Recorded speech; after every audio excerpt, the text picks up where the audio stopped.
Mic auxiliary. We're going. We're rolling. We are, I think we're actually live now. We're going to give it a second to see the chat catch up with us. Hello, everyone. Let us know if you can see us.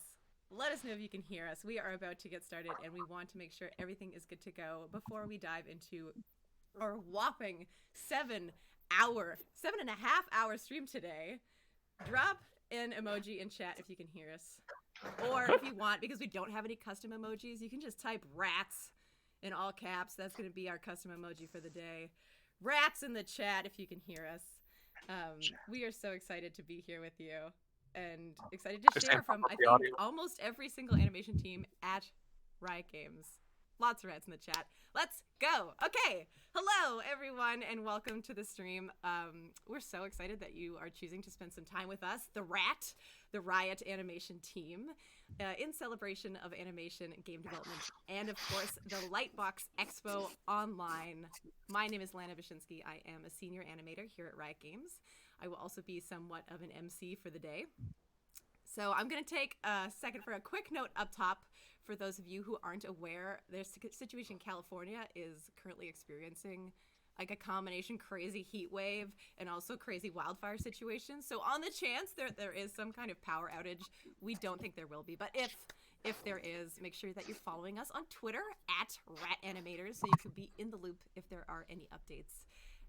Or, of course, we have our Rat Community Discord. You can join us there as well. And if you forget what either of those things are, exclamation point, rats in the chat will bring that up for you. So it's good, fun, and it's also good because, with the exception of me in this particular moment, we are all working from home, you know? So really, who knows what could happen? Stay in the loop. Check us out online. And, yeah, we're excited to dive in. So, Nick Matthews, why don't you let us know what is going on today? Hello, everyone. In chat, I'm Nick Matthews, also senior animator here at Riot Games. And today, we're going to dive into a group intro with everyone here. But before we do that, let's take a look at the schedule. First up, we got our intro, like I said. Then we have the Valorant team. We'll be shooting the shoes with the Valorant team. And that should be a lot of fun. We got League up after that at 1:30 with a kind of a top-down look at League of Legends, we're calling it. It's just this little sampling of different recent things we've worked on. Got our demo reel review 2:30, and where we've pre-selected some demo reels that we'll be looking at and doing some live notes and feedback on. 3:30, we have IP creative team. It'll be take a look behind the scenes, see what it takes to bring some of our cinematic teasers from work in progress to final. That's what that one is. We have Little Legends after that, a little show and tell. A Legends of Runeterra segment. Let me see the time on that. 4:30 will be Legends of Runeterra, and then we'll have an AMA and our outro at 5:30. Quick shout out to the Riot Games and Creative Ops, and shout out to LightBox Expo Online, who we're doing this kind of in partnership with, and we wouldn't be here without their awesome work. So check out their website. I have a lot of windows open. That is LBX in chat. That's like right there. Work. Yeah. And that's some more info on Lightbox. And then, yeah. Oh, that's full info and schedule. There are two more full days of awesome content. Be sure to check it out. It's free. You can pay what you want, but you don't have to. But you get some stuff if you do. Some brushes, PSDs, things like that. Donate to their organization if you can. And yeah, that's exclamation mark LBX in chat for more info. Awesome. Thank you, Nick. That's a full friggin' day of animation content. But first, let's figure out who we're actually enjoying this content with and talk some introductions. So, chat, I'm talking to you first because this is how it's going to go down. I mentioned it way at the very beginning, but we're going to need some audience participation. We're going to go one by one through all of our awesome animators here, and they're going to give you a very quick spiel about who they are and how they got here. I'm talking like 1 or 2 sentences, y'all. And then each of us is going to answer exactly one question from you guys. So it can be about anything, preferably animation related, but there'll be lots of time for that today as well. So yeah, we're going to get ready. I hear my mic is a little low. I'll tweak that up a little bit. Let me know if this is any better. Gonna just give it a moment for the chat to catch up. Yes, seeing yes, good, better, great. So to get it started, why don't I pick somebody at random and say Paul Jarvis? Kick us Hello. off. Am I working? Hi. My name is Paul Jarvis. I'm a senior animator currently on Little Legends on Teamfight Tactics, soon to be in R&D after today. Today's my last Little Legends day. And do we have a question for me? Let's see. Yes, we do. We have Art. What do we got? Our Toasty asks, what are some common portfolio mistakes? Ooh, that's a good one. I would say the most common one that I see is to not keep it brief. I see a lot of reels that end up 3, 4, 5 minutes long, and I would say most of the time people don't even stick around for more than a minute. So if you can keep it under a minute, do that. Find your best work and only show the best stuff you got. Awesome. Well, thank you, Paul. Why don't you popcorn it to somebody else? All right. Let's go with Nigel. Nigel Style. Hey, I'm Nigel. I'm on the skins team, and I've been in the industry for like over 20 years now, and doing various things not really worth mentioning, but most of my career has been in the video games industry. What's that question? All right. I've got a question. I saw one. Okay. I just saw something about programmer. Yeah, Quantum Espresso says, what do you look for in a programmer coworker? Somebody that animators tend to be referred to as divas by other departments at some of the places I've worked at.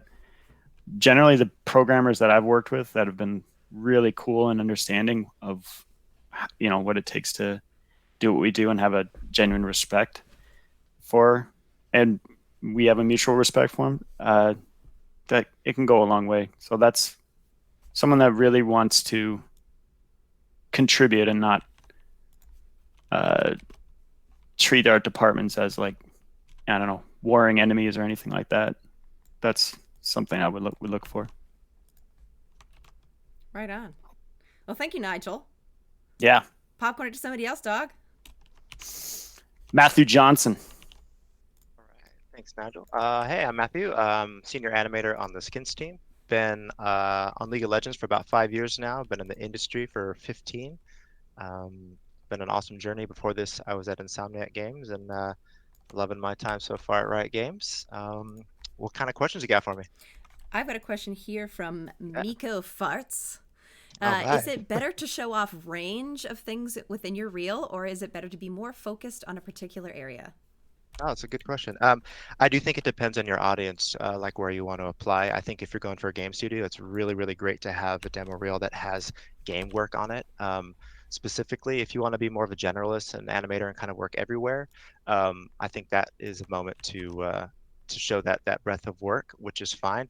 But think about where you're applying and do something very specific for that studio or that genre of art. Yeah. Perfect. Well, thank you, And Matthew Johnson. put your best first work. Excuse me. Put your best work first. In any reel you do, best work first, always. That's it. Fantastic.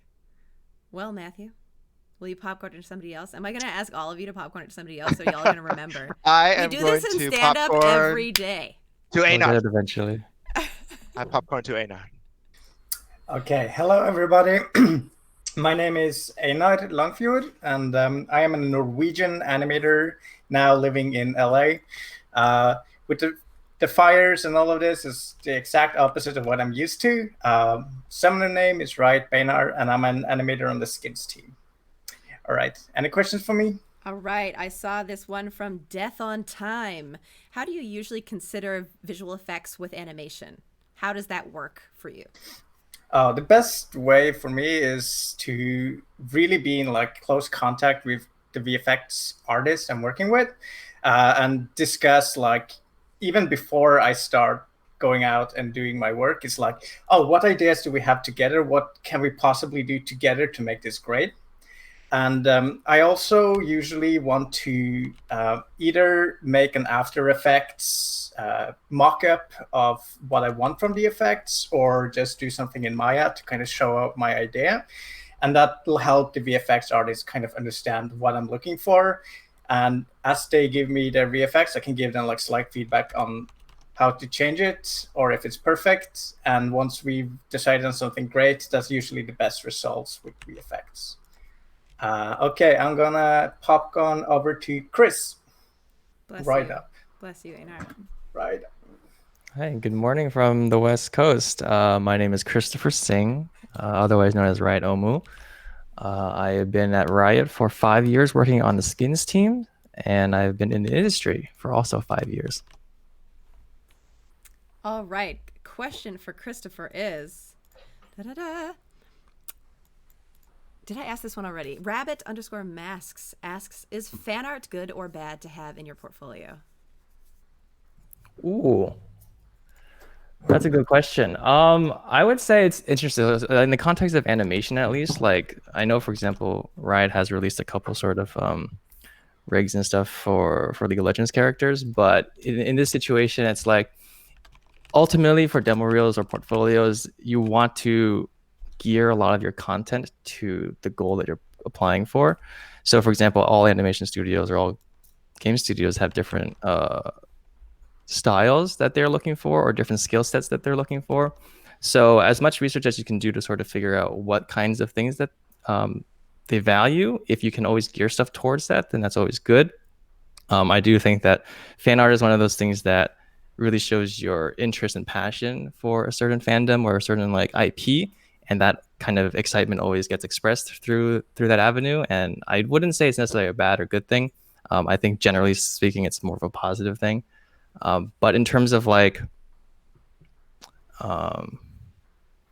yeah, no, I think personally, I think it's a good thing. I think it's a very valuable thing. So I'm going to deviate for 1 second because I saw a great question here that I also just noticed from Misfortune. Paul, is that Chonk in the background? You're muted, dog.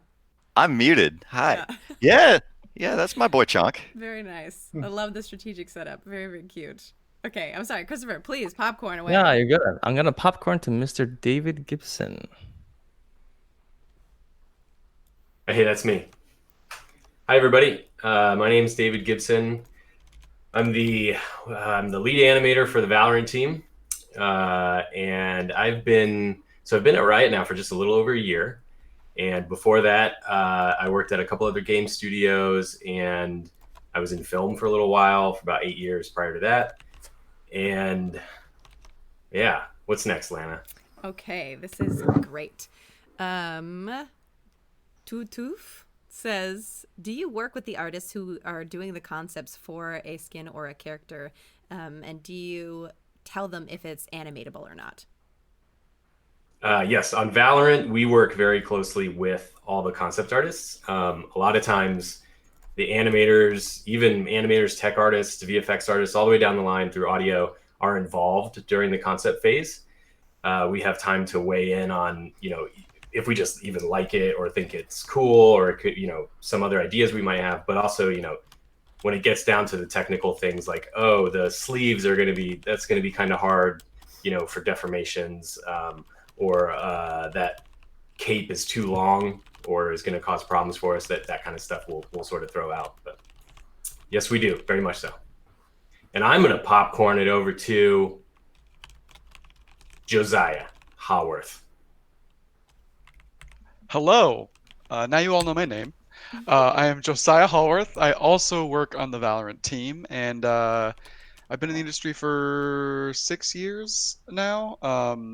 Started off working for a place called Magic Leap in Florida on AR technology. Then I moved to California, work at Blizzard on WoW and Overwatch, and now I'm at Riot Games working on, as I said, Valorant. Oh, awesome. Sorry, I'm like partially, somebody has asked who's typing. I'm like copy and pasting questions over, so I have them in a list and they don't get lost. So sorry about like the little delay there. I'm into it. Josiah, the question I have for you is from SC Palermo. What would be a must-have thing in an animation demo reel to get on your team? Ooh. I think for Valorant, I think a real plus would probably be some first-person animation. That's very rare to see in someone that already hasn't worked on a first-person shooter before. So I think that would be a pretty good plus. But mostly when I look at demo reels, if you can animate and come up with good ideas, it's a big sell for me. So I'm not necessarily looking for like something that is specifically first person, because if you can animate, you can learn first person, or if you can animate, you can basically adapt to anything. Awesome. Where you putting it next, Josiah? Who hasn't gone yet? Raise your hand if you haven't gone yet. Tyler Anthony.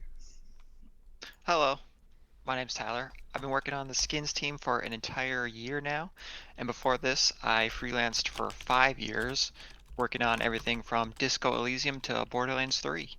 I would appreciate an easy question, maybe even related to breakfast. Does anybody have any breakfast related questions that they'd like to ask Tyler Anthony? The Dr. Flapjack on Twitter. Oh gosh. We're gonna wait for chat to catch up. Any breakfast related questions? Okay, Rick Rags asks you, Tyler Anthony, how much protein do you have in your breakfast? Well, I do like the pancake mix that already has protein in it. It helps you get started for the day.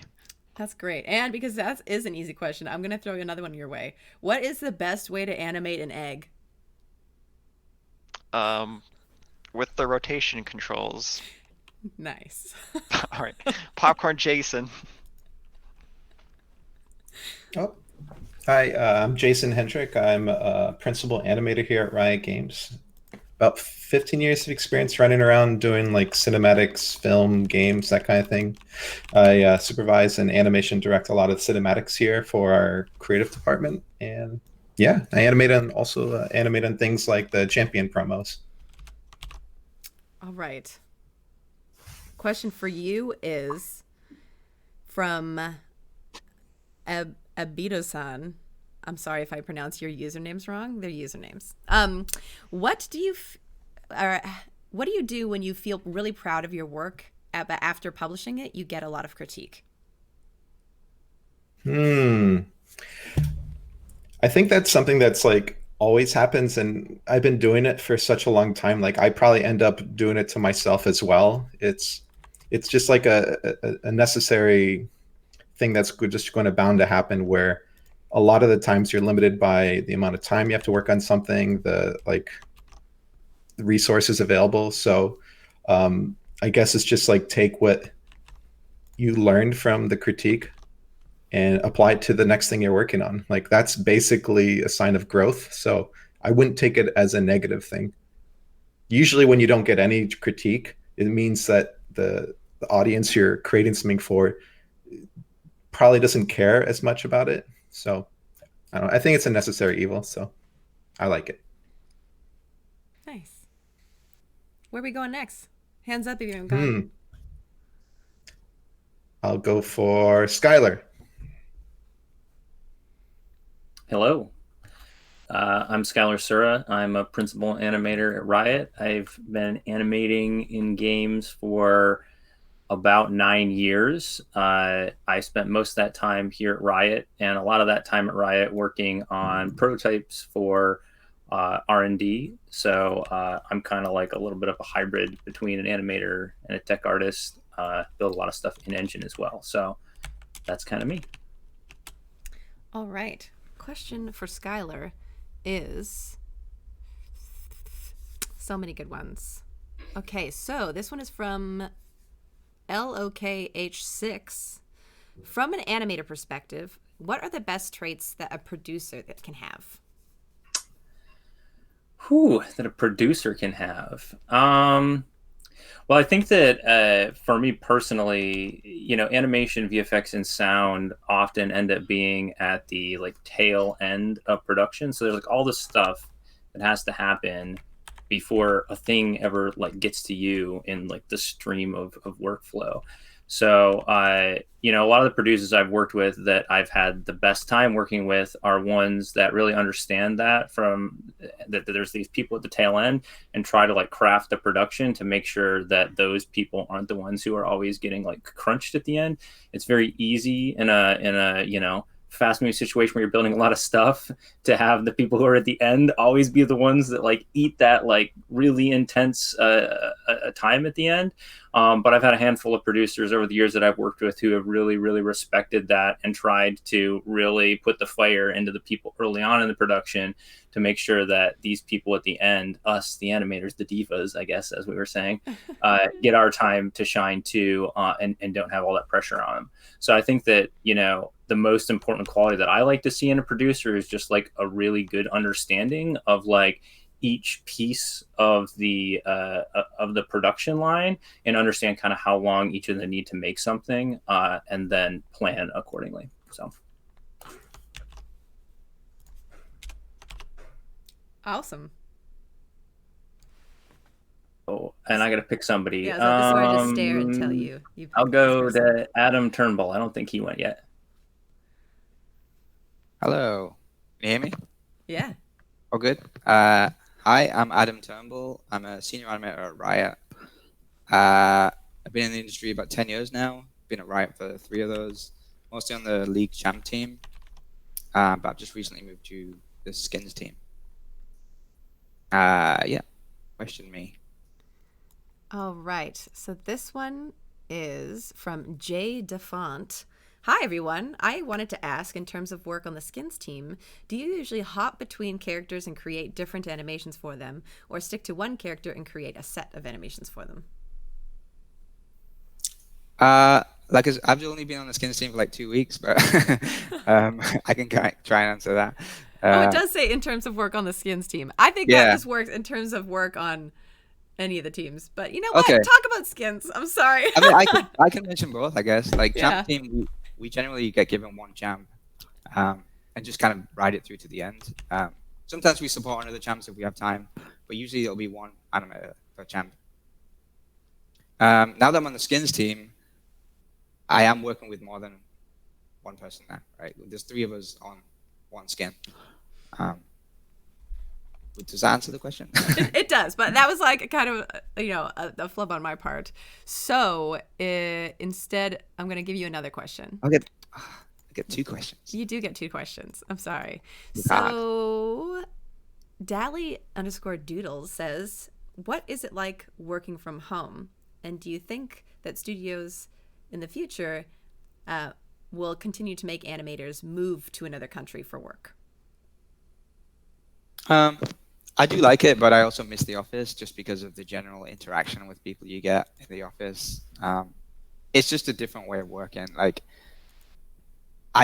can't really answer the thing about studios. I think it'll all be down to the studio and the way that the games industry goes in general.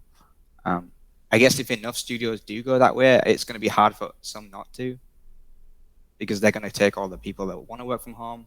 Some people don't want to move their families. But yeah, I mean, in terms of me personally, I do like working from home, but yeah, like I said, I do miss the office. I think both have pros and cons. Does that answer it? Yeah. Any more questions? No, we're good. You're off the hook, but you do have to pass it to somebody. Oh, wait. Who has it been? Hands up. Sean Coleman, I think, is the last one. Not the last one. I don't know. No, But there's other. Oh yeah, one of them. All right. Hi, everybody. I'm Sean Coleman. I'm a principal animator. I'm on Legends of Runeterra. I've been on a couple other teams at Riot, and then before that, I was at Insomniac Games. Just missed Matthew Johnson. I don't think we crossed pads at Insomniac. I think that's it, right? Question? Yeah, question. All I'm right. looking for a good one. I think this one will be good specifically because of the uniqueness of your perspective from Runeterra. Cinco Pinko says, "How could a student study to reach a studio like Riot Games? What kinds of things are they looking in a portfolio, or what kind of skills would they need to know?" Oh, that's a broad question. What kind of skills would a student need to study to work at Riot Games? Oh man. I definitely learn all of your basics, learn your 12 principles. I mean, learn how to animate. But then specifically to get into Riot Games, I think I would say don't focus on acting shots. Spend all your time working on stuff that looks like it could go in game. Spend your time working on action and game move sets, and maybe even learn a game engine. Implement your stuff in engine and take footage of that. Get a character running around doing stuff in Unity and put that on your demo reel tool, because that stuff's cool.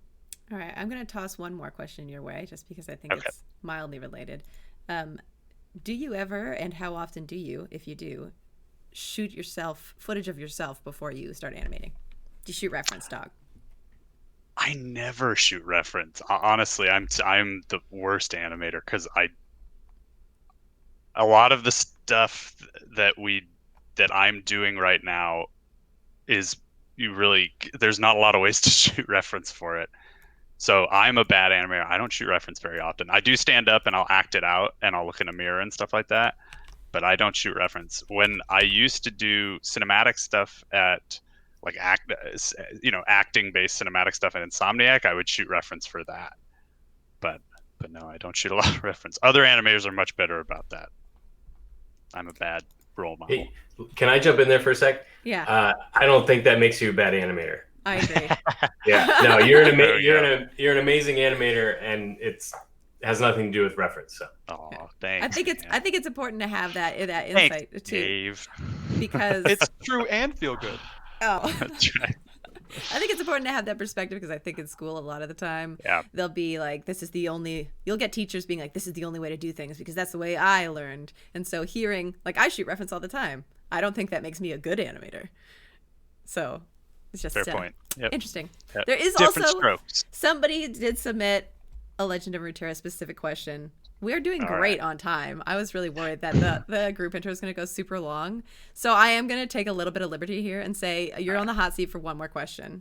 You guys came to the Sean AMA today. I'm sorry. I saw the Legends of Runeterra specific, and I got to get it in. Even though there is a Legends of Runeterra specific talk later. But what has been your most exciting level up or card specific animation that you made? Ooh. There's so much I can't talk about yet. Definitely the ones that I can't talk about are my favorite.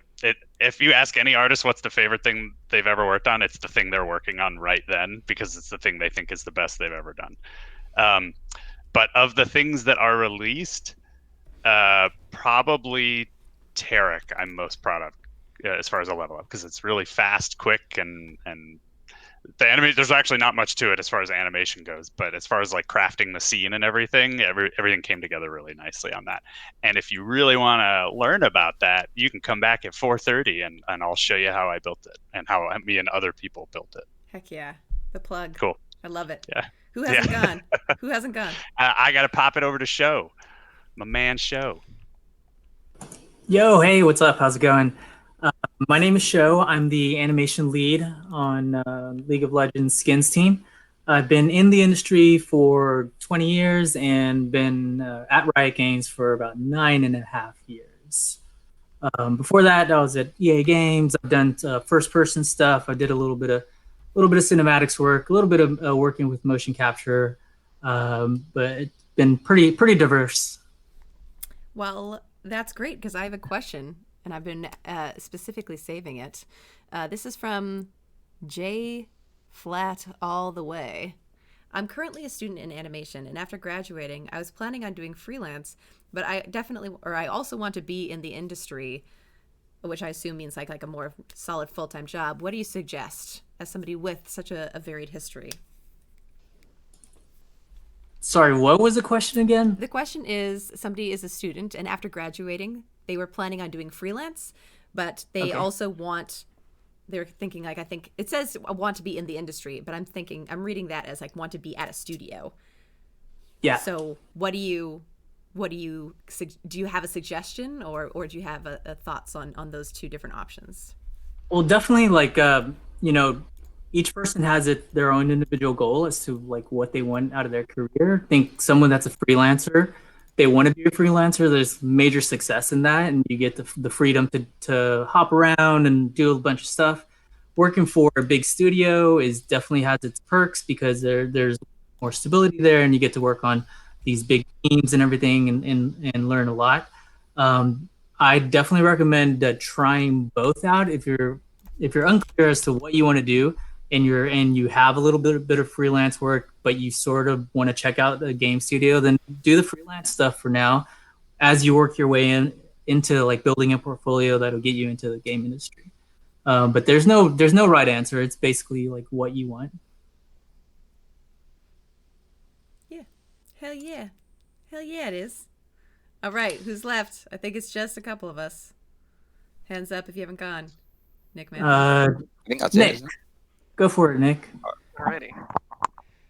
I guess technically I said Yeah, my name's Nick Nick, was first, kind of. but I didn't answer a question. But I'm Nick. I work on the skins team, doing mostly animations for legendary skins. And I've been at Riot since about 2012. So I was also on Champ Team before that. So I've had some fun over the years. All right. I'll answer a question though. Yeah, so this is a question from Jose Munoz 03. I'm an animator. I haven't tried putting animation into a game engine yet, but when you've done that, what kind of issues are you looking for when you're testing to see if your animation, quote unquote, works? Is it mostly just how things blend, or is it a multitude of things? Yeah, I mean it's definitely blending in specific situations, but it's also, I think, you got to try it outside of controlled scenarios. Like when you're animating something, you're like, oh, it's a cool attack that he does, and you're standing idle. They do the attack, and then you go back to idle, and you're like, cool, that looks good. But you want to like try it in the context of the whole kit, the other animations that you're doing, movement, do it while moving, do it while moving, and then starting, and then stopping, and just see how it works. Because that's where sometimes a lot of work just is all that extra little transitions in specific situations. Yeah, so just try every possible scenario and then see what you can tolerate. Yeah, right on. Well, thank you, Nick. And thank you, everyone. Wow, we blasted through that in record time. I was legit so worried that we were going to be running way over. But Lana, you didn't. You gotta go. Yeah. I have to introduce myself. That's a good point. And I get to talk for 30 minutes. Okay. Hello, everyone. My name, again, is Lana Bashinsky. I've been at Riot Games just a little bit over a year now. And before that, I was working at Blizzard Entertainment. And I was there for about 5.5 years. And before that, I was at school in San Francisco at the Academy of Art University. And before that, I was just a little Canadian back up in Edmonton, Alberta. And that's my whole history. It's really robust. There is a question. Hello, chat. There's a question that I saw earlier from I highlighted the wrong one. Where'd it go? It's the wrong person. Here we go. It's from 3XIOTV. And the question is, what's the best advice you can give to someone wanting to start an animation? And I'm sorry, I totally handpicked my own question. I looked through the list of the questions, and that was the one I was going to ask the next person, and it happened to be me. Anyway, I love answering that question, and I actually want to give. Because we have so much time, everybody's going to answer this question, and possibly all of our advice might be this one and the same, but I don't think so.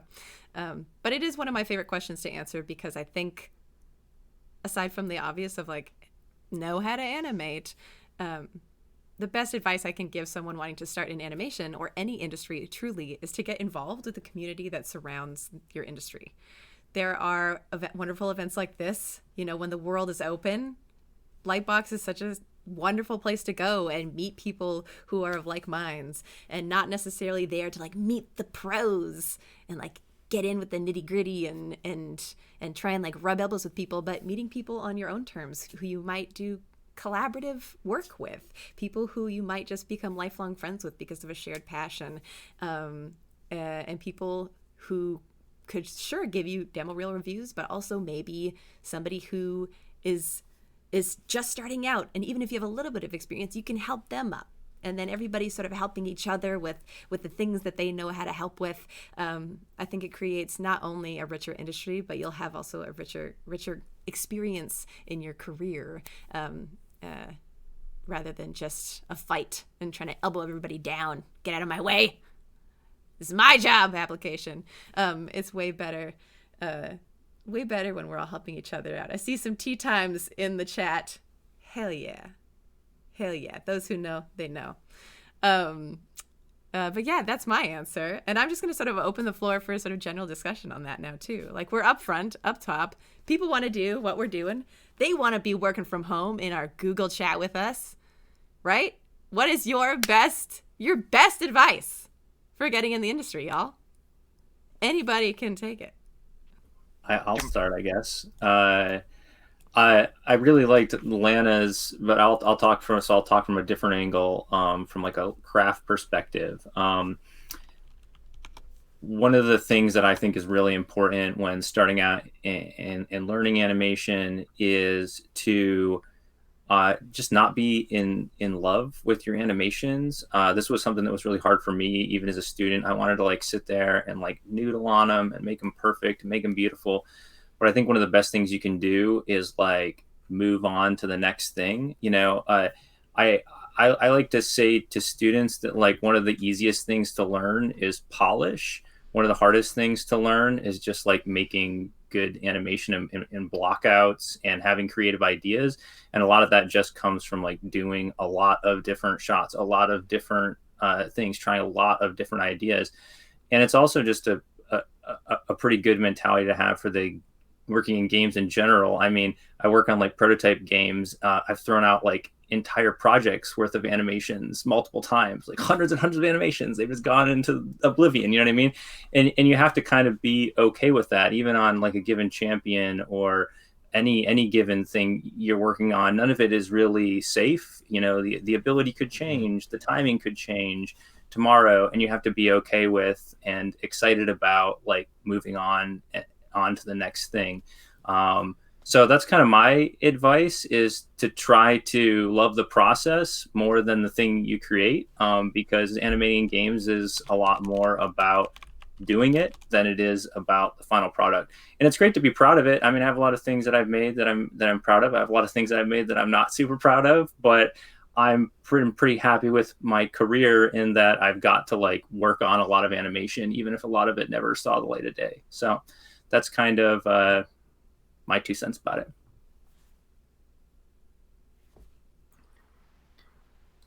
One thing I think is a really important thing to do, especially if you're stuck with your animation, you feel like you keep animating, but your work isn't really getting better, and you still want to like, oh, I really want to get into the industry. One thing you can do is restart your animation path and just go back to the bouncing ball and just like focus on the timing of the bouncing ball. Just go there and you nail the bouncing ball, and then you go and then you nail bouncing ball with a tail, and then you do exercises where you just do like basic poses, not even focusing on animating a walk or anything, just focus on making really strong poses. And once you have learned to make really good poses and have really good timing from bouncing ball exercises, you will just magically understand that, oh, your animation just gets better by itself, because you went down and you just focused on the fundamentals that actually make your animation good. Like, if you're going to do the crazy fight animation, you really need to know how to do a bouncing ball or poses before you can actually nail that one down. Go ahead, Show. Sorry, I can chime in on like something that I think any professional animator goes through, and I think anyone trying to get into animation can definitely try to look at this, try to understand it this way: is understanding the difference between making something move and bringing something to life. Those are two separate things. I think sometimes you can make something move, but it doesn't have a personality. It doesn't have a story to tell. And I think any professional animator will look for that story to tell, even if it's a simple animation, like you're just getting up off the ground. There's a reason for that character to be getting up off the ground. What's the character thinking? What's the backstory? There's a whole symphony of storyline for that character for any simple move, just reaching forward to something.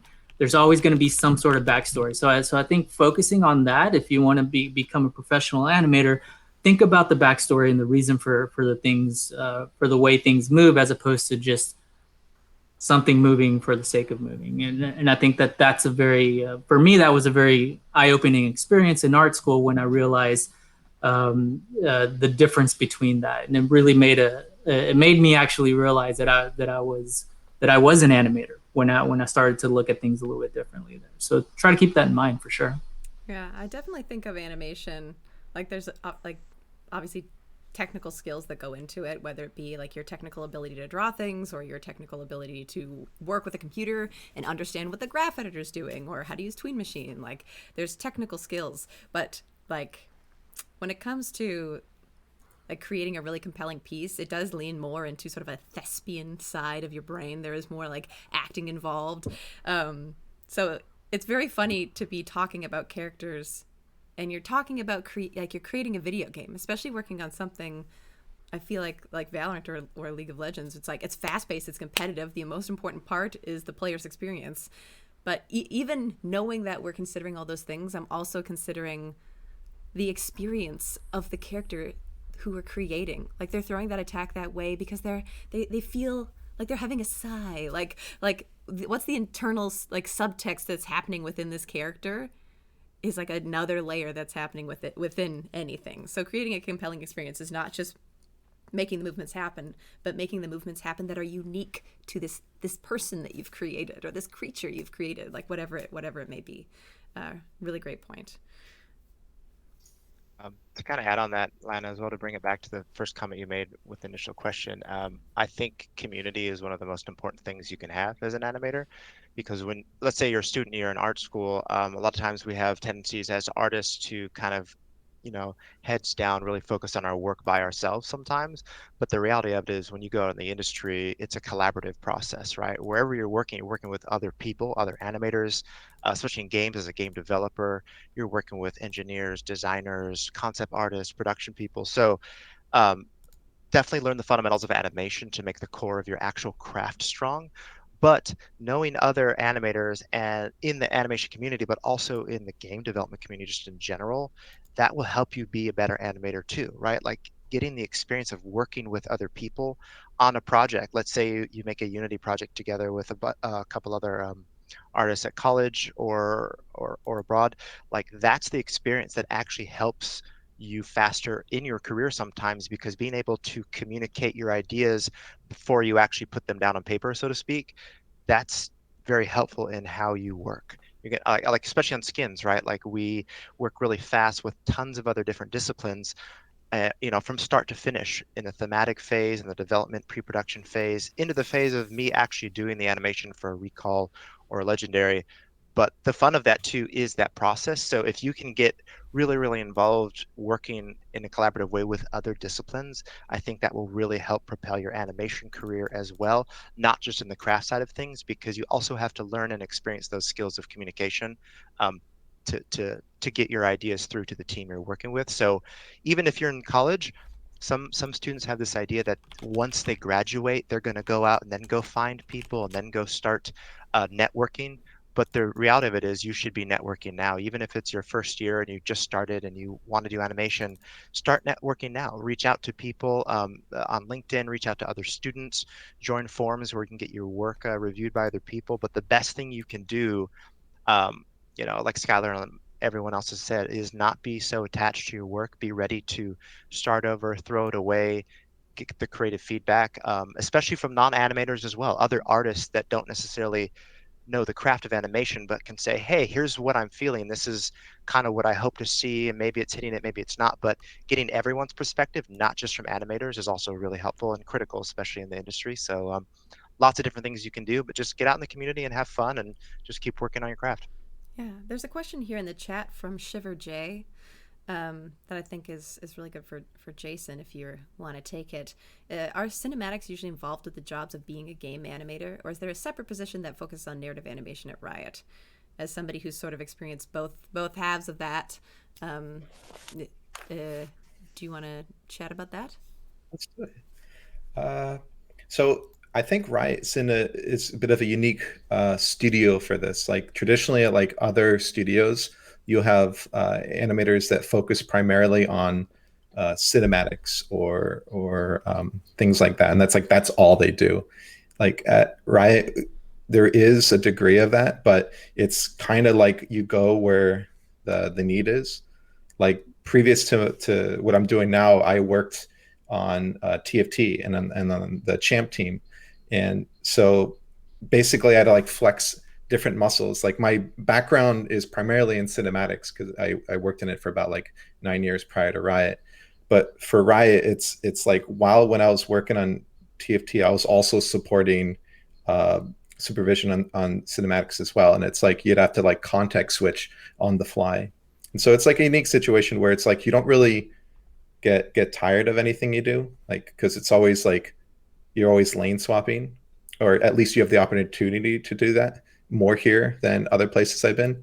And yeah, like I guess if your interest is to get more into like the cinematic realm as opposed to gameplay, I think a simple way of looking at it is that when you're doing anticipation or motion, just think of the player, like this is in terms of like being a gameplay animator, think of the player as what anticipates the action. If you're doing like cinematics or emotion and that thing, think of what you're seeing as anticipating the motion. I don't know if that makes sense, but it's kind of like a deep way of looking at it, where a gameplay involves the player more, and then in cinematics, it's more like the viewer is seeing what they see. Yeah, that's a really great way of looking at it. I'm also interested, sort of from the perspective of Legends of Runeterra and Valorant. You sort of have different uses of like cinematic moments within your games that on things like League of Legends we don't get to see. Like with Valorant, you have the character select screens, those beautiful character pieces. On Legends of Runeterra, you have the different level ups. Like thinking about like getting into the industry or thinking about what goes into that by way of cinematics versus sort of gameplay. Like what's the balance there of sort of using those skill sets applied to those moments? And also, okay, we're going to take a quick second because there's a riot for the pets in the chat. If we don't get that bird a little closer to the camera, people are going to scream. Pet that bird. All right, hold Pet on. the bird. All right, hold on. What's the bird's name? His name is Mimu. Mimu. He's being surprisingly chill right now. I'm kind of blown away. He's been on my shoulder this long. Oh my gosh. Here, I'll give him a little beak. This is what they like, little beak rub. Oh yeah. All right. I don't want to take beautiful. it.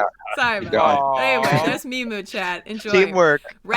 Capital rats in the chat for Mimu, y'all. There you go. Anyway, if you want to see more Mimu, tune in. No, I'm just New Twitch streamer. Yeah, right. I'll go real quick since I'm already chatting, and then I'd love to hear Dave's answer also on Valorant. Legends of Runeterra is kind of an interesting hybrid project because we get to do a little bit of both, which is actually how it was at Insomniac. This was years ago, so I don't know how things have changed then. But you were a cinematic animator and you did gameplay, so there was no division at Insomniac 10 years ago. So on Legends of Runeterra, it's fun because we do all the spells, which is the closest thing we have to gameplay. It's not quite like Twitch level gameplay, like you'll get in press a button and something happens, but but it is gameplay animation. And then we also get to do the level ups, which really are just mini movies. And if you see some of the stuff for set 3, you can see that we are kind of trying to push that cinematic experience with them. You know, you look at the Tarek one and the Nocturne one, and they really have a cinematic feel to them. And so it's fun. We get to do a little bit of both and kind of flex both of those muscles. So as far as what, you know, students should do and what you should kind of gear yourself towards, I definitely think it's good to try to pick one or the other, but if both exist on a reel or whatever, that's a great thing. If you really want to do something that catches people's eyes, do a fan. We see all the fan made Legends of Runeterra, like fan level ups that people make. Somebody just made a Fiddlesticks one that was awesome, you know. So make those kinds of things. Those catch developers' eyes for sure. Right on. Moving into Valorant. Another quick pet highlight, please, Josiah. Pup. What's the pup's name? His name is Lupin, but he's kind of a dork, so we call him Loop. What a cutie. Loop. What a sweetheart. All right. Well, also another chill looking animal. But anyway. Did you want me to chime in on the Yes. Any of the cinematics Valorant crew. versus So for the Valorant animation team, you know, I want my kids, of course, right now go running past them. Been muted for an hour. Animators, they're just like us. Do you have pets though? That's what we want to know. I do. Ginger, come here. Really? They're asking real important things. Yes. Or pets. Oh my gosh. Oh, sweet. Baby. Oh my gosh. Okay, she's gonna answer this question. Okay. Oh my god. Yeah. So on Valorant, we have our gameplay animation work that we have to do, right, Ginger? Mm-hmm. And then we have usually what we consider like non-gameplay stuff, like character select. And for any animator that's going to join Valorant, they need to be able to do both. I don't think one is harder or easier or it should be for a junior or for a senior. You should be able to do all of it, as well as the technical needs when you're hooking up your animations, debugging them, and working, with balancing, like, let's trim some time from this equip or this cast or whatever. The way that, we'll get into it a bit more here in the next hour, but that's how we approach it on Valorant. And I think it's kind of nice. You get the perfect mix of everything. You get that gameplay snappy feel, like responsive stuff that you want to give the players. You get to dip into the technical things, like, okay, how do you hook it up? How does it work? What's the blend? How can I make this feel even better? And then you get the nice, like, fun acting, cinematic, like fixed camera. You get to kind of dive into like who the character is, and then that's it. That's how we do it. Josiah, you have any thoughts on that? One thing that's really cool about Valorant is, like, you have the gameplay and then you have the hero select, like we've talked about, and trying to kind of craft a character through animation alone via like the first person and to some degree the third person, and then the hero select allows you to try to like create threads between the two. So for example, like with Cypher's hero select and in-game, he does a lot of like sleight of hand tricks, and so including those in both allows a bridge that kind of feels like you're watching in hero select the same character you're playing as, so you don't get a disconnect there. And it feels, to me, I try to do that stuff where it makes it like feels like a more complete connected package. Amazing. And this is a fantastic segue. That's the amazing part, is how great this segue is, because we're coming to the end of our group intro here. I want to say a big thank you to everybody, but coming up next, I'm going to pull up the schedule one more time. Up next, we have Tactical Shooting something with the Valorant team coming up here at 12 p.m. PST.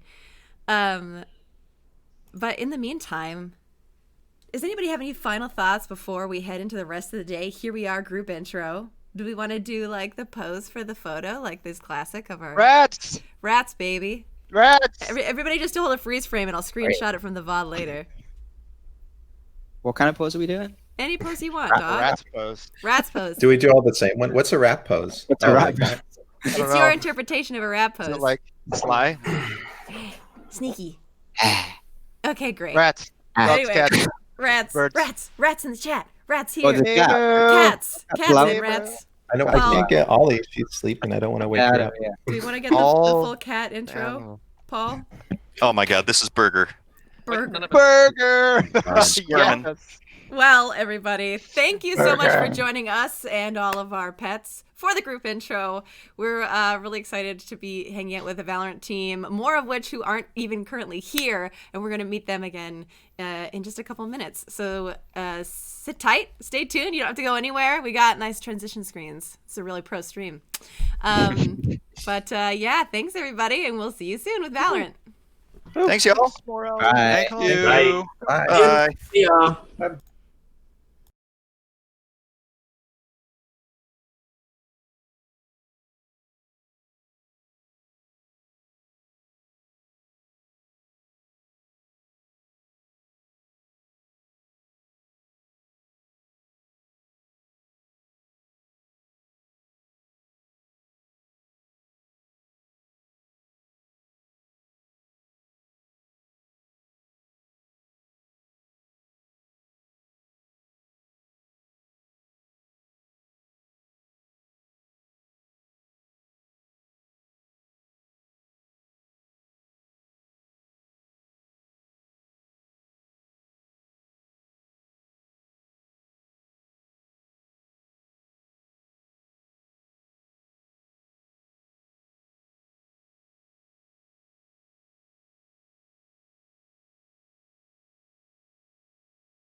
sweet. You did. Oh. We are live. We're here.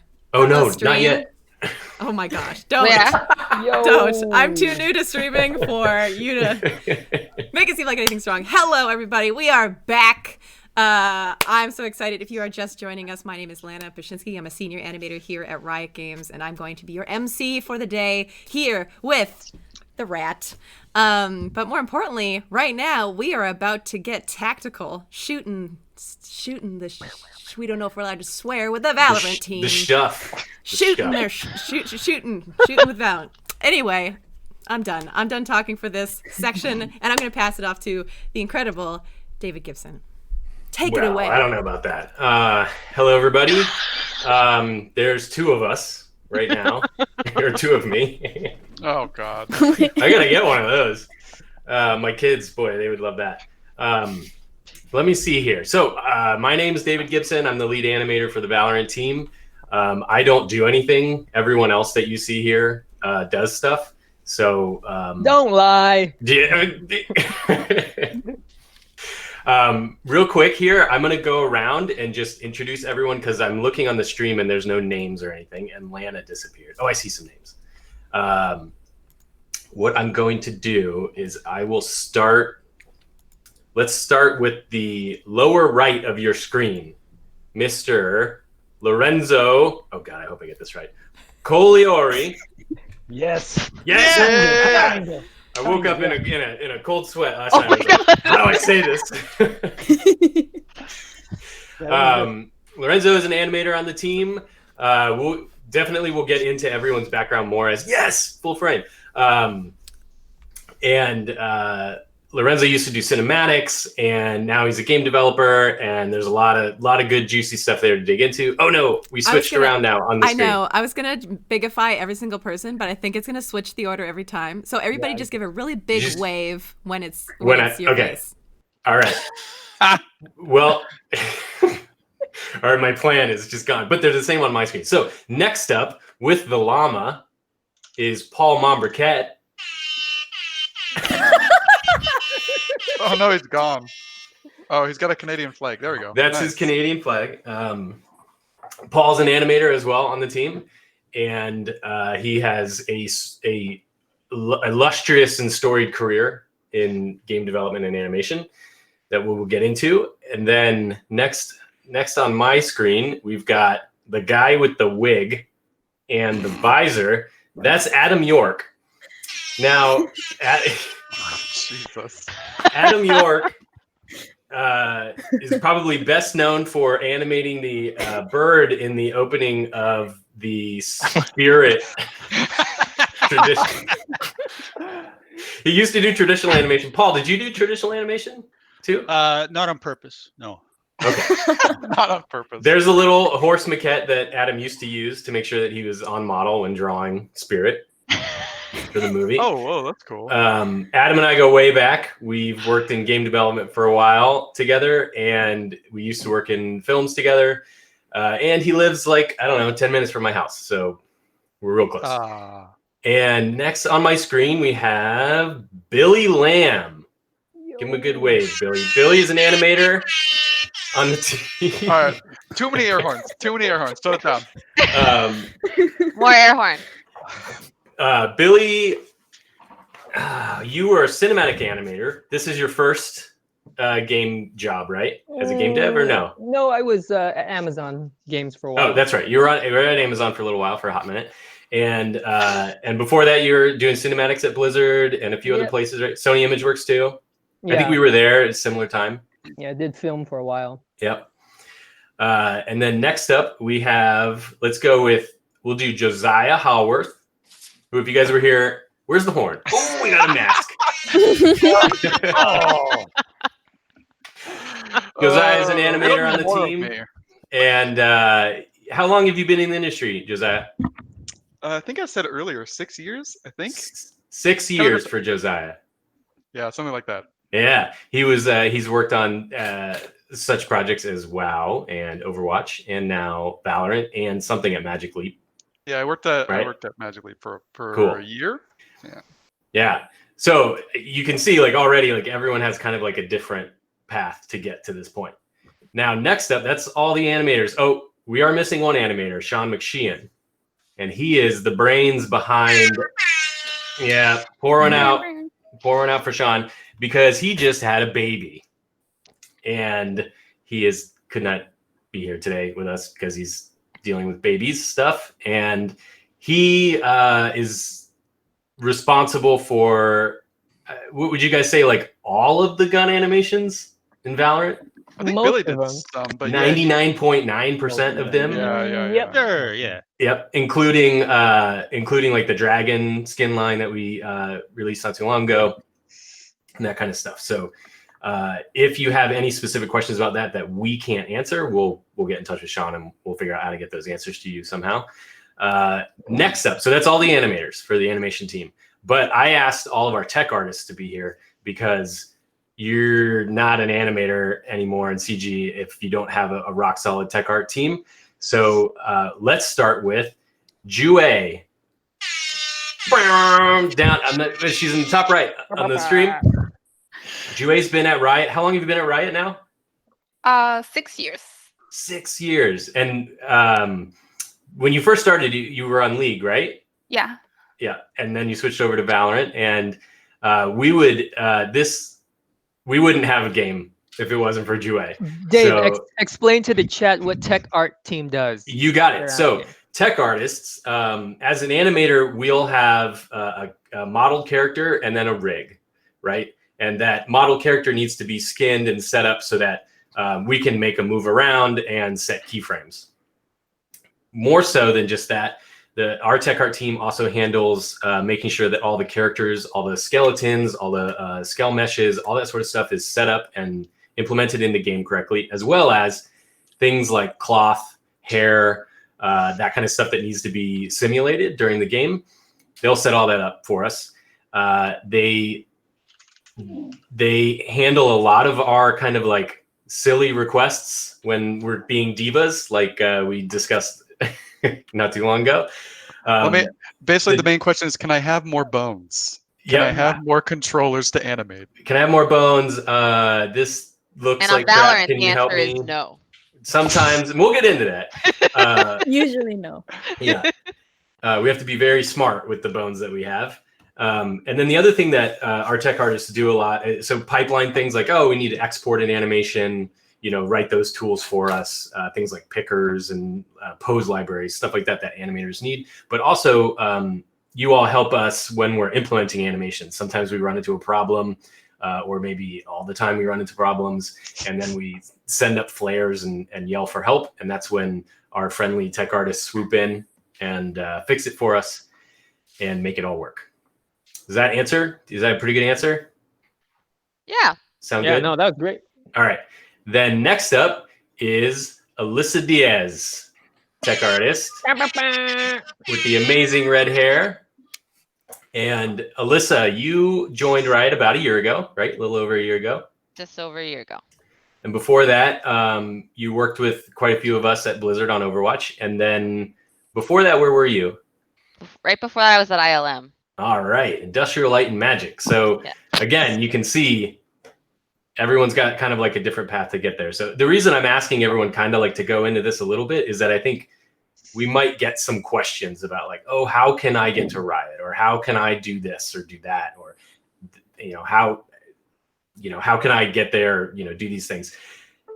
It's different for everybody, right? So everyone's going to have a different path, and there's no one way to do it.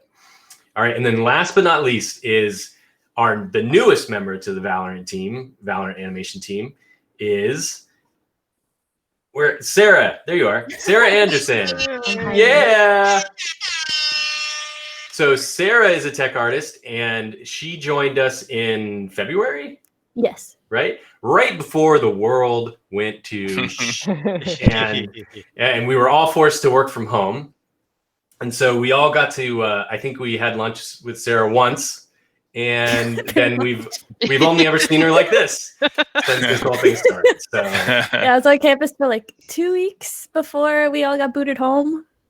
Yeah. Yeah. Welcome to Riot. Go home. And Sarah, this is your, how long have you been working in tech art? In tech art, a little over 3 years. Okay. At Riot's about 6 months. Okay, cool. So that, again, that's a good example of, you know, we kind of run the gamut in the spectrum of like experience levels, time on the job, places you've worked, and all that sort of stuff. So Ginger. All right. What do we do now, guys? Let's see here. I don't know. Let's do this. Chat, throw out questions. We worked really hard to make sure that for this stream, maybe Adam should explain this thing real quick. But before we get to that, we've worked really hard so that for this stream, most of us can stream things from our work machines. So if you want to see an animation in Maya or a rig or something like that, bear with us while we make sure that it works, but it should work where we can actually show you our screens and you can ask us questions about our, you know, our tech and how we do stuff. All right. Lana, do you have any questions on deck or? Sorry, anything? I had myself muted, but yeah, I saw one right away from Jordan Levy Barton. What does it take to be a tech artist? Adam? Yeah, Adam, you want to get this one? Well, that is a great question. First, you got to be really smart, and That's and true. You got to be good at saving people's lives. Like they don't even Adam, let you you're- in the building unless you at least saved, unless you at least saved 10, 15 people's lives. We agreed you wouldn't lie to people this time, Adam. All right, why doesn't one of the smart people take that question? Well, I'd say it's different. First of all, tech art is a really, really broad term. I think even more so than a lot of areas of CG, in that when you say tech art, it can mean a lot of different things in terms of what everyone does day to day. Some tech artists are just pipeline tech artists, and they are just working actually in code all day, and they rarely interact with assets. Other tech artists are more character tech artists. They're always working. They're mostly rigging focused and working on bringing assets into the engine. But a lot of the time, it differs depending on usually how big your team is too, how specialized you'll be. But generally, especially what I found in games, it's a lot less segmented than say when I was in film, and there's teams are so big that usually you'll be more specialized in one area. And game teams, because typically the team's kind of smaller, you usually wind up sort of wearing many hats, like we do on Valorant with such a small tech art team, especially compared to other teams. Even at Riot, we all kind of we all have our own things that we focus in. I know I came from a more character and rigging focused background. Jue came from a computer science background. She knows a lot more about coding than I do.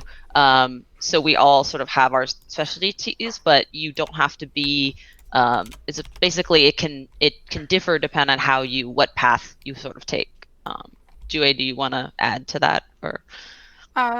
Sure, yeah. So I think as a tech artist, like for me, I find most exciting about tech art is the problem solving and then challenge opportunity there. So kind of like you get a lot of opportunity to like go in and then do like some hands-on like content creation or content support work.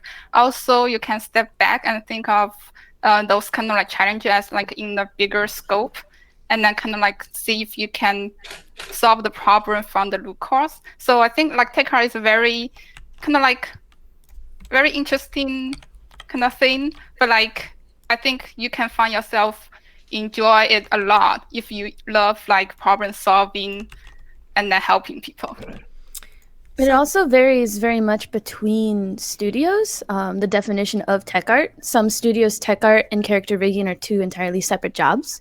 And I came from a studio like that. I only did character rigging. And then coming to Riot, I've now been getting into the other like aspects as well, more than just rigging. So it also very much depends on the studio of what exactly your day-to-day looks like. So sort of an interesting question here that I'm gonna sort of pose to the tech artists as well as the animators, but you'll hear how it's worded. Where did it go? So this is from Burn the Midnight Oil. They asked, "Hi, what are the technical sides of things that you wish more animators are understood or could apply to their workflows so that they can work in a smaller team?" And from the animator perspective, just because I sort of think it's interesting to see both sides, and it is so collaborative. After that, I'd love to know sort of things that you really want to see from a tech artist. But we'll start with the tech art. What do you think? Is there anything that you wish your animators sort of understood more from a technical perspective while you're working with them on a team?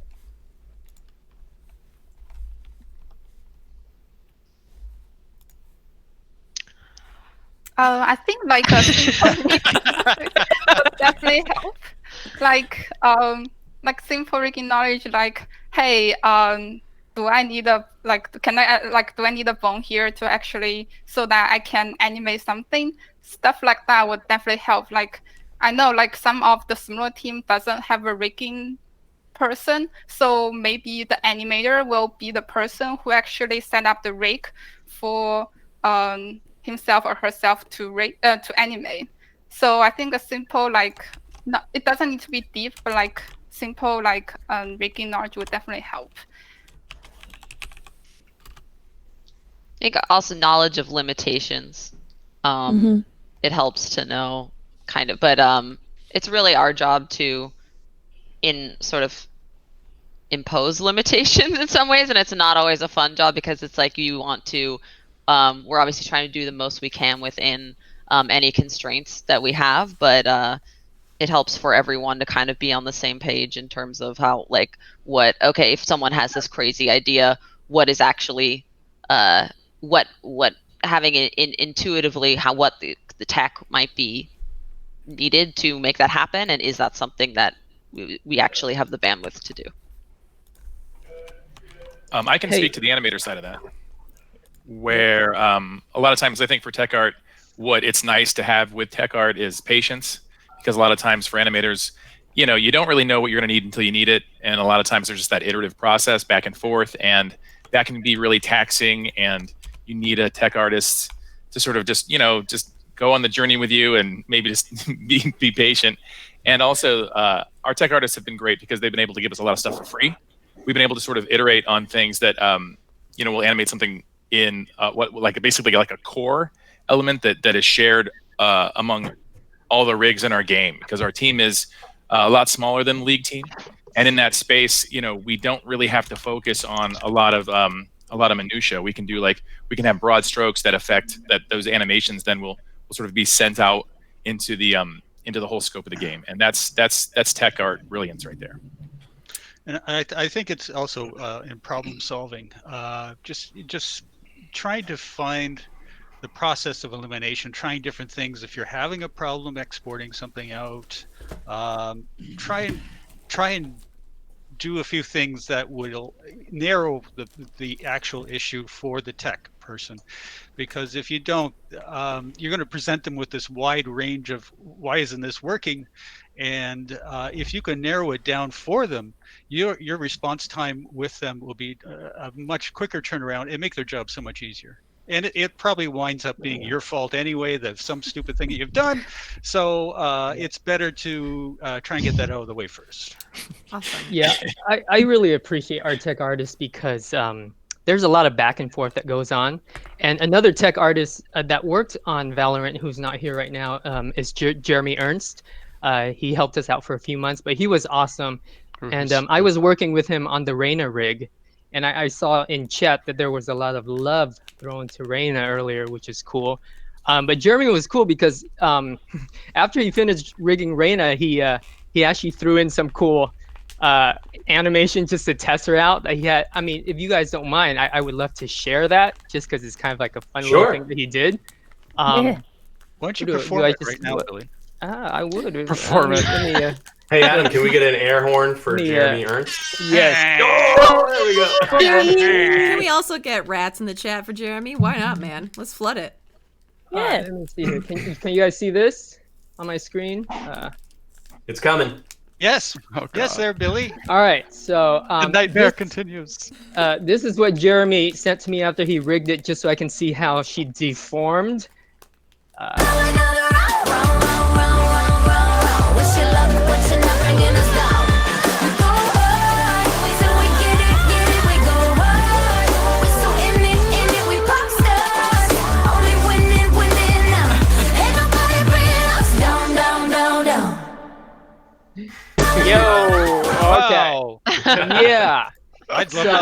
I'd love to see Brimstone do that.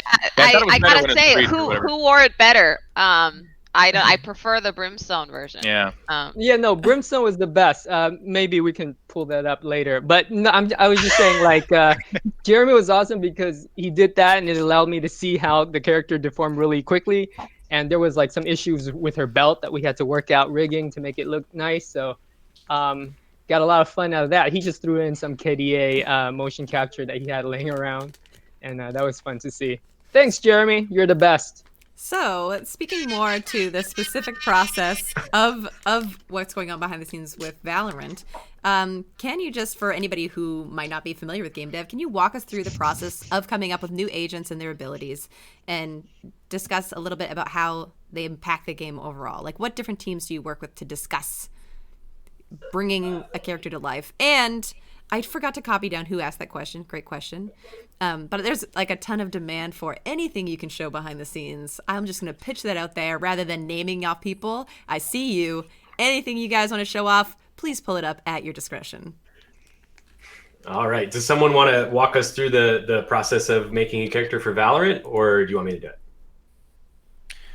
Lay it on him, Dave. Do it, Dave. So it usually always starts with like gameplay design idea. Usually the designers are finding, oh, there's a hole here, right? There's a type of play style we want to, fulfill, or there's a type of kit that we're thinking about, like with Killjoy. Oh, we want someone who can sort of like set up and hold an area down. That's kind of where it starts. Like that's the nugget of it all.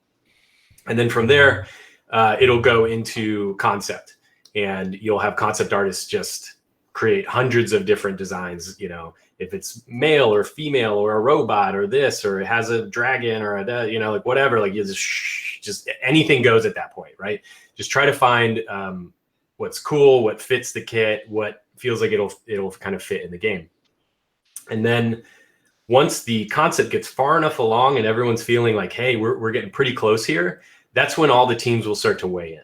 And you'll have your modeling team, animation, tech art, VFX, and audio. And we'll all say, okay, we're into this, but this belt here is going to be a problem, or this cape might be an issue, or the hair is too long, or who knows what, throw a bunch of stuff out. Or we may not even just poo-poo things there. We might just say, this is cool, we want to do it, but it's going to be really hard. So we need to make sure that we're ready for this type of work that's going to come up. Like with, Killjoy was another one where it's like, okay, we're going to place things in the world that already is going to start creating issues for us. Can it go into the wall? What's going to happen with that sort of thing? Once everyone kind of signs off and says, let's do it, let's make this character, it's going to look like this, it's going to be this, we'll get a proxy model done as fast as possible. So it'll be real quick, kind of dirty. And that proxy model is just there to kind of like hold the shapes so that we can see like, okay, this is what they're going to look like. This is kind of their silhouette. And then that kind of kicks off the whole process so that everyone can begin to work in tandem. Tech art will rig it. Animation will start doing poses and animation tests. We'll start putting them into the game as design is working on their work. And we begin to play test as soon as we can using that proxy model. And then from there, we basically just keep refining and iterating. After each play test, we talk about what worked, what didn't work, what we need to tweak. And sometimes, it's not often, but sometimes we'll get almost all the way to the finish line, and we'll just have a gut check, and we'll be like, is this as good as can be? And every once in a while, we might go, you know what? Let's go back to the model. Let's tweak a few things. It's going to cause some rework for other departments, but it'll make it better for the player in the end.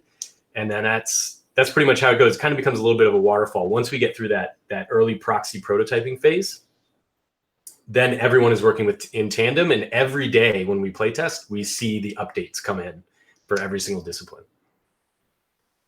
If I can I add something real quick? Also, at the very beginning, we also chatted a lot about with our initial lineup pre-launch of this game, and even continuing into the future. We talked about how we really like to lay them out so that each one is sort of an owner of its own archetype.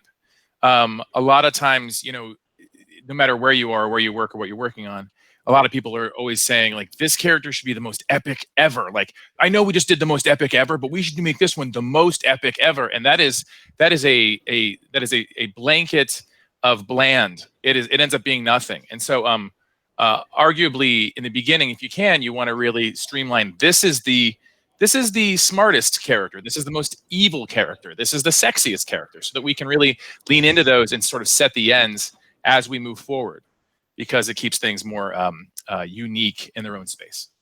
Yeah, and we'll probably drive this home a lot more as we keep talking, but that's something that our animation team really, we pride ourselves on it, and it's kind of the driving force, is that no matter what asset we're making, down to a weapon reload or a first person thing or just, you know, whatever the smallest asset is to the biggest asset, we want to approach it always from a place of how would this character do that thing.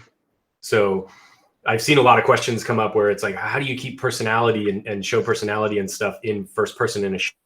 Well, that I sort of start with. So Paul, first person for feet. And one of the ones I remember we were trying to figure out was, you know, his flash where he ignites it with a snap, right?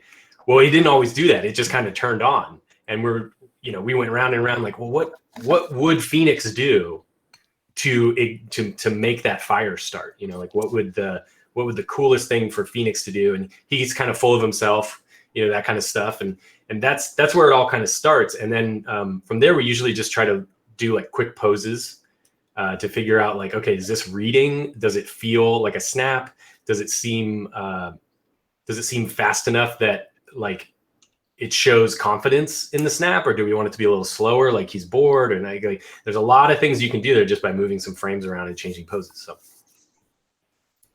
I don't want to blab on. What's next? So thinking about those poses, this is sort of a combination question from some of the ones I saw in chat and one that I actually saw on Twitter earlier, though I don't have the username up right now.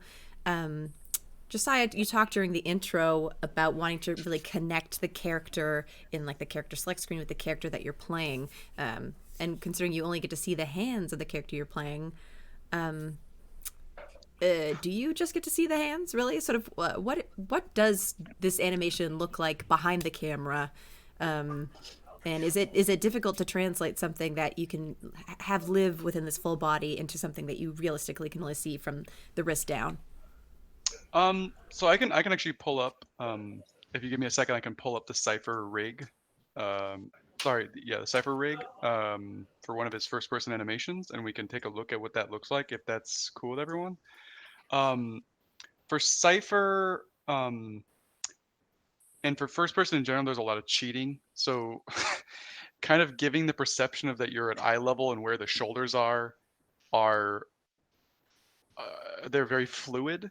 So you can do a lot of cheating to make it feel like he's holding something a specific way, and how somebody holds something or how somebody takes something out can tell you about a bit more about who they are. So for example, Cypher is a very sleight of hand character, so he pulls out coins, he pulls out stuff from his jacket, like he's very kind of like tricky, right? Whereas when I was doing Brimstone's first person, Brimstone, we came to the conclusion that he's kind of a more of an old school guy that doesn't really understand or really care for technology too much. So a lot of the way he interacts with the bracer, which was made for him, I believe, by Killjoy, he doesn't really understand it besides the basic functions. So a lot of his interactions with it are either quick and like forceful, as opposed to like how you would generally interact with something like that.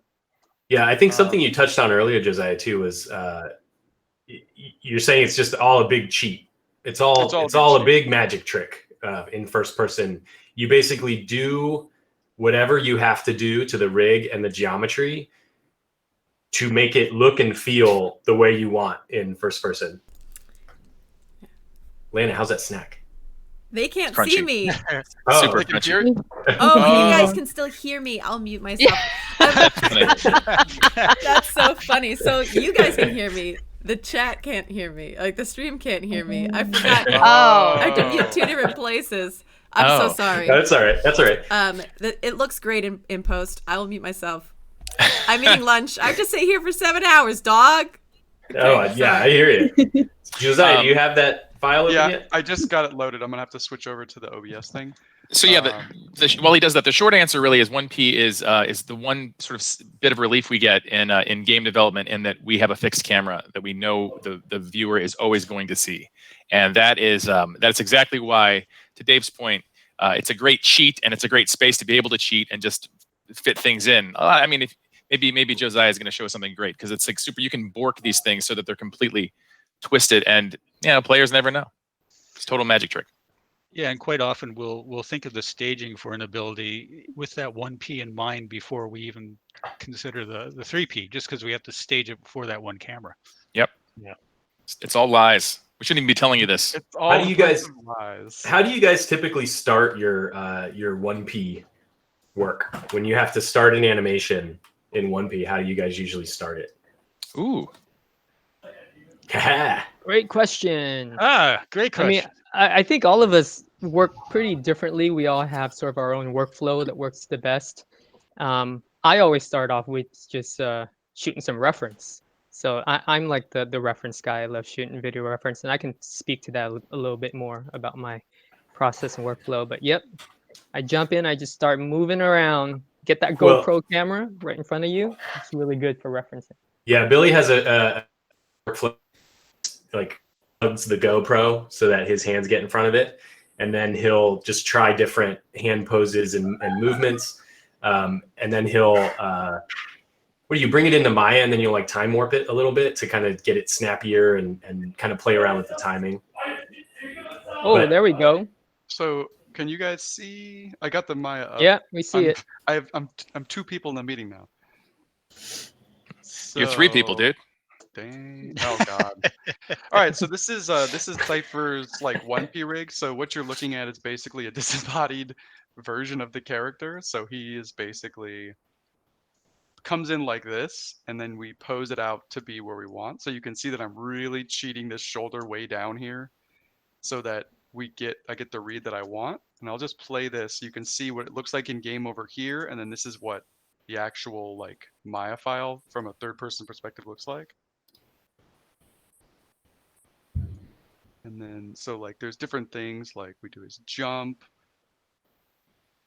And so you can see right here, I'm actually, so somebody asked about cloth earlier. We have dynamics on cloth, but occasionally I like to try to get a bit more of a handcrafted feel because, and do some like slight cloth animation. So you can see it kind of stretching here as if he's falling. So the longer he falls, the more stretch it gets. Let's see what else we have. And real quick for the tech artists, are these arms the same ones, the same mesh as our 3P character? No. Okay, but do our thank you. Do the arms sit in the same spot though as the mesh, so that when we rig them, yes, we can share bones and share skinning information? So this is actually the spine 4 bone, right? they are in the same position if you are a male character. And if you are a female character, the arms are actually in the same position as the male characters in first person. In third person, the shoulders are brought in a small amount. So the skeleton actually is different between the two, at least for the female. The mesh, and then the mesh is a higher res version for the first person because we can allow it. There is a down res version that is what you see in the third person. Yeah, and there's more bones too in the first person for the arms. The thing I wanted to just make clear was that the first and third person are both entirely separate things. We kind of leave them in the same space inside the scene because some things will be shared. It's just kind of like a smarter way to work. But most of the time, in my experience, your first person arms and your rig are completely separate from your third person one. All right, Josiah, what do you got now? Any more tidbits? I'm just still streaming while you guys are talking, so people can see how the rig works. So for things like this, I usually like to try to show the arm coming up on screen sometimes, and I've always found that like having the elbow lead for certain things is really nice. But there's a lot of cheating going on here too. Like the transition from this pose to like that pose is a big jump that you don't see because it's behind the hand. So there's a question in the chat that I saw. And so I think to answer the person's question about how do you start, I think you probably, I'm guessing for Josiah, you may be a little bit like me, but you're going to find one or two poses within what you're currently looking at. You can find one or two poses probably that were close to, if not some sort of semblance of the original like concept keyed poses that you might have done to sort of prove the concept of this particular animation. Yeah, so I actually did, actually I could show those as well. I actually have some videos of my early, I did some video reference, but I did a lot of like in-game testing. This will show a really old rig, if I can. I saw a question in the chat from Superpat. What FOV do you like to animate to when you're in your first-person camera? So it's set by our relationship to the game, and I believe 1P is 70 FOV or something for but that's an Unreal number. In Maya, our FOV is 25.05, I believe. And so we don't like really affect that much because it doesn't. Because in games, when you affect the FOV of the camera for the character, it doesn't affect the FOV of the camera in the world unless you have special tech set up. So it would only affect the character if you mess with the FOV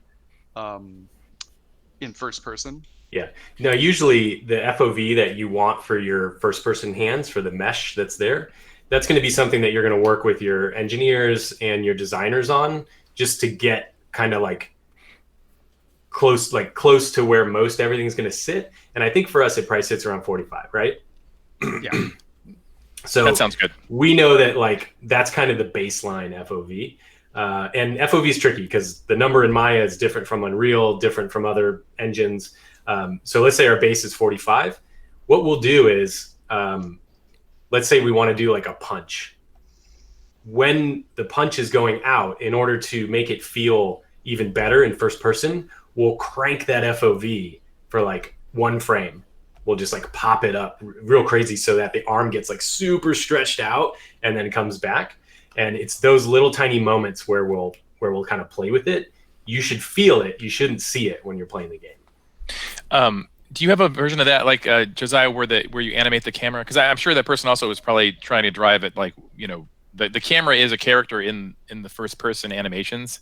Albeit a small one, because whenever we as animators want to try to make something juicy, they instantly tell us it makes them sick or whatever. These jerks out there that don't understand the brilliance of the set of people sitting before you today.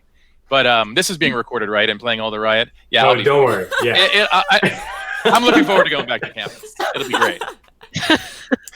Anyway, so we'll have to pull that animation back a great deal, just so this is kind of a cliche in animation, but you feel it, you don't see it. So that is that's something by all means you play I will I'll grab Brimstone's Molly equip. There's a lot of camera animation on that, and I toned it down so we can take a look at that. So somebody also had another great question in chat regarding these animations from the third person perspective. So if the players who are playing the character see this from the 1-person rig, how do the other players see the animations from the 3rd-person rig? Or did the 3rd-person rigs just not have these animations? So I'm a big, I don't think that they need to be somewhat similar, but I don't think they need to match 1-to-1, unless those actions are like humongous. But generally we try to match at least around what you're doing in first person with what you're doing in 3rd person. So for example, so basically if for Brimstone pulling out his Molly, he basically does the same action in 3rd person that he does in 1P, down to him pulling the casing out and putting it in the gun. That's all basically timed the same. But for somebody like a good example is actually Cypher. In first person, he pulls the coin out and rolls it, but in 3rd person, he literally just pulls it out of his pocket. Like there's not an actual visual connection, because the value to show him coin rolling in third person is so small compared to in first person that it's not necessary to really do the exact same thing in that instance. Yeah, you're kind of overcomplicating something that can just remain simple. Yeah. One kind of like a high level overview of how the animation team approaches all of the work is that we'll cast an animator to a character. And so let's use, what's a good example? So Paul was cast to animate Breach. Now, the way that goes is Paul will start with the first person work first. He'll get the arms, he'll start trying things, oh, how does this look? How does this feel? And he's kind of like the keeper of that character for the animation team. Like, he's so deep in it because he's been on it the longest, and it's his job to kind of like understand who the character is, why things move a certain way, and those types of things. Then as production goes on, usually a second animator will come on to help do the third person animation after the first person is already well on its way. So that first animator is kind of setting the tone for the character. Then the second animator will come on largely to recreate what they've done in 1P and 3P. It comes with its own set of challenges. It's not like it's easy or copying. And then from there, the person the sort of like owner animator, once all the work is done and all the gameplay stuff is done, they will then also do the character select animation. So it's kind of like that comes full circle. Like they figure out who the character is, what makes them tick, what kind of movement makes them special. And then at the end, they get to kind of put it all together into that character select animation. That kind of like everyone gets to drink in when they load it up. So back to the idea of like camera animation. I think we were talking about that a second ago. This is I'm actually surprised that this is in the game because it's pretty extreme.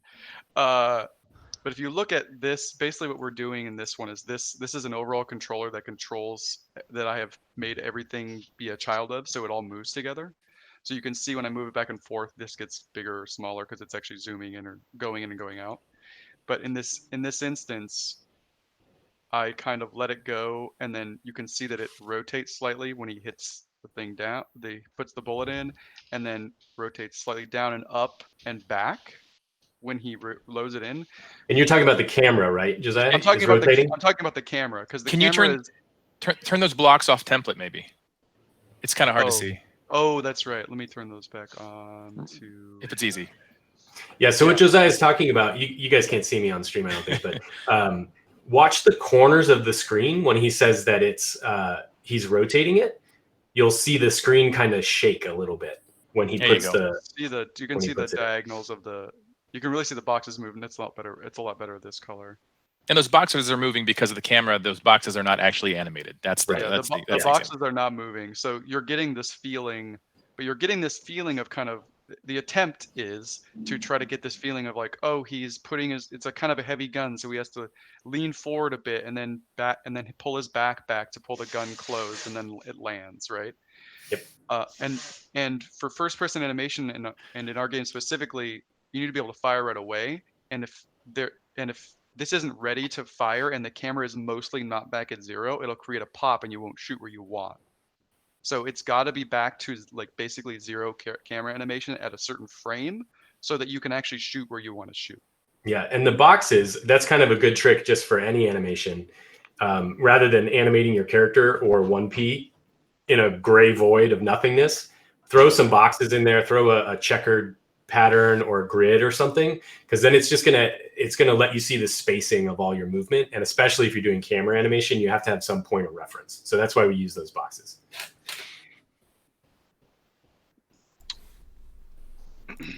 All right, awesome. So speaking of little camera tricks, I saw a question from earlier from Rosie Ms. I think this is a bit of a hybrid of a technical and animation question. How are certain animations animated, such as Jet's tailwind when she propels forward? Are you animating the character in place and then leaving the actual propelling forward in the engine, or are you animating all the secondary yourself? That's a great question. Are we talking about the gameplay? Is that in game? It sounds like she's asking about. It sounds like she's talking about when Jet dashes. is the animation animated the distance that he dashes or not? Is that what I'm understanding? Yeah. Yeah. I can pull up the animation. Well, you can also maybe you could just speak to it while you find it. So Too. basically, for that kind of stuff, she can go a variable distance, right? She can smack into a wall and stop moving. She can hit another player and not go anywhere. So what's actually happening in Engine is her player character capsule, like the thing that she exists in, is being moved at a certain speed in a certain direction, depending on where the input is and what the player is doing. And then what we do is we author animations in place, and I'll just show you what those look like. So that, because at the beginning and end of that animation, she has to end up at the same spot in the animation so that her position in the world is not offset from her player capsule. So it's kind of maybe a little bit too technical. Another way you can also do that too is, let's say you wanted to animate Jet dashing through the scene, like actually moving through space, because that just helps you visualize what should actually be happening. You can go ahead and do that, and then before you export, you can just mute that controller that's moving her through space. So basically, she'll just animate in place when you export it into Engine, and then programmatically, she'll move through space based on what's going on in the game world. Yeah. And So a good way to do that, I mean, a good way for us when we do it in place is because in Engine, the game designer can choose to change the distance that she travels. And so you don't want to actually animate her traveling because it could change multiple times. So in place helps with that. So this is basically what like the north dash looks like. It moves only in the space that it's animated. And attempting to keep the head at least forward and back in a similar position. It's a bit difficult of a animation, or to keep the head in this exact same position, and then she would look like she's flying. But yeah, and then the other thing to remember too is that it's not like Josiah just opened up a blank Maya scene, plopped Jet in, and then made this. Like it starts out with just some poses, and then you put those in Engine just to make sure, like, okay, do I like, the shapes her body is making? Like, does it read well inside the game space? And then from there, Josiah would slowly iterate and polish and start to stretch more and more. And we got and I think we got some we pushed it pretty far. Yeah. This animation team definitely likes to go too far, which I applaud that. I think that's what we should do. And then I know that there were some issues where we were seeing issues during playtests where she was getting like too stretched out and it was kind of looking kind of weird. And so we just had to dial that back a little bit. And another thing that has to do with like the difference between 1P and 3P. This is an instance where I kind of did try to keep 1P and 3P similar, where when she goes left and right, she kind of pushes herself with her arms, or when she dashes forward, she actually does like do a similar motion. It's just really fast. So I see a question real quick here. Someone was like, "Do you have some scripts like Tween Machine?" So personally, Tween Machine is kind of like my main tool. You could say I'm also a little bit of an old fogey because everyone else is like Animbot, and I'm just kind of like, I have the way I work. I don't want to use it, but I think everyone else is in love with Animbot. You got to get on that Animbot life. Yes, Animbot's the best. Amazing. Highly recommended. I'm with Dave on that one. Really shows your age. Keyframe it. Doesn't Animbot have Tween Machine? It does. Yeah, it does. Tween Machine is basically like a very basic functionality now. It's just so many colors. Animbot, so many colors. I'm but those selection sets. Oh my, we do a lot. We do a lot with layers. I think Adam probably is the worst offender. Or the best offender. God forbid you have to open up Adam's file and go through like 57 animations. Oh, don't get do him this. started. Don't let him. Don't. I'm scared. I'm scared, Up guys. your grandpa. Yeah, it's a great background. Oh, yeah. Oh, sorry. How did you get that? Do we? Listen, Lana, do we have any questions for tech art? Have you seen any that have popped up? I'm looking back through my list. There's so many came in right when we started. So give me 1 second to sort of roll Another one through. that just caught my eye was, how does the keyframing workflow vary artist to artist? Are there layered keyframing workflows versus post to post stepped workflows?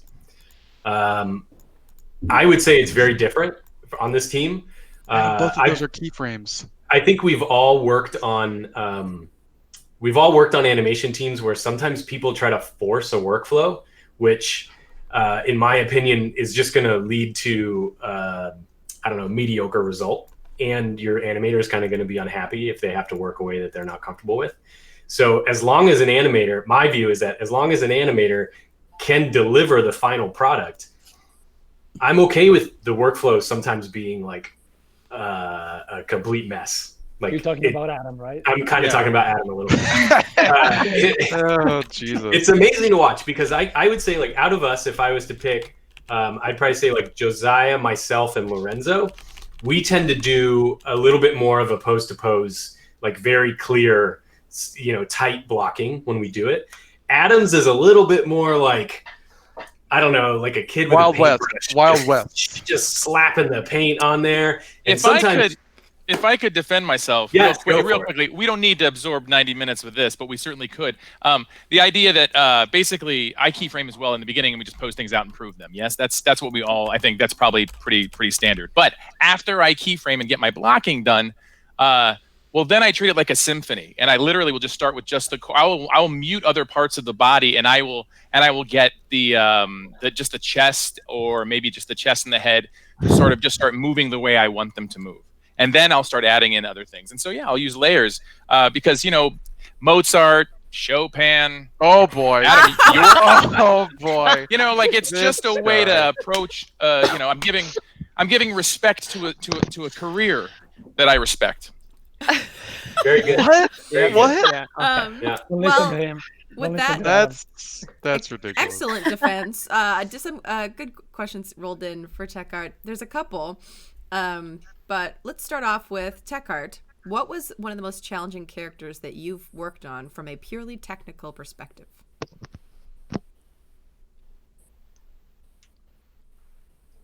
Starts with a B, ends with a reach.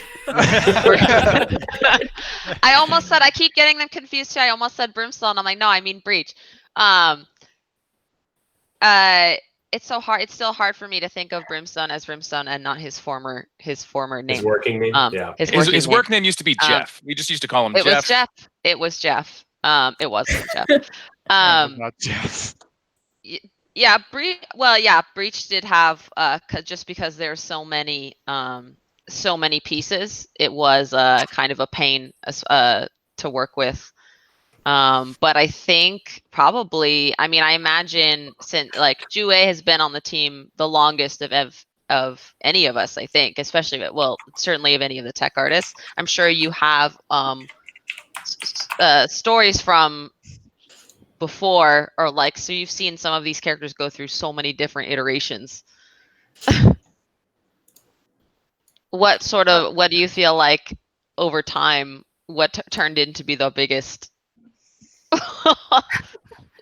Yeah, I think like it's kind of unique for us because we do not so each character has same proportions, so we kind of share the rigs like across all the characters, and then I'll see the beginning of settling down, hey, what's the very first, the core rig looks like, would be like, because you need to consider a lot about how it can be shared and how we can expand from that for all the needs that we will need later on. And then another pretty interesting like stories are like we had like early like debates about like, hey, can we use cloth in game because we have very low perf budget, and then those kind of like questions early on we kind of had to really look at, like, starting from the design of the characters, like if we cannot have cloth, then we cannot have big capes, like things like that would be like, I guess it's not like very complicated. It's a lot about like iterations on the ideas you want to get, and then kind of like balance out the the actual kind of solution on like creativity versus tech limits.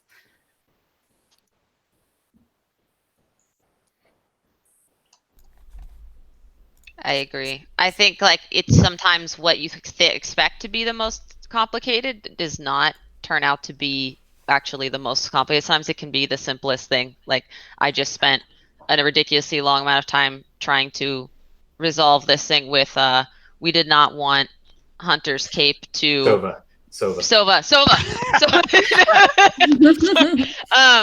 Sova's cape to go to be, there was a, you know, like our team is very, very focused on integrity of the gameplay, and there was people had complained that sometimes his cape when you're strafing can give you away behind a corner because it would flail out when you're going quickly back and forth. And we were like, how can we, without losing all of the motion of the cape, still dampen it when in there? And so I spent a long time with making this crazy graph to try to make it so that the cape will, when strafing, be calm, and when in all other situations where it's okay, be more fluid. And so it's things like, you know, the end result is something you ideally would never even think of, you don't notice, but what goes into it is kind of ridiculous.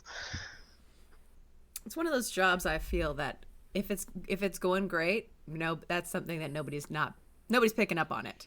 Yeah, if it's like the perfect Yeah. situation, people don't really see it. Because you see the bugs and then you're like, oh, what technical person messed this up? But it's certainly unsung. So here's a question from A. Sean for Tech Art. How do you tackle animation state machines with your animators? Or do you? You don't let them touch it. We have the same. So Don't let animators do that. There's a core state machine that's actually all of the gun and navigating animations are shared across all of the characters. So they're sharing the same core state machine that actually is not. It's compiled in a C++. It's not in. Jue, correct me if I say anything incorrect, but there's. It's not actually in a state, when you go in a state machine, that you can edit the normal way. We do create state machines for specific things per character if there's something they need for their abilities, because there's the unique animations for every character's abilities, and for the abilities themselves if necessary. But that is for performance wise, it is actually compiled into C++. It's not a state machine that you could go in and edit. Guys, I will take a break to say that there's way too much Josiah in the stream. Huh? What do you mean? Too much. No idea. You gotta take your.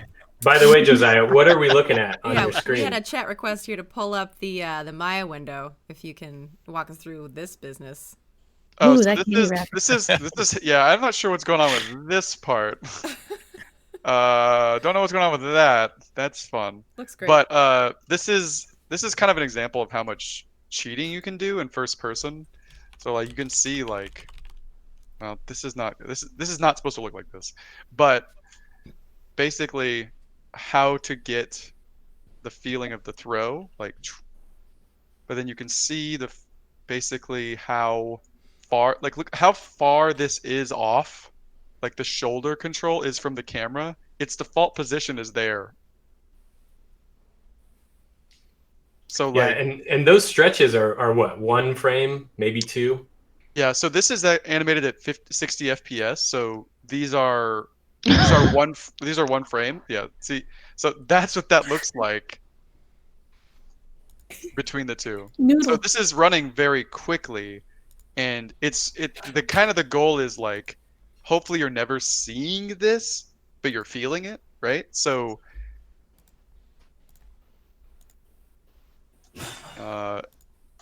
and so for example, like Jet's throw, her first frame of the throw, her arm is like broken back here.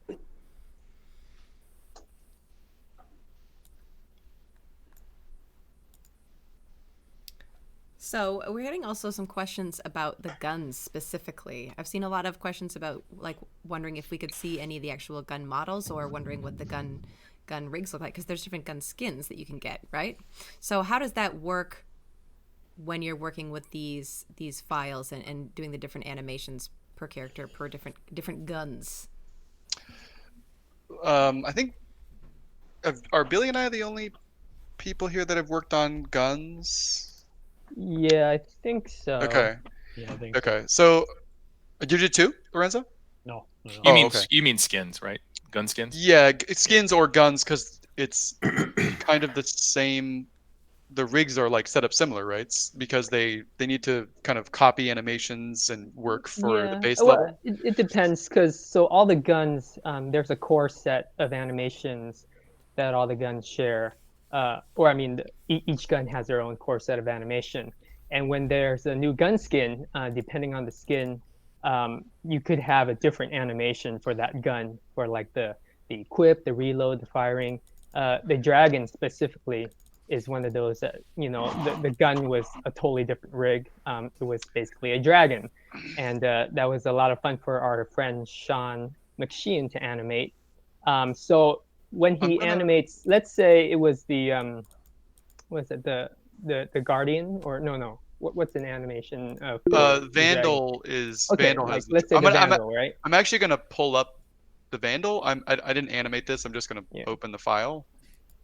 Yeah, but when he animates the new Vandal dragon animation, we'll just go into the animation blueprint and replace the core Vandal animation with the dragon animation. If you had bought that skin with that level up to get the animation, then you would get that.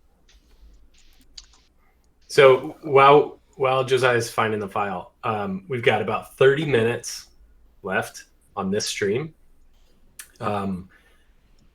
What are some other things that we can like be sure to touch on or show or answer before we're done? Because it'll be over. Go ahead. Oh, sorry. I've just seen a lot of asking about our face rigs, Alyssa. Oh, I really? don't know if you show off character select or not. Oh, show the rig? If you want, Alyssa, I have the Jet character select my file, and you could kind of talk through that too if you want, if I was to show that. Sure.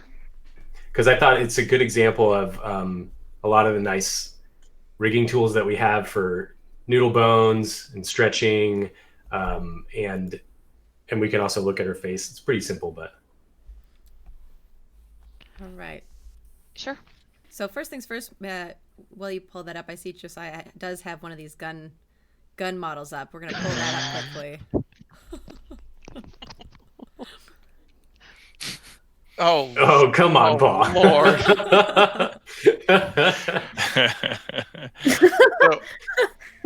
Are you like just pulling these from our like Facebook or something? I'm hacking your machines. So I want to be very clear. The master that animated this is Sean. McSheen, and he's not here, so I can't speak to like I don't know much about this rig. I just wanted to pull it up so you could see it because people were asking about the different rigs. But you know, this has got a lot of extra controls for different elements of the actual dragon. So any kind of extra motion you'll see will be put on stuff like these new bones, whereas the default, like Vandal, obviously does not have anything like this. But that's kind of all I have because I didn't animate this. But looking at the dragon. Yeah, like looking at the rig, it's nothing crazy, right? Is it mostly an FK chain, or is there any IK spline stuff in there? So this looks like this is FK. These are. The rig is pretty simple. It's mostly FK controls on the neck part, and then we did add like something like for the breathing. We had like a bone for that to push on to scale, so it feels like the dragon is breathing a bit. And then we have some setup in the head part, Oh, there which it is. can open the Nice. jaw and stuff like that. Yeah, what's really nice that's to see is cool. that for other tech artists and animators out there that may not be in the industry yet, it's not complicated. Like this is your rig can be simple, and it can be just functional. It doesn't need to be super fancy, and you can get everything you need out of just an FK joint chain most of the time. People were talking about the trigger. This is a foot. He has 1 foot. This poor dragon has 2 front feet and 1 back foot. Lana, can you switch over to my screen? Yes, sir. All right. Hopefully it looks good for everybody. So, is it working? Yeah. Sweet. So this is the scene file for Jet's character select animation, where she comes in, she does her thing, and hangs out. What I wanted to show everybody was kind of just some quick workflow stuff that just I used for this scene. Typically, I'll have one panel will just be my fixed camera, and another panel will be my perspective view, so that I can select whatever I need to do to key and move stuff around over here. And then I like to keep the graph editor up down below. As you can see, no anim bot or anything to be seen, but that's just because I'm a weirdo. The rig here. So we have options for the face controls. Do you like it better in default lighting? Do you think that looks better? Probably. Yeah, it's nice. So we have primary, secondary, and then tertiary controls for the facial rig that we have. Over here, Alyssa made the rig so that you just select the head control and you can turn them all on and off here. Minor eyes, eyebrows, nose, lips, cheeks, all that sort of stuff. So right now you're actually seeing, I think all of them are on, right? Except for nose, yeah. So what this does is I can grab, here's a good example with the brow. I can select this controller and I can move. Oh no. This is what happens when you're doing it live. Did it crash? I don't think so.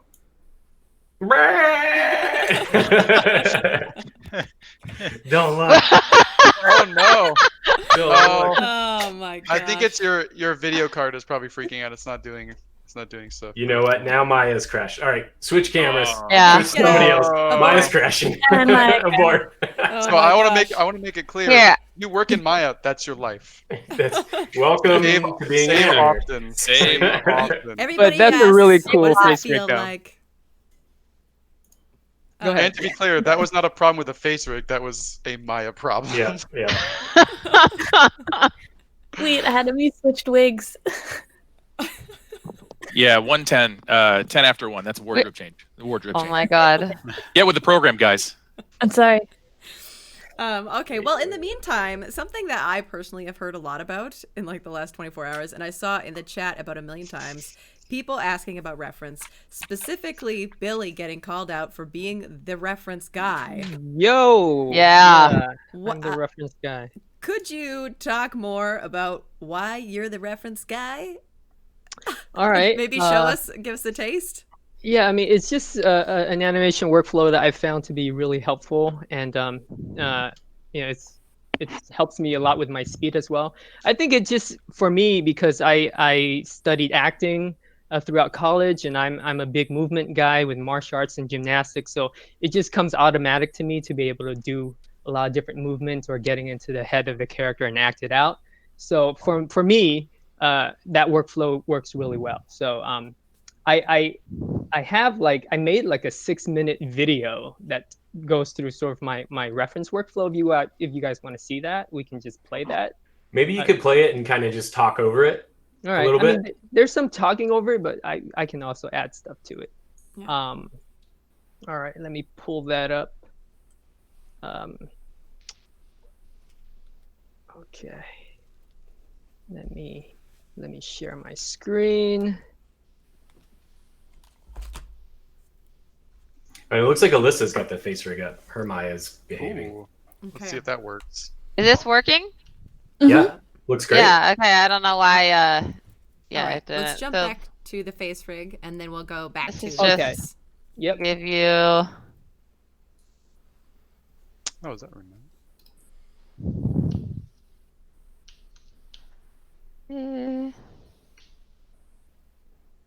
Yeah, what I really I'm not like. even saying. So like, yeah, this is There you just go. like the what Dave was talking about. These are like Oh the. my. I really like what Alyssa did, where she has these driver controls that when you move them will drive the secondary and even the tertiary control. So that helps a lot with the speed for us when we're animating. Oh, wait a minute.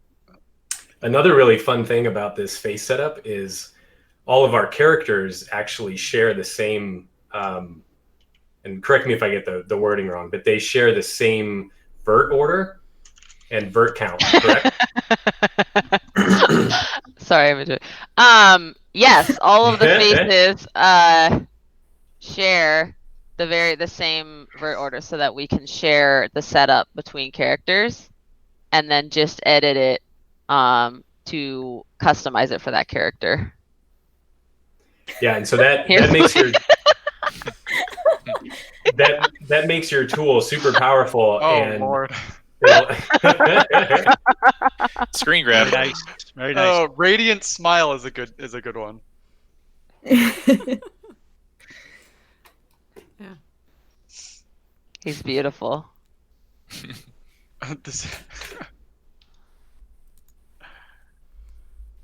Are there any other specific questions about the face rig that anyone wants to see?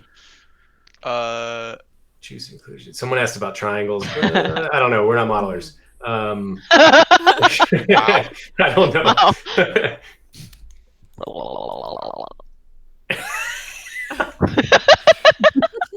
Okay, are the controllers manipulating blend shapes, or are they skinning? No, this is all joints.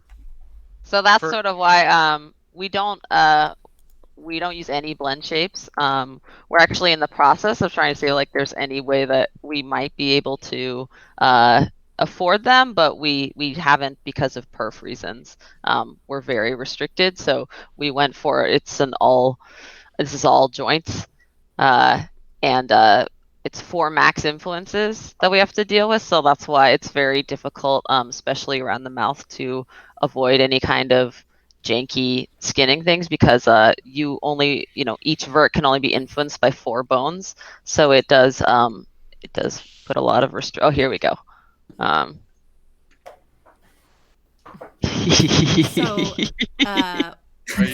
with shared vert counts and orders on character faces, are there any faces that were a big challenge? Oh. Well, so there are like Omen and Cypher they have unique faces. So we just handle those. They're a little bit simpler. I don't think. Is there anyone else that any other face that's? We went through a lot of iteration. I think sure, I'll open up. with Viper's face. Yeah, but as far as the rig and stuff, they're all built off of the same, other than Omen and Cypher, right? Yeah, and did we talk about how the face in game is the face in the playable game isn't the same face that's in the character select because of perf and bone count and all that entails. Yeah, also Cypher actually use the same face as well, but we actually did some interesting exploration to wrap Cypher's face to the shape of the base face and then apply the same setup on it and then push it back. So Cypher would work the same way, but like they look very different, but it still works. Alyssa, you need to post that picture. Post it. Wait, what picture? Oh wait, Lorenzo, you got to show your video first. Yeah. So what? Let's do this. Yeah. Let's do this. Let's let Billy talk about how he uses reference, and we can have a quick conversation about that and maybe some of our other workflows, just real fast. Yeah. And we'll save the last 5 or 10 minutes for some of the goofy stuff that we have. Okay, cool. So I usually shoot my reference front and side angle if I can. I just take it into like Premiere or any video editing software, edit them together, and then export out QuickTime videos. And so I'll just skip that beginning part and just go straight into Maya. here. Can you mute it, Billy? Just here in her yep. idle position for the. All right, so here in Maya, in your main camera, just image plane, import image or import video movie, because it's make sure it's a QuickTime video, because Maya can only read QuickTimes. So I bring the reference in, and if you can't see it, make sure image plane is showing in your show window. So the first thing I do is I set the depth to 1000 so that the image plane goes behind my character. And then you can also resize the video reference, move it in X or Y. And then I just try to match my 3D character to one of the angles, preferably the front angle. Works pretty well when I'm blocking it out. So the cool thing about using reference in Maya is you can adjust the speed and the timing of the video reference to match what you need. So I know from the designer, this is Sage's wall cast ability. And from the designer, they wanted the wall cast to be about 0.7 seconds, which is pretty fast. And obviously, I'm not moving that fast. So if you do the math, 0.7 seconds is about 21 frames. So I'm changing my timeline to 21 frames. And then what I do with the reference is in the reference attribute, there's a frame offset attribute. I just key that on the first frame. Then I go to the last frame, and I middle mouse drag that attribute to the end of my animation. So now that just retimed my whole reference animation to work within 21 frames. And it's going to be a lot faster, but that's what we need for the game. And then you just want to make sure the curve of that frame offset is set to linear so that it plays smoothly in Maya. So now I just use the reference, go through, and I basically find key poses for my animation. So the first one is, of course, that idle position. And then the next one, I'm just looking for like big movements, big changes in the movement. And so like here, the next key pose would be here where her arms begin to come out. And then moving on, the next key pose is going to be probably when the arms cross here. So I'm just making a note of this keyframe. And then I'll go through and block out my character at that pose with those, with that pose at that keyframe. The next one for here is when she steps out with her foot and her arms begin to come out. So I'll make a note of that keyframe. And then it seems like I kind of hold that pose for a few frames. And so or actually the arms come out. So here's the extreme pose, right? And then it holds for like a few frames. So I'll make a note of that keyframe there. And then it goes back to idle at the very end. So now, real quick, I already have a basic block out of my animation. If I frame through this keyframe, you can see that these are the key poses for the animation at the exact timing that I need. And so within like 2-3 minutes, I already have my basic blocking and timing down, just in reference form. And then from here, I'll go through and actually block out my character, matching each of the poses at that timing.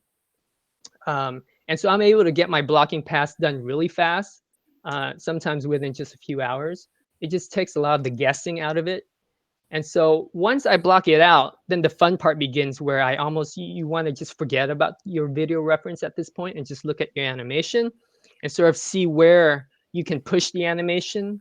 And you want to always try to push your animation past the reference. And it could be things from like exaggerating a pose, varying your poses, offsetting your keyframes, sort of favoring one pose to the next, making things snappier at certain points. So if you look at my animation compared to my video reference, you can see sort of where I push things either forward or even push things back. Like here, I made the arms not go out as far because the animation was so fast it was kind of poppy. And then in this anticipation pose, I've really leaned her body back much more than what was in my reference, just really exaggerating that pose. And I favor that pose as she goes forward. I just try to hang on to that exaggeration pose as long as possible. And then she pops forward way faster than what's in my reference, just so that the animation has a stronger feel to it. And same with here's the end pose. I really exaggerate this pose, have a nice line of action, leaner forward more, but I pulled the arms not as far back because it was too extreme in my reference, and it made the animation a little poppy. And then I also favored that pose a bit before I return her back to idle. Hey, Billy. Yeah. This is a video, right? A Yeah. video that you've already made? Okay. Yeah. Everyone, done. Yeah. be sure to follow Billy on Twitter. He'll share this video. We'll also maybe link it somewhere in the chat or something. My point of view as a lead of the team, this workflow is very fast. And it's very, it allows for a very rapid sort of like feedback loop that helps us find the best choice as quick as possible. So if an animator likes to work like this, I'm fine with it. I'm all for it. That's great. Sometimes it takes a little bit more work to push it. If you're kind of new to using the reference in animation, you may get kind of like stuck to it and want to only do what you see in your reference. But Billy's done a really good job of getting to the point where like he'll push the pose further if it needs to go farther than what he's doing. But as a supervisor, it's very quick to see stuff and be like, yeah, do that, or no, don't do that. But at the same time, I think a lot of the other members on the team we'll just take the 3D rig and just start playing, like just moving it around like an action figure, like finding poses, trying to push it as far as we can, block out, the timing that we feel fits for what we're doing. So the thing I want everyone to leave with is that there's no right or wrong way to do it. If the reference works for you and you can create great animation like Billy does, go for it, do it, use it. If you kind of struggle with reference or it kind of hurts your process, I kind of fall into that camp. That's totally fine too. As long as you end up with like great animation at the end, not a big deal. Yeah, I think one of the things that's always been fun about posing in the beginning without any preconceived stuff is that a lot of times the character itself helps you find the appeal of that character. You're posing something out and you'll get happy accidents, or you'll get angles that work better with that character, and that can really, if you're in tune with that, a lot of times it can help guide you. So yeah, you kids stay in school. Stay in school. I don't know what that means. Okay, so we're almost out of time. We have some special little outtakes and goof dailies and stuff, right? Do we have some? Yeah. All right. Do. Which one do we want to start with, and who's going to do it? Are they in the Google Drive? Yeah. Yeah. Let's see. I can do it if you guys want. Yeah, sure. Go ahead. All right. This is great. This is a much asked question. Let's start. Hey, Lorenzo, can we start with your hunk? Yeah, your hunk Sova? Yeah, Sova's character select. All right. Make sure your sound's back on. All right. Lorenzo did an awesome animation for Sova's character select, and he decided to just do a little variance on it. Here it is.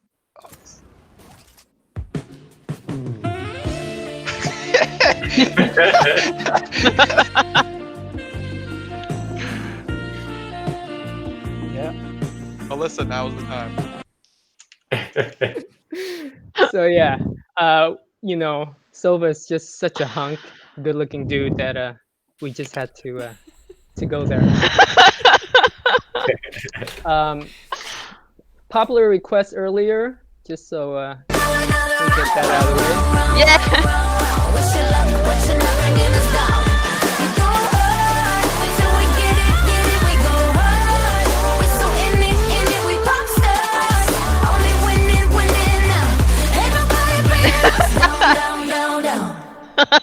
Yeah, that was just for Sweetie Buns, I think. Let's that was only. Let's keep Just the for dancing you. going. Oh, what's this from? This is It another. was another rig test. Jeremy. Oh yeah. Original. I Yeah. never saw this one. I like how their heads don't move. I like how it's like it's like they're chickens or something. Yeah, I know. Yeah. It's the mocap. Yeah. Alyssa, did you find any of those images when we were working on the faces? I couldn't get it because they're on my long story, but no. Okay. Alyssa, We'll drop find that- them. drop We'll that tweet them picture out. in here. Oh, here's a cool Paul 2D roughing out Oh, character yeah. select idea. That was I was sitting around with my Wacom tablet trying to figure out what the hell Breach was going to do for a CS. So yeah, I just did a few pictures. Yeah, this is a great example too of like Paul showed us this before he started blocking in 3D, and we were already able to kind of like we were able to see what he was going for. So we could already say like yes or no or faster or what about this? What about, and so the conversation could already get started. So any workflow you have that works and can communicate your idea to the team, that's the way to go. Yeah, and that was like 10 minutes, and then you figure out what you want to do. So yeah. Do you want to show anything in here, Paul? Show Alyssa's screen real quick, just so everybody All can get a full screen taste of that. Let's see. There's some going on. Staying on Breach. The second one on the top there, beside that, that's an early. We're trying to figure out what Breach can do with his arms, and this was a real ridiculous idea of just slamming into the ground. Yeah. But you make it bigger, Billy? Yeah, Lana just gotta. We had no idea what this guy's arms were going to do. So they wanted to do a ground pound, and it was like, I don't know. Okay, let's try this. So again, it's just a few frames, and I mean, it helps get across what we shouldn't do. So yeah. Nice, Paul. Paul Monbriquette. So Lana, how much time do we have left? Just You a couple have minutes. like 2 minutes left. Oh boy. Any other questions? Last minute questions. Maybe if is there a question for Sarah? I don't think Sarah's gotten to answer anything. Should we make one up? Sarah's card, right? Oh, Sarah, who's your favorite agent to play? Yeah. in To Valorant? play? Yeah. Well, Come on, it Sarah. was Sage, but my poor girl has been nerfed into the ground, and I'm Sage! playing Spooky Boy, Omen. Oh, wrong answer. Wrong answer. Come on. Come on. Wait, sorry, Adam. Boo.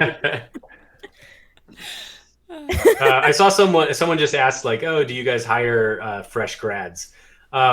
It's gonna probably be pretty rare if we hire someone straight out of school. I would recommend for any large AAA studio, look into their internship programs.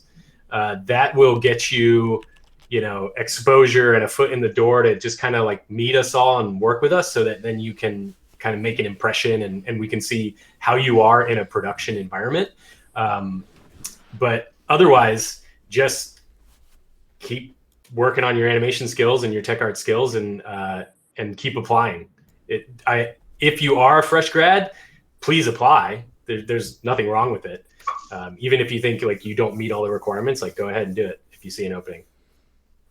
And just one little additional comment. Keep applying, but keep applying with new stuff. Because if you apply year over year with the same reel that you didn't get the job the first time, there's a chance that people will notice that it's the same one. But if you apply with a different reel, people are going to see growth from you, and that is very informative as a part of who you are and how you're able to adapt as well. So definitely keep applying, but also keep practicing, dog. But Valorant. That's our time. Thank you so That's much it. for Oh. joining us today, and thank you, chat. Can we please get rats in the chat? That's just capital RATS. We don't have emojis here. This is our first stream. Thank you, Valorant.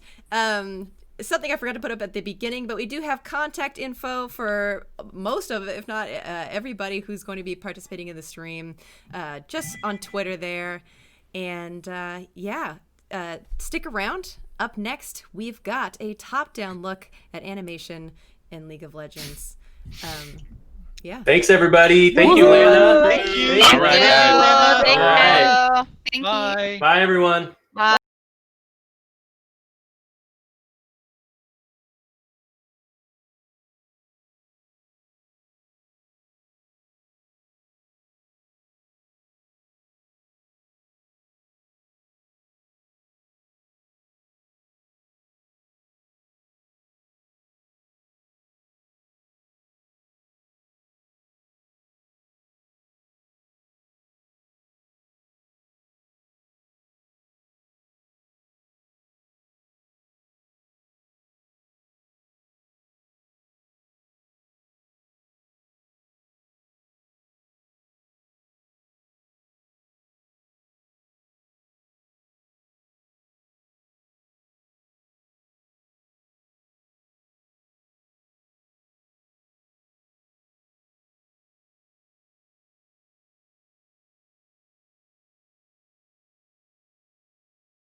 All right, hey everybody.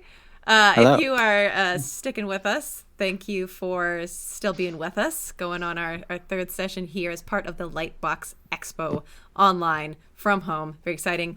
And if you are just joining us, welcome.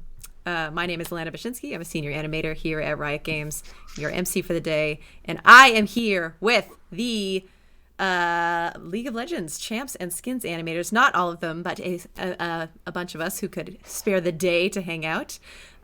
We already did intros, but if you want, everybody can quickly go around and say your name, even though I think it's already on screen. I'm Lana. Next. Anyone? I'm Adam. Cool. I'm Matthew. Nigel. I'm Maynard. Oh, we're fighting. Awkward. Hi, I'm Nick. And I'm Christopher. Wonderful. Very exciting. I forgot to put this up in the intro, but again, here's contact info for all the rats. Screenshot it. A bunch of us are on Twitter. And yeah, you can hang out with us there, ask us questions. If we don't get to them today, that's a good place, excuse me, to do it. So we are here for a top-down look at League of Legends, where I think each of us have a little something that we'd like to show off. And we got a lot to do and only an hour to do it. So let's just jump right in. Adam Turnbull, do you want to kick us off? Yeah. Yeah, I definitely have too many slides, so just kick me out whenever you need to. So I'll try and go through it as quickly as possible. Okay. I think also originally we talked about like taking questions sort of intermittently. But I think for time's sake, we might be holding questions to the end. But keep asking them. Make sure you tag us in the chat at Rat Animators. I'm pulling them into another document so that we can ask them as soon as we can. So if you at Rat Animators, the person that the question's for will get it asked later. Adam, take it away. Yeah, can you see this on the stream? Yeah, rats in the chat if you can see the presentation. I know you can, but rats in the chat only. Cool. I'll try and go through this quickly. I'm Adam Turnbull. I'm a senior animator at Riot. I have been in the industry about 10 years now, but for 3 of those, I've been at Riot. Mostly on the champ team, but I've just recently moved to skins. This is my Twitter handle and social media handle if you want to follow me on chat or send me a message. And this is what? I'm gonna follow you. Don't. You threw me off. All right. This is my animation process and how I approach champs, and how animation can help other disciplines in the early stages.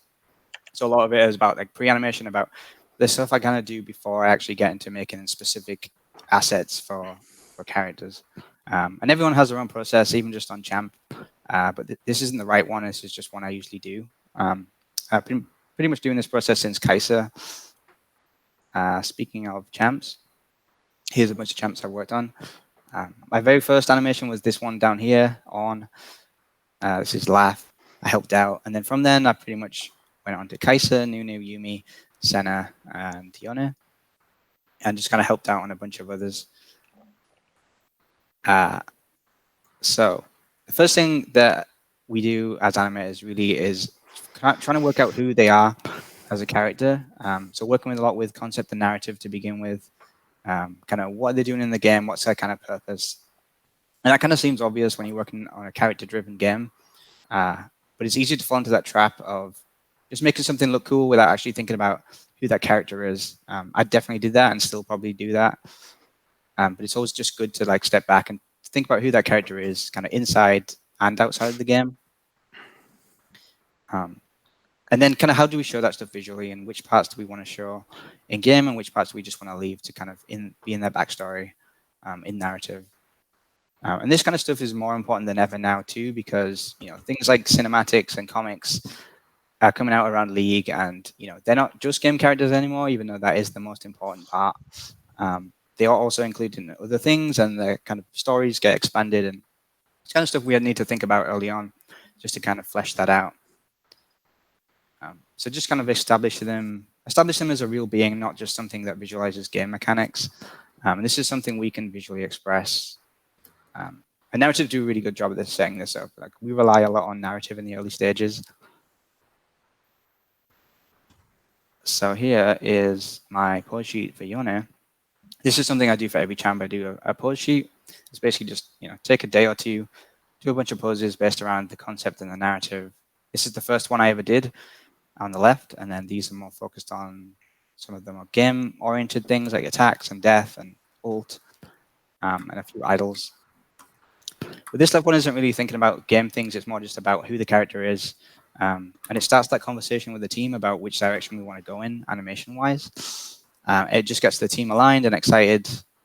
It kind of we get to work out which things work and which things don't very quickly.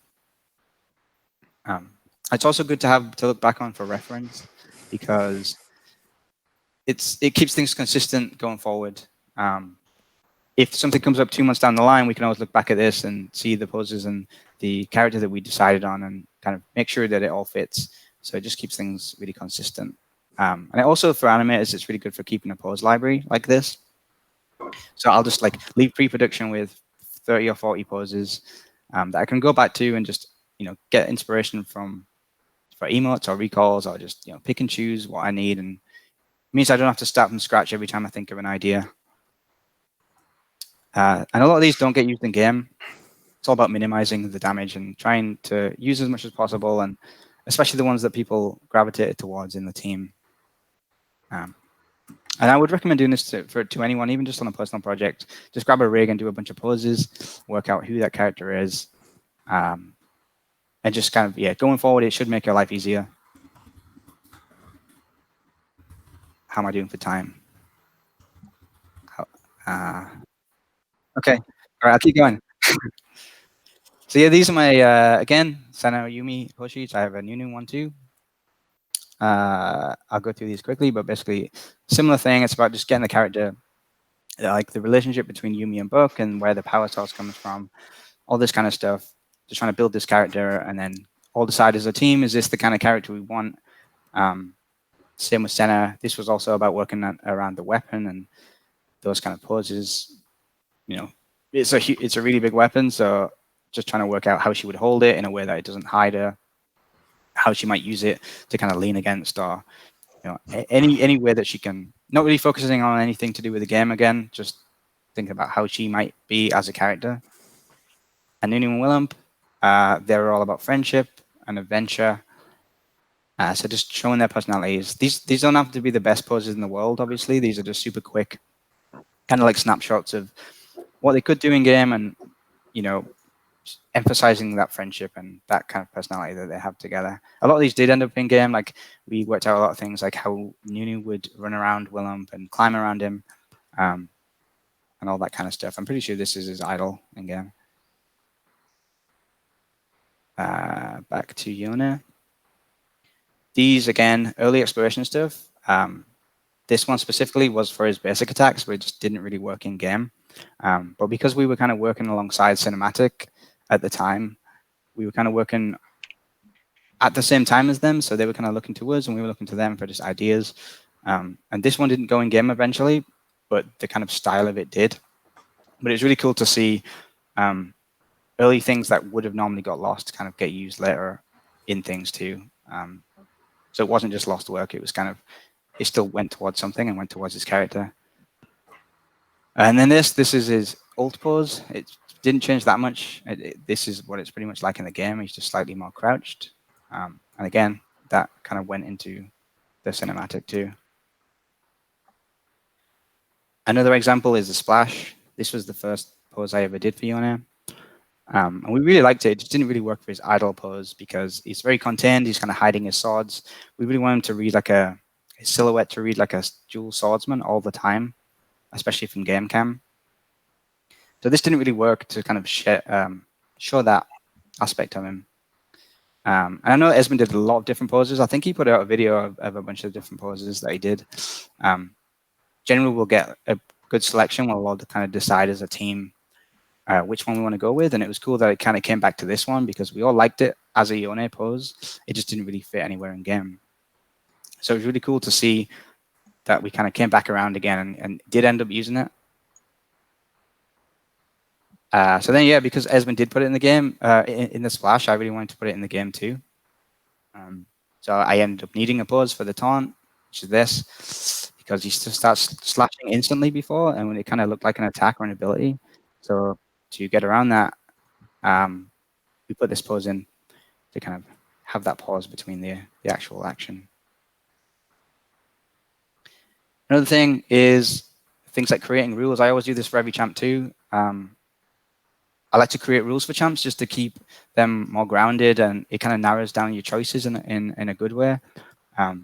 Keeps them feeling like a real thing or a real being that kind of abides by specific rules. And for Yone, one of them was the swords. So both swords in the game actually are different because they do different types of damage. And this was kind of like, I wanted to bring this across visually and have like, his steel blade he's very familiar with it. He trained with it. He'd be very precise with it. He's had it for years and years and years. Whereas the demon blade is newer to him. In a way, it would be heavier physically. So just making those little subtle things of like, this one would move in a big sweeping arc and he would kind of catch its weight afterwards. Whereas this one would be very precise. He would, he's very familiar with it. He would flourish it, all that kind of stuff. I think I'm running out of time, so I will skip this one. But this one is about repurposing animations. This was originally the Q3, which I changed because of gameplay reasons, and then it kind of went into the recall eventually. Gameplay tells something that was very relevant for Yone because he's such a quick champion. He does a lot of dashes. Again, coming from the pose sheets, a lot of these were in the original pose sheet. This one specifically. It's just basically giving the player time to read what is about to happen and giving as much information as possible in the shortest amount of time, because we don't generally get a lot of frames to work with. I think this was like 6 frames, the anticipation. So it was no time at all. I basically just had to pause, and it kind of gives that element of direction because of the antic pose, the direction of the sword. Again, with these ult, you have this directional V shape, kind of tells you that it's going to go this way. And then again with this, he kind of jumps this way and he leans the other way, and his swords kind of come around in an arc leading towards this way. So it kind of, in that short anticipation, it kind of tells you as much information as we can. And VFX are really good at this too. They're better than we are at doing this, but it's good just to be able to emphasize that in whatever way we can. I have 2 slides left. How long do I have? Yeah, all right. Okay, sorry.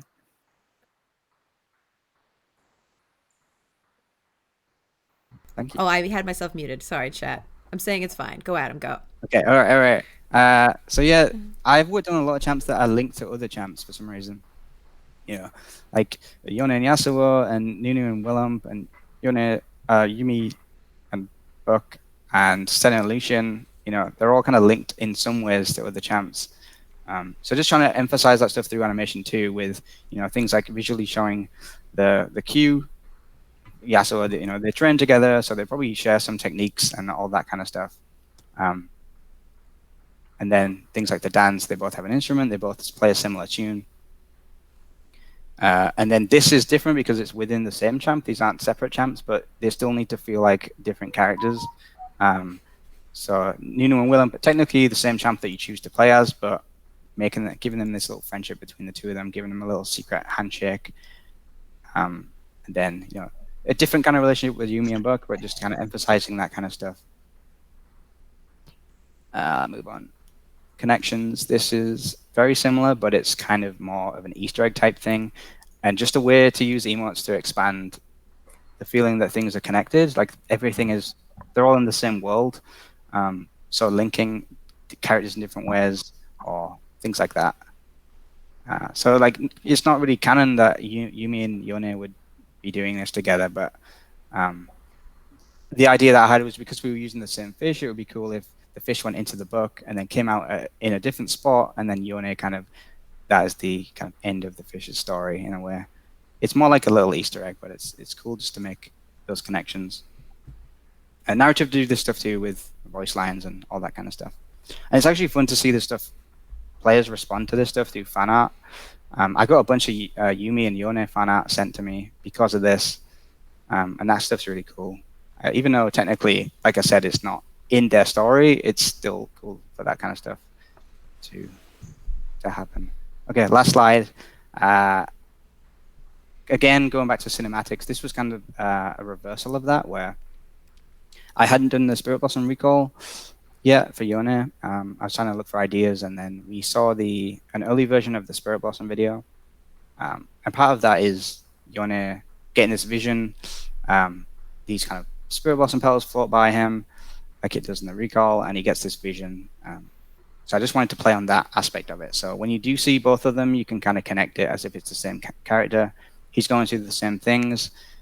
I kind of emphasize that by having the silhouette of the body the same, having the swords in the same position, all that kind of stuff. Ugh. Yeah, I'm done. Sorry. Thank you. Great job. Good stuff. Again, we see all your questions. We have a big doc. I hope that we'll have a time to answer a couple at the very end of this. If we don't have a time to answer any questions during this section of the stream, please check out our Discord. That is !rats in the chat.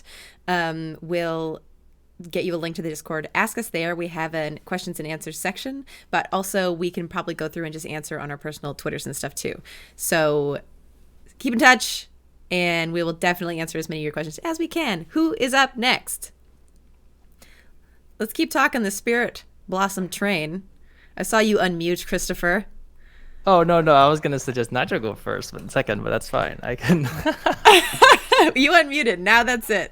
The rules of the unmute, dog. You're next. All right. Well, okay. So there are a couple of us that are going to be talking about Spirit Blossom, so I don't want to necessarily take too much time. I can probably go over a little bit of just stuff that I did for Yasuo, because that was the thing that I contributed. Obviously, Spirit Blossom was a really, really huge patch. There's like 10 skins or something, 2 legendaries for each. So a lot of animators got to touch on that. A lot of animators got to contribute a lot of different ideas, a lot of explorations and all that stuff. But I was just going to sort of present a little bit of some of the behind the scenes stuff that I did for Yasuo, as well as, thought process. So my hair is a mess, but that's okay. Sorry. Let's figure out how I'm going to share this stuff. Rat content. I'm going to switch my screen in a second. Unfortunately, my presentation or what I'm showing is not as organized as Adam. So we'll have to make do with that. Transition. Does everyone see Cythria now? Yes, sir. Perfect. Okay. Okay, so actually kind of similar to Adam. Let's see. I'm going to share this. So for Yasuo, actually I didn't turn that on today. Let's see. Main screen background, boom. Okay, there we go. All right, so similar to Adam, actually for recalls, a lot of times I also go through the similar process of. Actually, can you guys actually see that? It's not actually showing. Whoa. Oh. Transition. There you go. Yeah. Okay. So a lot of times I also go through this process of creating poses, and in the initial stages, because character for skins, the character is kind of the same, or at least it's kind of our vision of what this character would be in this alternate universe.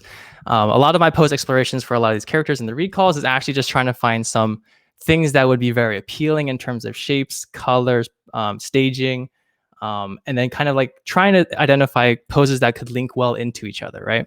So stuff like that sort of gets the creative juices flowing. And in this stage, it's like, just try lots of different things, try things that you haven't seen in the kit, haven't seen in other media and all that stuff.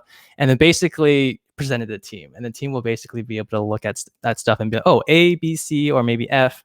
This works for these reasons. Obviously, with the constraints of a recall, at least for Yasuo, you need to tell a story within 8 seconds. So then you need to cherry pick sort of like things that you like. So I have there's a small video of these same pose explorations. But then essentially there are a couple that kind of came about as things that I really liked. And obviously perspective here is actually a big component of how you make your decision. Mainly in the sense that like front, which is very appealing here, may not look necessarily as good from the top. And that's one of the constraints that we have to work with in terms of like League of Legends, which is top down, 3/4 far away. The presentation style for that is very, very different. As you know, things from different angles will always look different. So for perspectives, you can see that at least for this is just an example of my recall that I animated with the 4 different, facing north, south, east, west. And you can totally tell that sort of like the information that's being presented to you is very, very different depending on where you're looking at it from. So a lot of times the biggest thing, we were looking at Valorant, right? Valorant had a first person perspective, which you will always see from that angle. And then in the third person perspective, you get to see characters from all different angles. So one element in like animation principle is staging, right? Which is basically how characters and props are arranged in a scene. And this has a very, very big impact in terms of what you will see first, how you will perceive motion. I'm sure a lot of people have already heard about the limitations of vertical movement with a lot of the things that we do when a character's jumping. Just because the camera is up vertical in that same angle, jumps have to be exaggerated a lot more in the vertical spectrum just because it will not otherwise be seen to sort of that degree, right? So we have to exaggerate in this case. And that's actually one of the things that we do for League of Legends in a lot of cases is we exaggerate a lot of things. The terminology or the phrase of feel and not see is something that we apply in a lot of cases. But this is basically just an example of that, as well as, let's see. My files are so unorganized, but we will pose explorations, poses, rigging, ortho, for perspectives, compare B. And I'll show this thing quickly, which is basically just an example of like taking the poses that it took in the initial phases and rearranging them. And you'll notice that between the A and B version, the poses near the middle are all pretty similar, because one thing I wanted to really capture with Yasuo was sort of like being that sword samurai character. So he has mastery over, the blade. And so that kind of stuff really appealed to me. But what I was trying to explore was like, okay, so I wanted a tree come up, and this tree and this flower, which is part of a big symbology thing for Spirit Blossom, was kind of decided by the group that I was working with in terms of this was a prop that we wanted for Yasuo in order to tell the story. This was decided a long time ago, so we were able to get a model for it, get it rigged and all that stuff, fortunately. And you can see the biggest difference here in the beginning is sort of like, is he facing the tree? Is he facing away from it? How does he cut the flower coming off the tree? In what manner does he do that? And at the end, is he supposed to just take the one flower and then place it? Or will he place the flower and will like tons of other flowers bloom in the water and whatnot? And this is one of those examples of just like taking what you have in the beginning, compiling it into different ideas, presenting it to your team, and then seeing what resonates with everyone. During this process, Spirit Blossom was actually quite early on, and there are a lot of unanswered questions. So not only showing your direct team, but also the people who are, as Adam was sort of talking about, was there's lots of different teams at Riot working on lots of different products that coincide with each other. And just having the visibility of early work in progress ideas helps really align other people and artists to sort of find something that resonates across all the different things, right? In this situation, also for Yasuo's character we were talking about, right? In this alternate universe is kind of alluding to Yasuo's personality in the sense that after his long journey of self-regret and like the traumas of his past, him finding peace, right? And so Spirit Blossom was all about really beautiful colors, really beautiful shape language, as well as like this inner peace mixed with some sort of like, in this case of like Spirit Blossom Thresh and all this stuff, lots of different dark undertones too, in some cases. So in this case, I think what we did is we went with A, generally speaking, because there's also this consideration of scope, right? Sometimes like, oh, if you need to add more flowers, you need to add more VFX. Sometimes give you some timelines that you're given. You have to be pragmatic about how you move forward. And then that's what we went with. But I could probably leave it at that, I think. I can maybe give... I did not export the different stages that I did, but let's quickly look at... This is just one example of basically the final model plus the model, and then basically the rig. So this is basically just showing you guys sort of like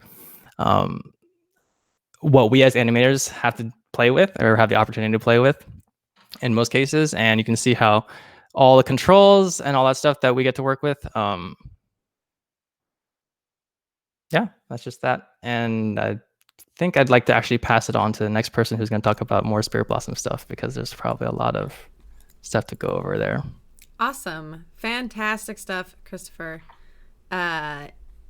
where can people find you on Twitter?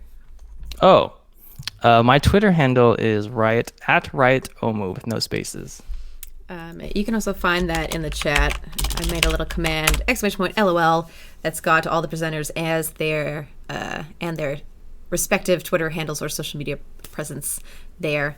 Christopher, thank you so much. Incredible work. Who else is showing Spirit Blossom? I can go next. All right, Einar, take it away. I actually want to approach this a little from a skin production perspective, like how we as a team went into looking at how to actually make Spirit Blossom Kindred. I chose this skin because it really showcases all of the things we actually have to think about when we're designing our skins. Kindred was a 13-15 RP skin, which is considered epic skins for League of Legends. And those skins do not change animations much. You basically have the budget to do a recall and do a little bit of tweaking here and there. But we still wanted to do something special with Kindred. First of all, Kindred, probably most League players know who they are. They're basically two characters in one. It's a lamb and a wolf. They're death, and everyone in Runeterra will see them at one point. What we wanted to do specifically for Kindred was changing the lamb completely from a creature-like being into that of a human child.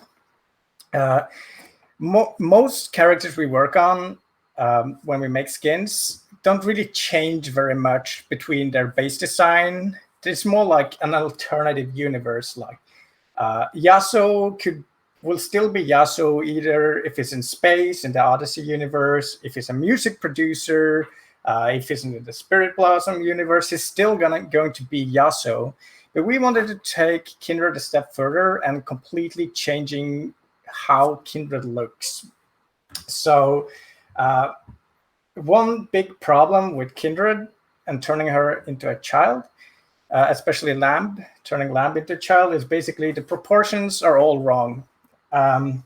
Proportion of Kindred or of Lamb is usually kind of more of like a combination of a lamb, a monkey, and several different animals.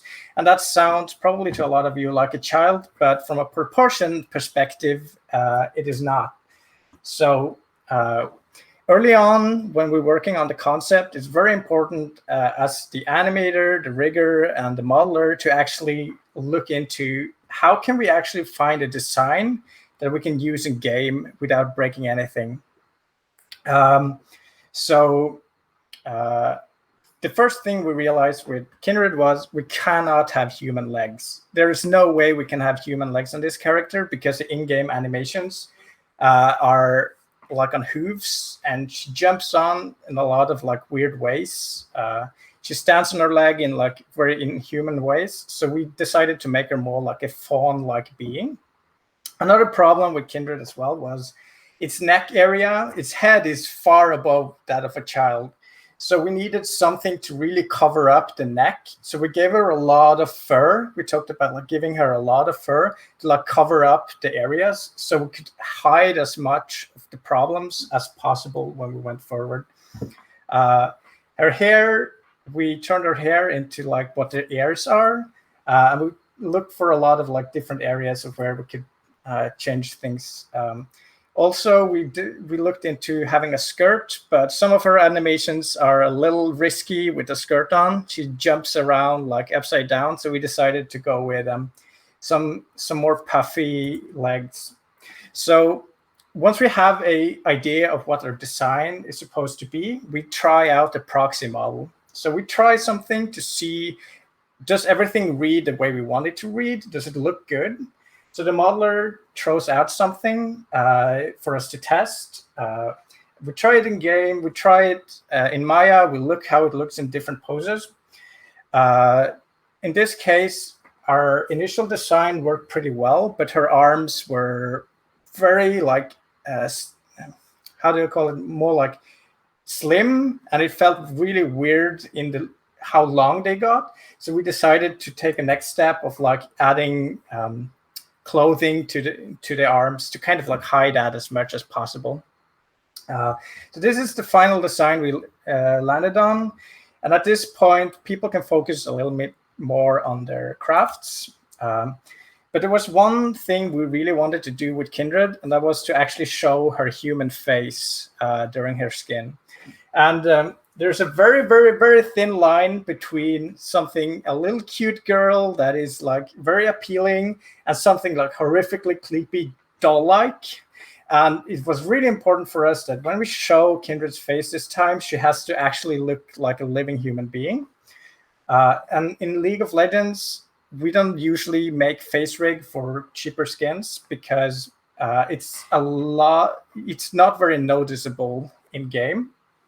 But for Kindred, we knew we really had to do something with her face because this is the first time we see her face, and we wanted her to like feel very charming instead of like scary. So for the recall, we actually swapped her entire head with a different model that had extra joints for her eyes and her eyelashes, and then we just hide the difference so it looks like she takes off her mask during the recall. Other things we really need to look out for when we create a skin like this is like extremely proportion breaking animations.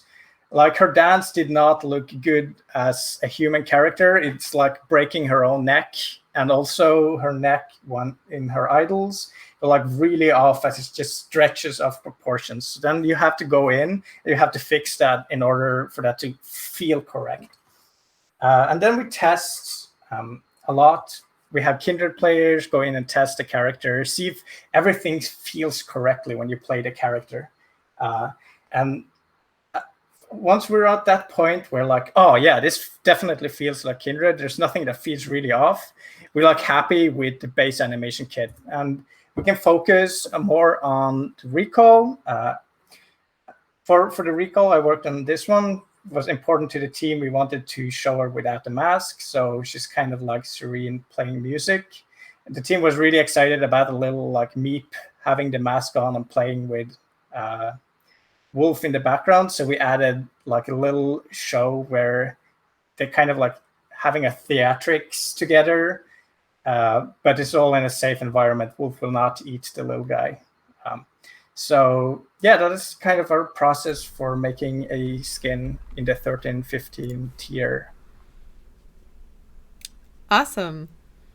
Thanks, Einar. That was fantastic. I haven't seen any of your presentations, so this is also my first experience with it. It's awesome stuff. Thank you so much. And where can people find you online? I'm not that like Twitter happy. I'm sure there's a Twitter handle or something. I'm not the biggest Twitter guy ever, but is it at Regmisor? You know, I don't even know it. I know what I know what it is. I don't know why I ask. I know what it is. Exclamation point LOL. You can share it. Just share it out there. Thank you so much, Einar. Who else is talking about Spirit Blossom? Anyone? I am, but I'm going to go last just in case we're tight on time. So instead, who wants to go next? Somebody just unmute. Whoever unmutes first. I'll go. Matthew Johnson. All right. All right, take it away. Sure. Let me get my tab here. All right, so I'm going to kind of carry off where Anna was talking about in terms of how we work on skins. I'm on the skins team and been on the skins team for about 5 years. And Adam was talking about how Champ does a lot of their pre-production, how they talk about exploring the character before they start. On the skins team, the way we work is often on top of course, champions that already have personality set, already have everything figured out about them. Our job is to kind of apply this new thematic or this new persona on top of that existing champion and that character. So I'm going to talk a little bit about the 10th anniversary skin that we worked on. For this, the team really wanted to do something big. Here you can see the final recall first, and I'll kind of talk a little bit how we got there and stop along the way. So let me stop here.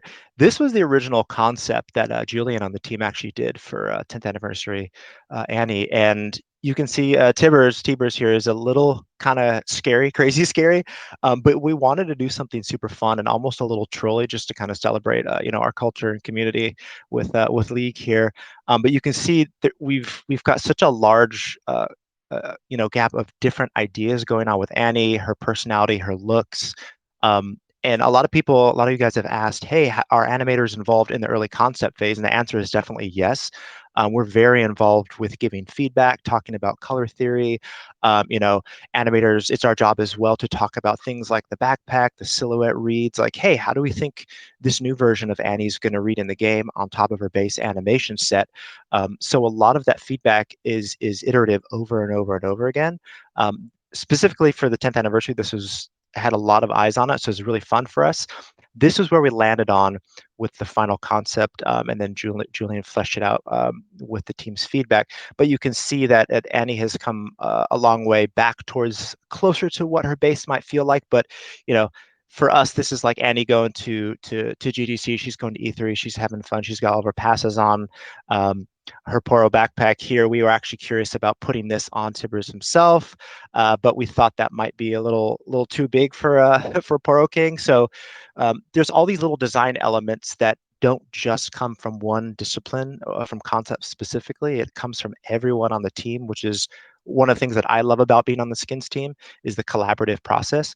And up next, you'll see that when I started it, I'm just using these primitive shapes. And I'm like, hey, you know what? I want Annie to like come out of, pop out on a cake and just be super celebratory, just like a birthday.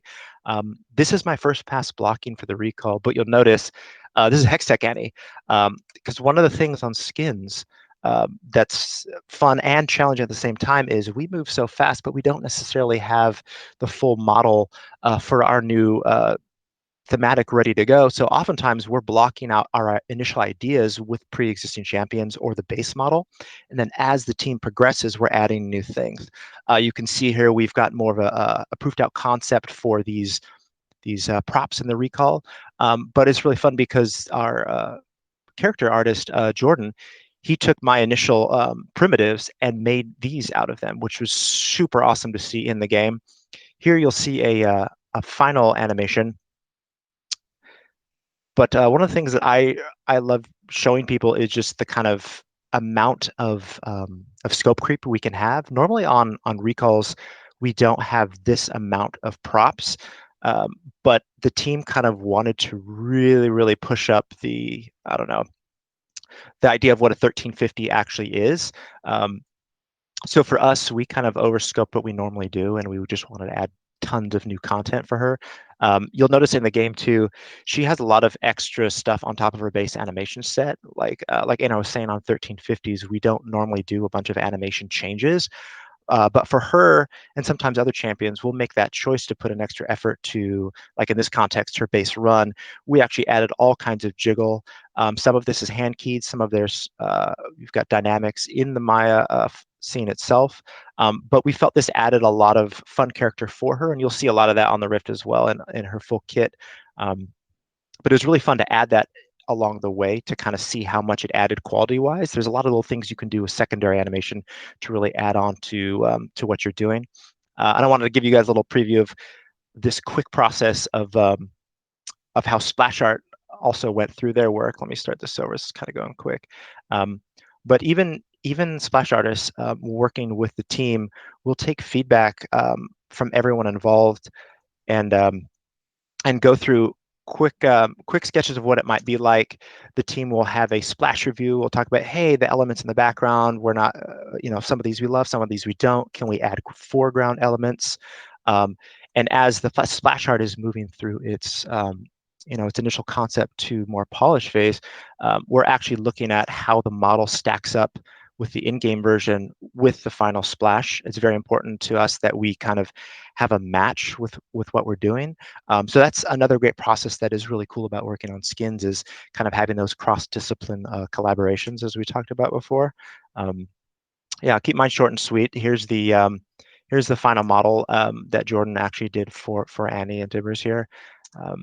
And then here's a final render that he did of T-Burst, as we know him and love him, before it went into final textures. But yeah, that's super quick rundown for Annie. And what I can probably do is, if you want, Lana, I've got plenty of time left. Should I move on to some Spirit Blossom stuff as well? I think that we should move on. You have plenty of time left, but as a unit, we're impending end. Short. Let's get everyone in. Yeah, that's absolutely. fantastic. Thank you so much, Matthew. And where can people find you online? This is new. Oh, yes, I am now on Twitter, and I am at Animator J. You can find me under the Rats Animator Twitter channel as well. Yes, it's not a. It's new. He came. We've been peer pressuring him for about 1 million years. Thank you, Matthew Johnson. Awesome stuff. All right, Nick, Nigel. I'll go. All right, Nigel. Okay. That was quick draw. No, just because I can just play a video and rant over top of it. Okay, so I'm just gonna show how I pitch ideas with just using simple 2D animation. One of the reasons I do this is it's just really quick and fast and cheap to just spitball your ideas out and get it in front of your team and get a green light or go right back and redo it. It's super easy without having to go into 3D and animate your brains out and then get told, oh no, we got to change the idea. So you don't need traditional skills to be a good 3D animator. That's really important to mention here. Some of the best animators I know can't draw at all. But if you can draw and you can do things like this, it is a plus. So it's important to note that. The other thing is, it doesn't matter what software you use. I've seen people do really successful pencil tests like this in Photoshop. I've seen them do it in Toon Boom or anything that works. In my case, I've just started using something called Rough Animator. It's $5, super cheap. When I started at Riot, I was this was my first legendary I got to work on, High Noon Lucian, and I just kind of threw out a lot of bad ideas. I had no idea what I was doing at the time, and I was pretty new to League, so a lot of these didn't make it in. Certain things did, like the tumbleweed here made it in. One of the things I pitched was a horse, which it was a bit of a joke at the time because it was way out of scope. Eventually, we did get to put a horse in on Senna recently, and I happened to be the guy who animated that as well. So it was kind of nice to check that box off. This is a home guard idea, again, pitching with a horse. This is kind of a silly idea, but yeah, the great thing about this is you don't have to really be precious with what you're drawing. And if you have a really cartoonish character like Poppy, it's fun to just get, just scribble this out and stay loose. Yeah, this one was fun. Cled and Scarl, this was for Harrowing Cled. The pitch was Trick or Treat with Cled, and so it was kind of open-ended and didn't really have an ending set for it. So I just kind of threw out a whole bunch of different ideas, and most of them got rejected. So eventually we did settle on an idea that was a little bit more in line with his character. I mean, if you look at these drawings, there's size changes all over the place. I'm not being very precious about what I'm doing. Just like some of these would take 20 minutes, 30 minutes to do. This is my favorite one, where he shares. We had to figure out one for if he was without Scarl. So yeah, this one didn't make it in either. TPing the house. This is the one that when we got reworked, the idea of him scaring trick-or-treaters, so we used some poros. And I used a lot of copying and pasting in this for the first time, and it saved a lot of time. Kind of a Hanna-Barbera approach to it.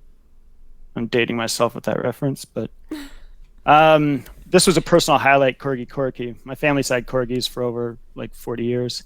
So ultimately the pitch that they went for was Tricks for Treats. So it was a lot of fun. I put too much work into this, and I think it was just a 1350. But I was happy with how well it did. Everyone appreciates your sacrifice, though. Yeah. For Tom, the the pitch was like to him just enjoying a feast, and since it was Year of the Pig, I did pitch a version with a pig, using one of Sejuani's pigs. Yeah, that didn't. A side note on this is this little gut slam right here is inspired by a college buddy of mine. He used to slam his animation desk with his gut. So inspiration can come from just about anywhere. In the case of Zyra here, her thorns or vines are not really designed to be like a whip, so I had to be very specific about how I was going to animate this. So figuring it out before I started really helped it out. Look, I didn't even draw feet on this. Like, total Rob Liefeld move. And quadrupeds. Quadrupeds are extremely time consuming to do in 3D. So figuring this out before and getting approval before I spend a lot of time in 3D was a major must for me. I looked at a lot of Hawaiian like fire dancers and angry horses. In the case of this was good because I got this to show this to design, and I got some feedback where he couldn't be on the ground in his spinning state because that is too close to one of his abilities, as well as him slamming the ground with his fist, which is too much like an attack. So we went for something a little more simplified and more fun. And it was just really fast just to pump out another scribble test. This I didn't even animate at all. I just did it on one page just because the idea came so fast. And yeah, this was a lot of fun. Yeah, Nidalee was pretty tricky. The initial idea had something to do with her tiara causing all these magic effects, and that was ultimately nixed. But I looked at a lot of like female stunt women and a lot of like female martial artists and staff spinning stuff. So a lot of gimbal lock on this, but this was fun.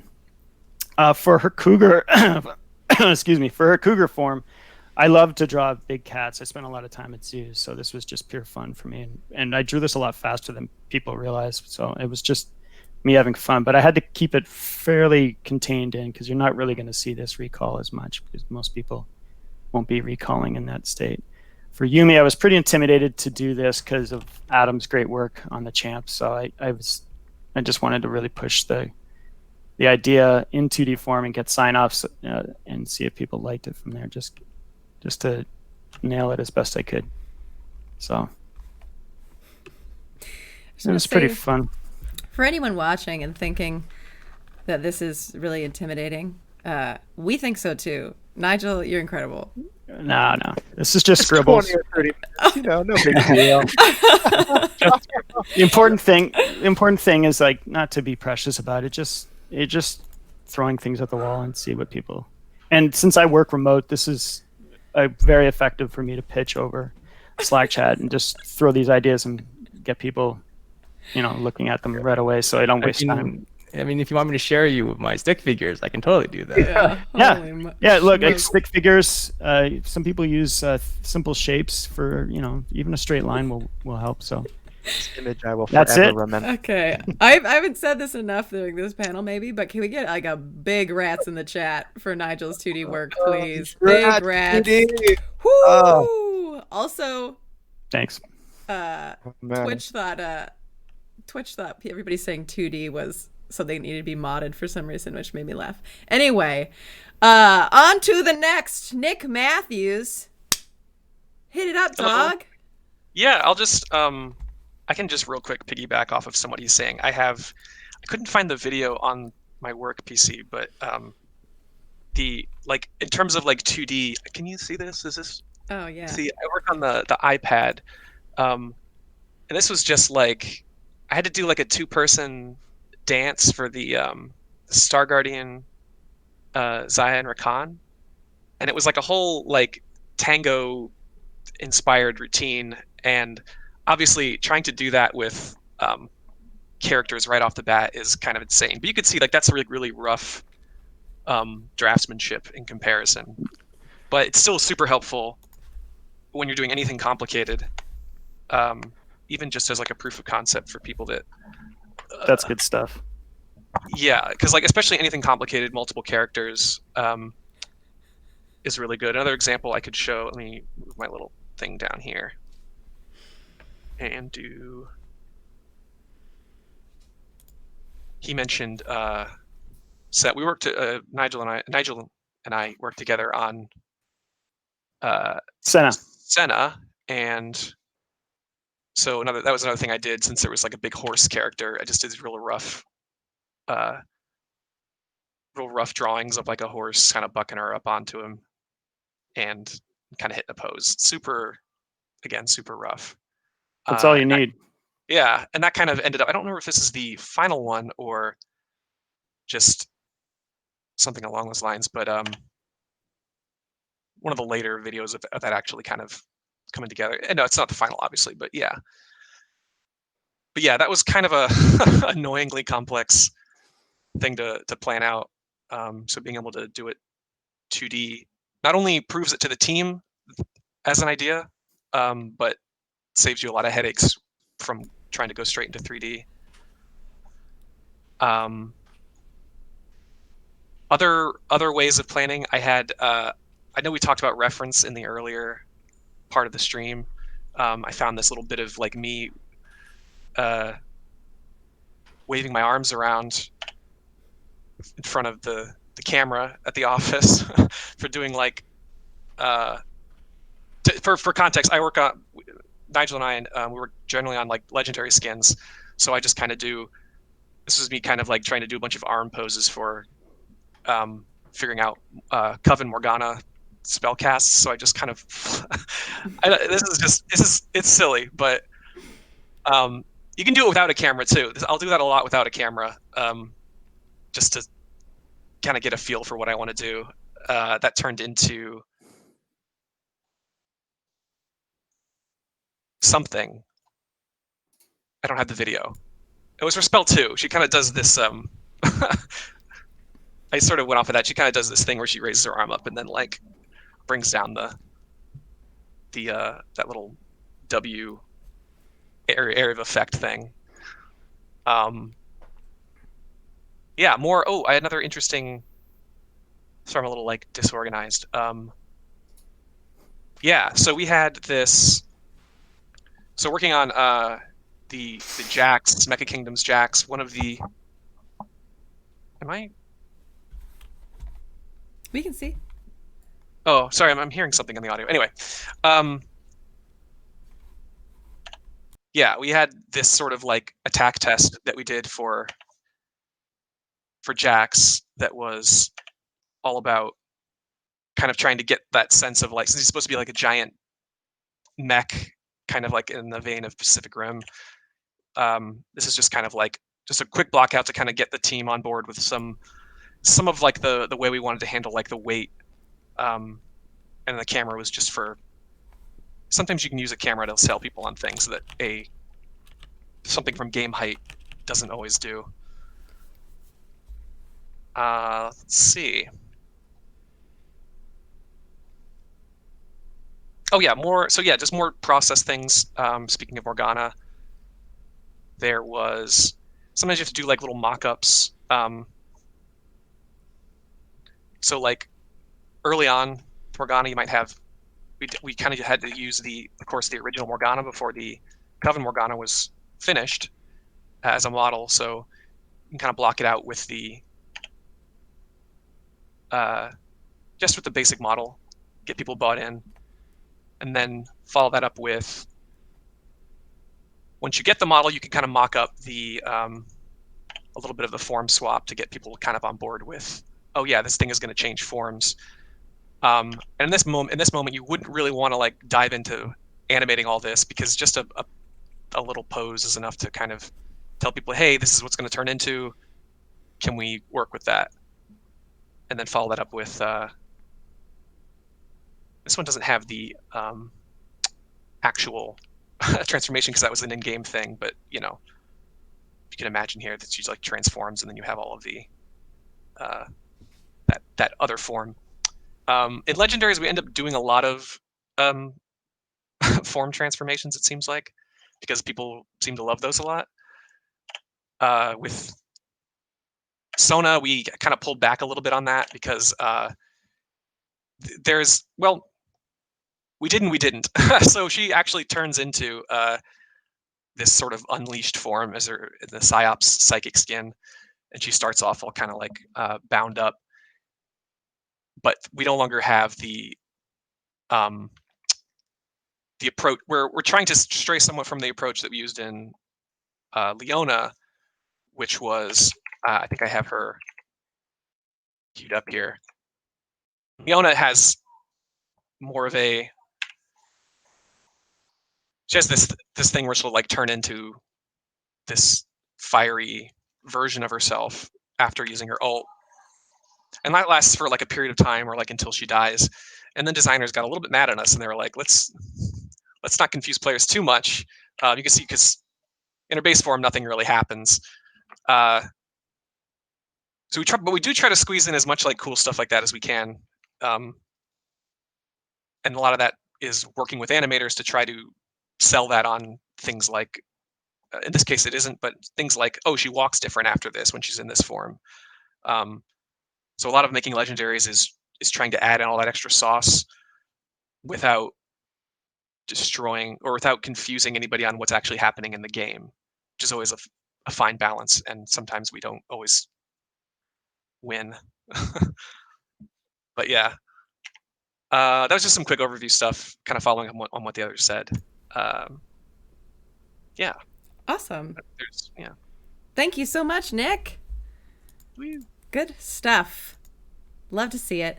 Nick Matthews, where can people find you online? Oh, at Nick Stravaganza on Twitter or Instagram. Although I'm so bad at social media and like following up and doing things. I haven't figured out how I want to use it yet, but someday I'm sure. Well, still very awesome. Thank you so much for sharing your wonderful work with us. We have 1 minute left. I was going to talk a little bit about my work on Spirit Blossom Ari, working on Spirit Blossom Ari's transformations. And we don't have enough time for me to go through a whole bunch of different things, which is totally fine. I can post about it on Twitter if you guys can check it out there. I posted some stuff, but I will show just one thing really quick. 1 minute. Show us something. Open with VLC. Okay, so can you guys see this? I'm going to take over the whole stream for a second here. So these are the transformations I'm talking about here. During Spirit Blossom Ari, she fully transforms into a quadrupedal fox. And including her ult and her recall animation, she has 6 different fox transformations. Here's sort of all of them as some goodness and a little bit of idle action. Meow. I guess woof. I guess foxes are canines. But the only thing I really wanted to show you was a behind the scenes video that is, as of yet, unzipped. I downloaded them all. Extract all. Ugh, what a mess. There's a lot to take care of and prep for this thing this morning, y'all. It's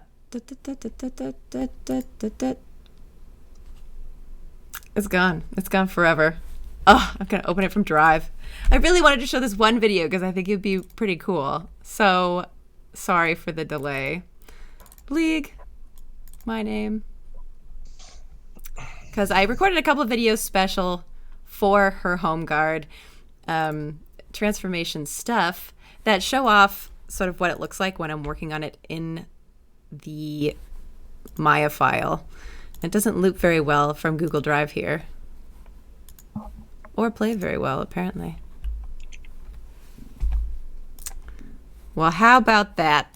Well, I don't want to waste time or hold on to anybody. Oh, is it not playing? It's not playing. I tested this 100 million times, and now, of course, we're doing it live, baby. Feels good.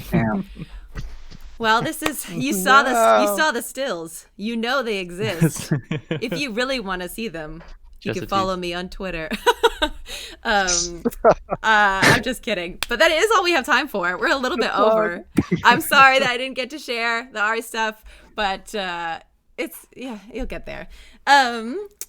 Anyway, everybody, League of Legends, Champs, Skins, thank you so much for joining us today. Can we please get, of course, the one and only Rats in all caps in the chat? because we have no emotes. And up next, we've got... up next is our live demo reel review. So exciting! So we're going to catch all you guys in a little bit. And this, so stay tuned. Very exciting. I'm animating a rat right now. I'm animating rats. Bye! After Effects off.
Whatever. Hello.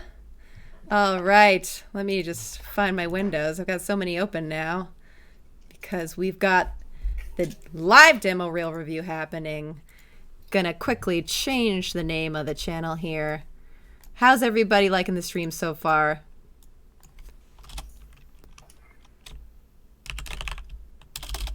You talk to us on them. I'm like it. You guys, I was talking to the chat. I can see the chat. I hope you like it, Adam. Yeah, it's all right. I do hope you guys are liking demo reel is the command for this one. Great. Minimize that guy. A lot of stuff going on. Yay, so good. We're so happy that all of you are still hanging out with us. This is so much fun. If you are just joining us, my name is Lana Bashinsky. I'm a senior animator at Riot Games, and I have been sort of the MC for the day while we're all working from home. We're streaming from the work machine, and then everybody's calling in. And we have something pretty special out on Twitter with our community Twitter handle. The Rat Animators, we said, hey, do you want a chance to have your reel reviewed live on stream? Submit your reels. And we had so many of you submit reels. So we just grabbed a whole bunch of them and we threw them into a sync sketch, and we're going to just get through as many as we can. I'm so sorry. We will most certainly not have time to go through all of them, but we're going to get through as many as we can. And then as part of our sort of weekly community meetings, we haven't done it in a while, but Adam often has put out on his Twitter, like, hey, we're going to do some demo reel reviews today. And I think any ones that we don't get to, we will definitely pull into a future community meeting to do demo reels in the future. So don't worry, you'll get reviewed at some point. I think you've met everybody already. If you want, everybody can quickly just say their name. I'm Lana. Paul. Adam. I'm Nick. I'm Skylar. Hello, I'm Dave. I'm Christopher. Awesome. And you're not actually going to be able to see our beautiful faces for this because we're going to be using the wonder that is Sync Sketch. Very cool. So gonna full screen this. And up first we've got Alyssa Harper. Very exciting. Can you guys see me scrubbing okay? Yes. All right. Well, let's just give it a play, if I can, over here and see what we're working with. Do you guys have audio? Doesn't sound like it. I don't think there is any. Oh, well. Well, that's a good thing to talk That about, is- right? that A lot of times with demo reels, reviewers will turn off the audio immediately to see if the things you're trying to convey can be conveyed without audio. Yeah, that's true. Pro tip. Turn your audio off and see how you feel about your demo reel. Yeah. You can definitely have audio in there to make sure that like if you're creating your piece of art here, a reel is a piece of art in its own way. But you definitely shouldn't rely on it to be doing any of the heavy lifting. Even for a dialogue shot, your animation should speak for itself. Right. All right. So we've gotten a good first pass. How do you guys feeling about Alyssa's thing? I'll say a note. I always end up saying something first. I was noticing something in this scrambling animation here. I don't really know the constraints of the rig, but there's a moment where both of these feet kind of slip off at the same time, and this one does end up cascading back afterwards. But I noticed like in just like there's a still frame somewhere here, but where both the feet were moving exactly in the exact same time and just having a little bit more offset in that one motion, I thought could be pretty nice. And then this following scene as well, having just a little bit more texture. It definitely was a bit disorienting to have the character come from absolutely nothing. It does seem like it was a stylistic choice, but I think having a little bit of a different platform, because you are selling this animation, so we don't just see these antennas. This looks like it's a bug, like it's in the floor. It starts with the hands, at least up, so there's a little shadow or something. Yeah, like it right might. there. Yeah, I see you've got some nice ambient occlusion or something going on once the character jumps up there, but it'd be nice to get a little something just beforehand. Right. I do agree with those notes. To kind of stack onto what you were talking about, Lana, with the where is this? Right here, where she kicks off, where this character kicks off. I almost kind of want to see one foot kind of farther down. You know, if this foot's going like this right now, both these feet are what we call twinning, right? So if this character is going to push off of a surface, our eye kind of wants to see that one real quick kind of silhouette of something. You know, this foot is pushing off of this surface, and that is going to help give that sense of momentum. Like I see it here. I see this kind of arc, but I want to feel it like in this moment right there. Like there's one stretch frame of something that's propelling this character upwards. Yeah. I do like the scramble though. I like that they've added the scramble, because a lot of the times people don't add those little details. So I think it's good to do that kind of stuff. You know? Yeah, absolutely. Because a lot of people would have just, even me would have just had them go up in a really nice, appealing way. But having that scramble just adds a bit more character and a bit more personality.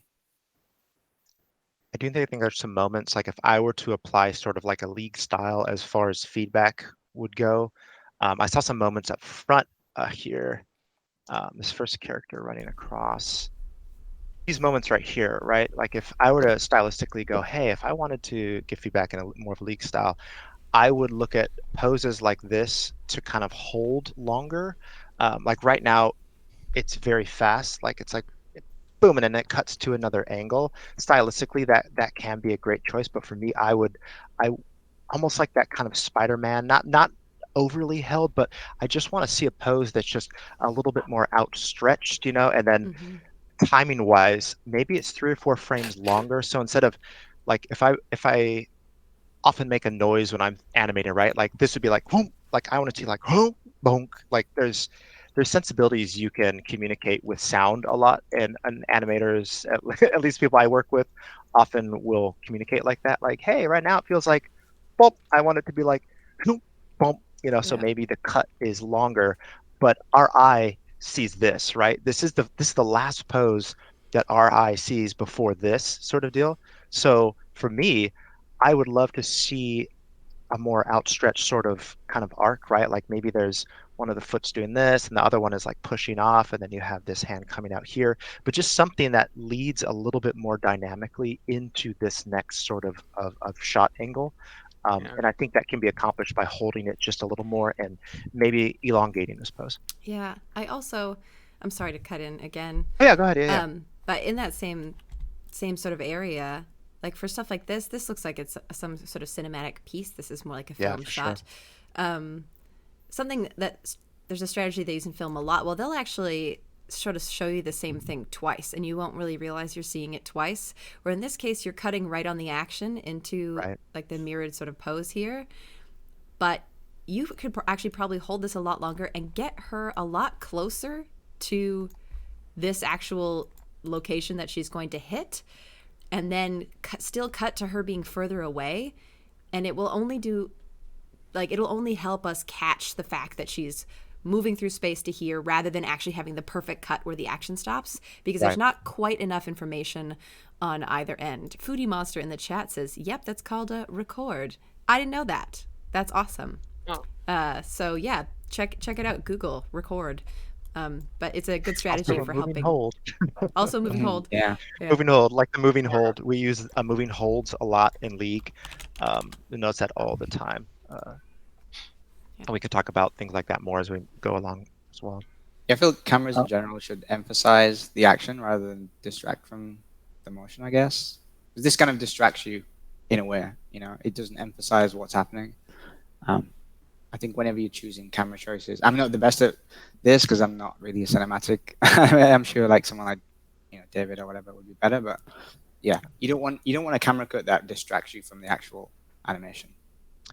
I wanted to say real quick, just talk about this walk cycle.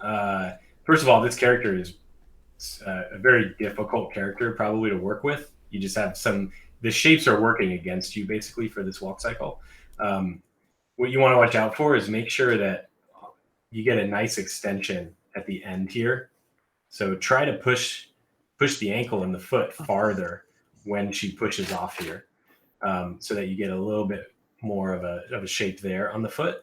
And then the other thing to always think about is if we watch this one over here, look at how wide her stance is here between the legs.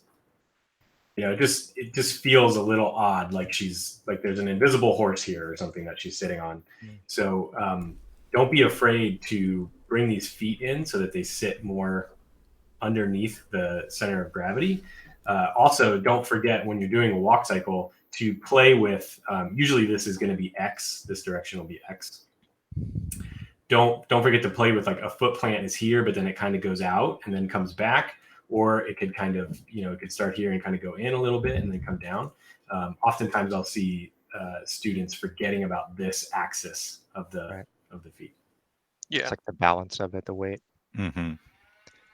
Because I think if the legs were stylistically that wide, the torso of this character would actually be kind of going back and forth between screen left and screen right, as that balance shifts from left to right.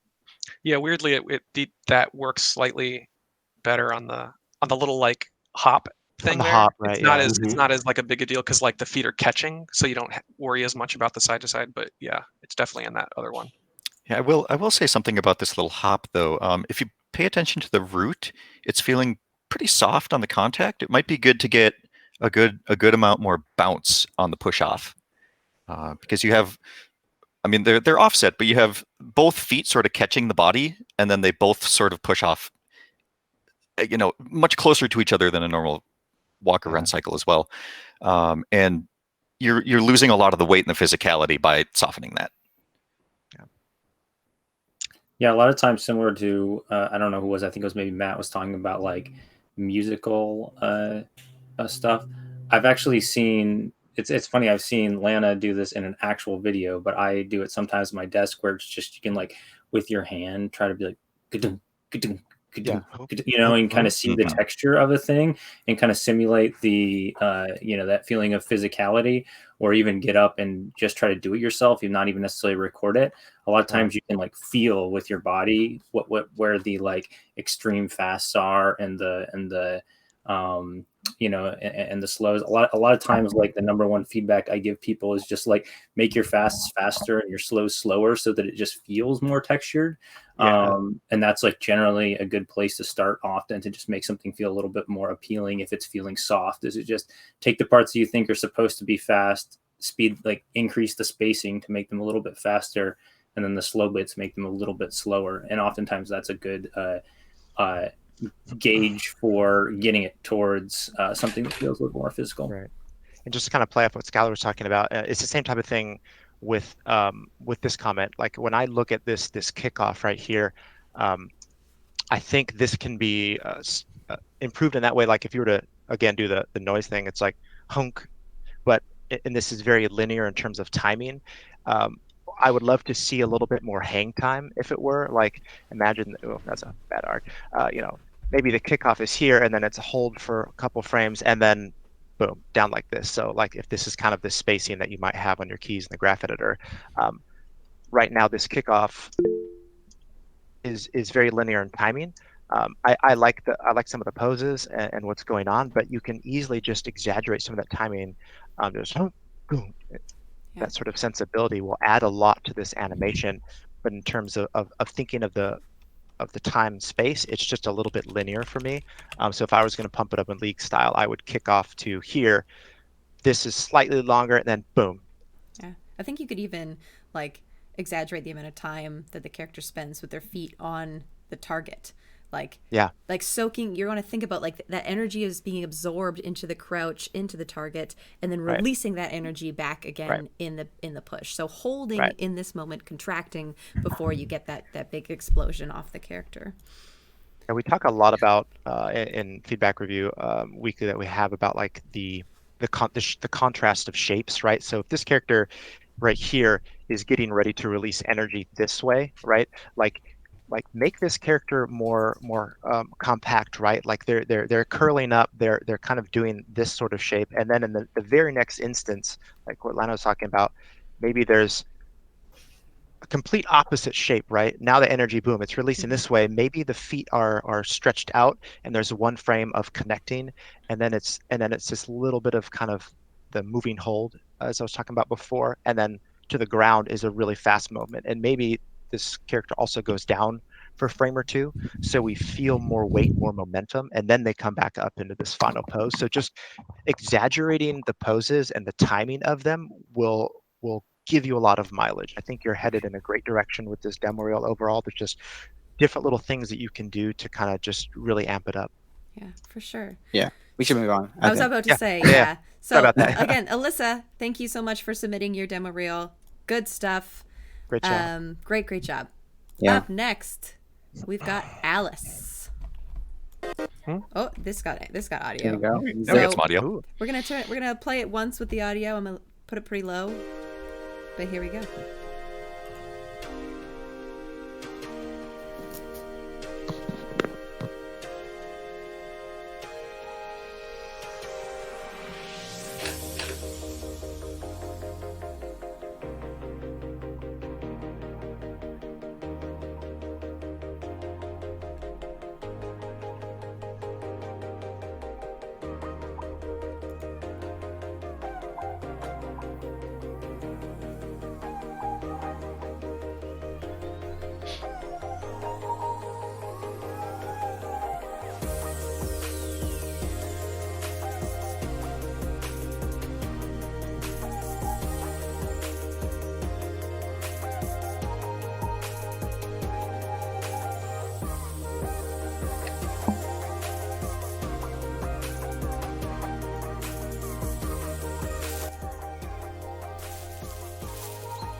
I like that. All right. I like that moment. I like that story moment. All right, so we're here with Alice, and yeah, take it away, Skylar. Yeah, I can start off here. You have some fun stuff on here, and I do want to say that like the one thing that as someone who like works on a lot of like prototype game stuff, the one thing that I actually like about the reel is that you kind of show some interesting stuff where you're like reusing like walk cycles, but showing how you're like layering on different poses and stuff, which is actually a big part of like making games. Like a big part is like trying to decide what you can recycle and build on to use over and over again for different upper body poses, different lower body poses, and that kind of stuff. So that's kind of interesting. The one note I'd have kind of for the overall that I think could be an improvement on the reel is everything just kind of feels a little bit restrained. That would be kind of like the word I would use to describe maybe like the whole reel. A lot of the animations feel like they're either here I can kind of scrub through in like here for an example, there's very little like spine motion. I think like the legs are nice, and when I look at what the hips are doing, that's nice. But then the rest of the body is just so reserved and might not even have keys on it. Like there's a little bit of jiggle in the hair, but when you go up and you do a jog, there's a lot of movement through your body. Your shoulders bounce a little bit. That hand on the waist would have like a little bit of bend to it. The character would probably be like looking around a little bit.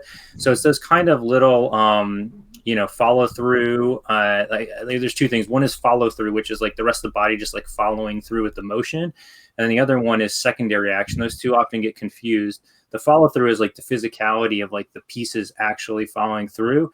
And then the secondary action is like, hey, what's the character? What's kind of like the secondary elements that they're doing that makes them feel a little bit more alive and specific, right?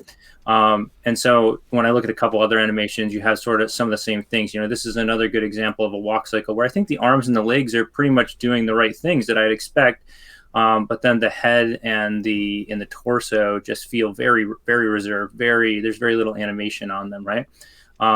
And then similarly, this sort of like last shot here, it's actually very funny. Like we all kind of like laughed at the funny moment. But particularly if you look at the head is very sort of pinned overall and doesn't seem like it has much, tilt or back and forth. The body's kind of doing a thing, and then the head feels like it's a little bit on a rail, right?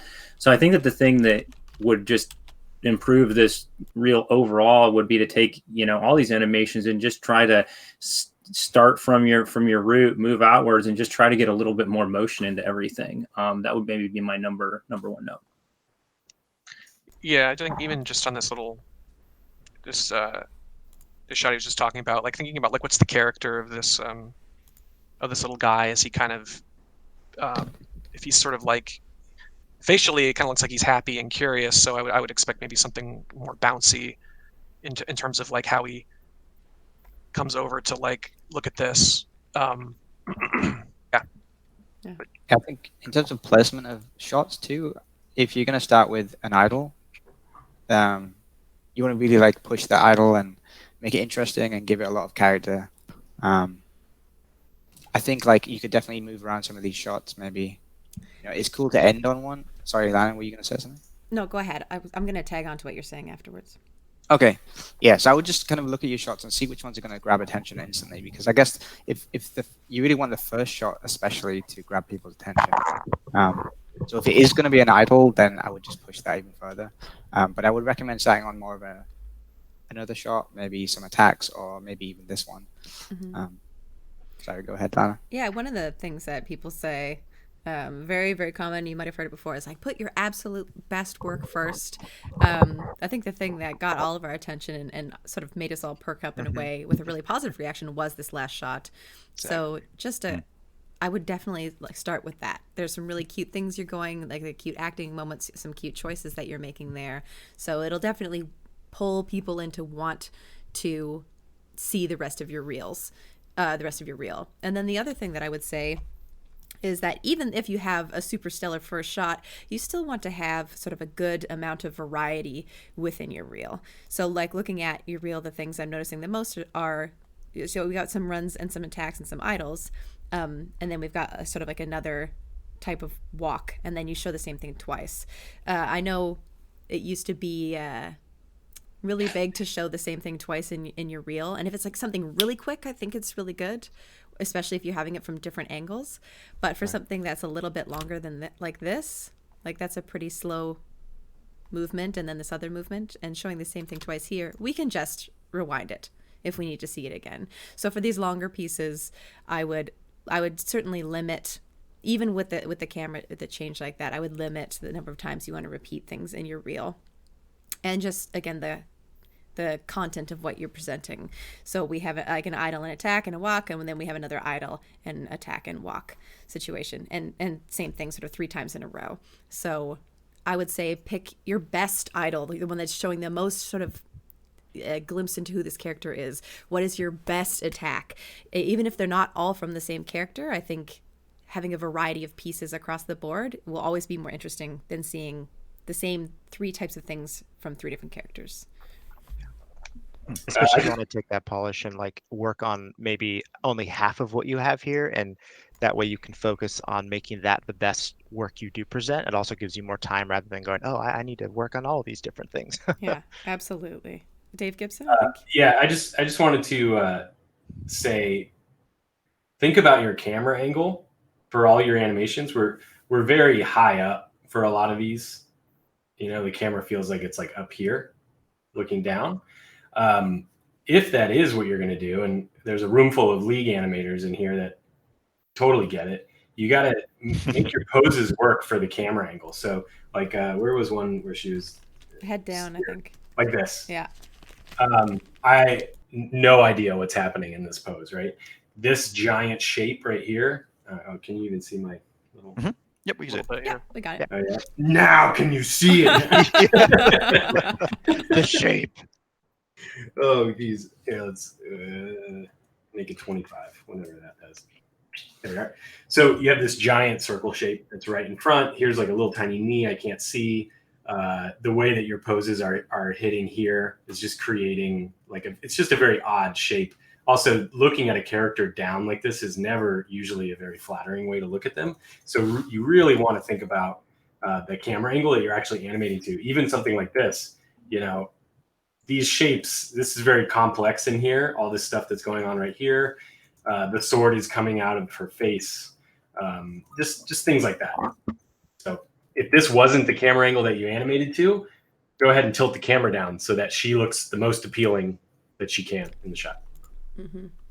Though I will say, I do sort of like this awareness. If you were looking for a position on a game that is working with an isometric angle like this, the awareness of having some work presented in your reel from that camera angle, as long as it's animated well to that camera angle, shows an awareness of the product that you're going to want to work on. So I think that in and of itself is a good thing to keep in mind, as long as you nail it. Because if you show us in your reel that you're trying to do the work from the camera, but you're not nailing it, that's like a tougher sell. And whereas if your camera is different, we can sort of start making assumptions about what your skill level will be from a different camera angle, kind of thing. Cool. All right. Pop on the next one. Yeah. Up next. Oh wait, but first, again, I want to just repeat, that was Alice. Alice. Thank you, Alice. Thanks, Alice. Thanks for sharing. Thank you. Up next, Anton. And turn my sound up just a little because I think some of these are loud. Okay. Or no audio. Oh, there we go. You've got the audio muted. Oh. I don't. I think it might be personal. Yeah, the audio is yours. That's cool. Oh yeah. Fancy footwork. Yeah. Nice.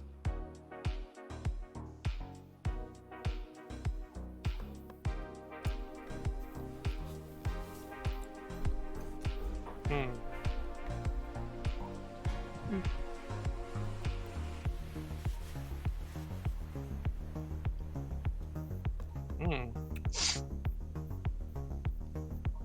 hungry.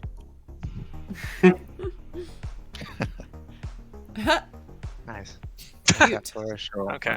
Cute. That's nice. All right. Extreme eating.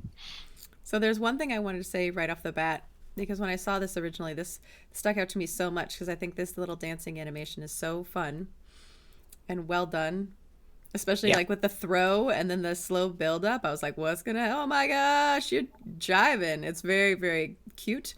But the end pose to me, like this feels like a moment you really want to stick that landing.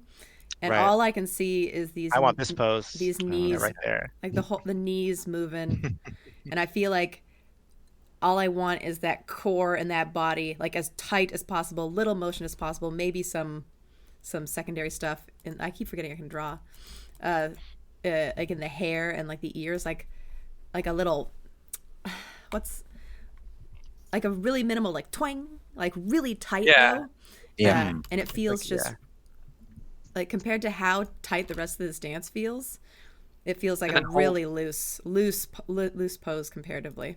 I do like the and then hold it until the catch too. And I think because that'll just be like you hold it and then like boom, and that's what like prompts the motion into the idle or the back into Yeah, I agree. I think like also right now it's like the middle torso is straight up and down. So if this could potentially be your end final pose, and you take all of Lana's notes, which I think we're spot on.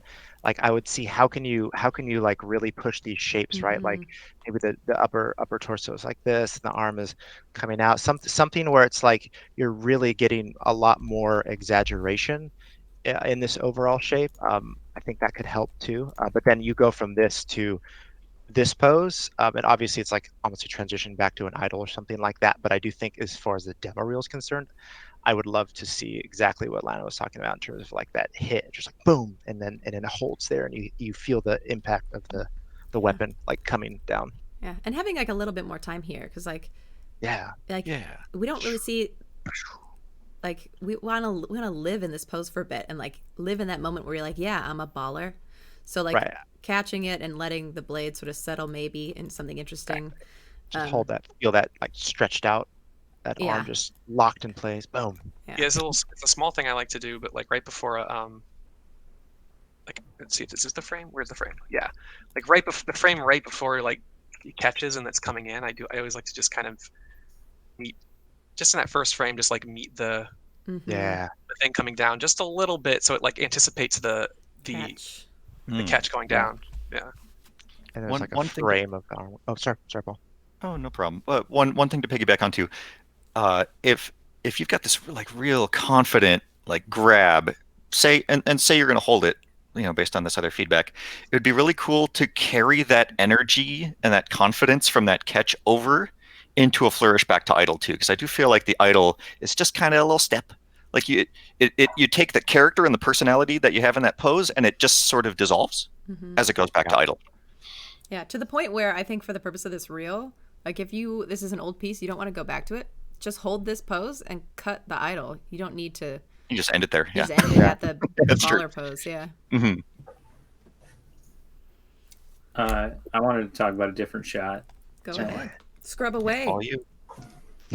Man, 6 sketches is really cool. Yeah. Yeah. I of all the things on the reel, I mean, there's like a lot of cool stuff on here. I really like this one. One, I think the weapons are just it's like a cool idea. Yeah, it's really dope. And almost make you want to like animate something like this. Like it's basically what are those weights called? Kettlebells. Kettlebells, like yeah. Yeah. Like, it's a great weight exercise. Super right? dope.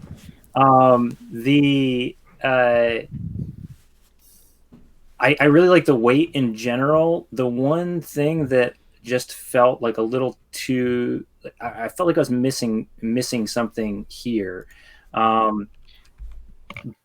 Both of these poses, like all the poses in here are great, but it goes so fast. Like the spacing between this pose and this pose is so extreme that it was actually a little bit hard for me to end up tracking it when playing at full speed. So I'm almost wondering if there's, sorry, it's hard for me to like stop on the exact frame. There we go. I almost wonder if there's, like one more frame in here, which is like the characters like actually like contacted the ground, and their whole body is leaned forward, but you're still dragging back these kettlebells, right? Yeah. Right. And this will help like emphasize even more that like once the sort of weight of these things, right? Because they're like the last thing to come down. And sometimes I would even like do another frame, and this is kind of, it just depends on like the style you're going for. But I think you could even add like one more frame after it. Oh, geez, I'm having trouble scrubbing it. Where you have this even more down, and the character's like elbows have kind of hit the ground, but even still, the kettlebells are like here, and then you fly back up into this, right? That will kind of like let you see the landing stick a little bit more.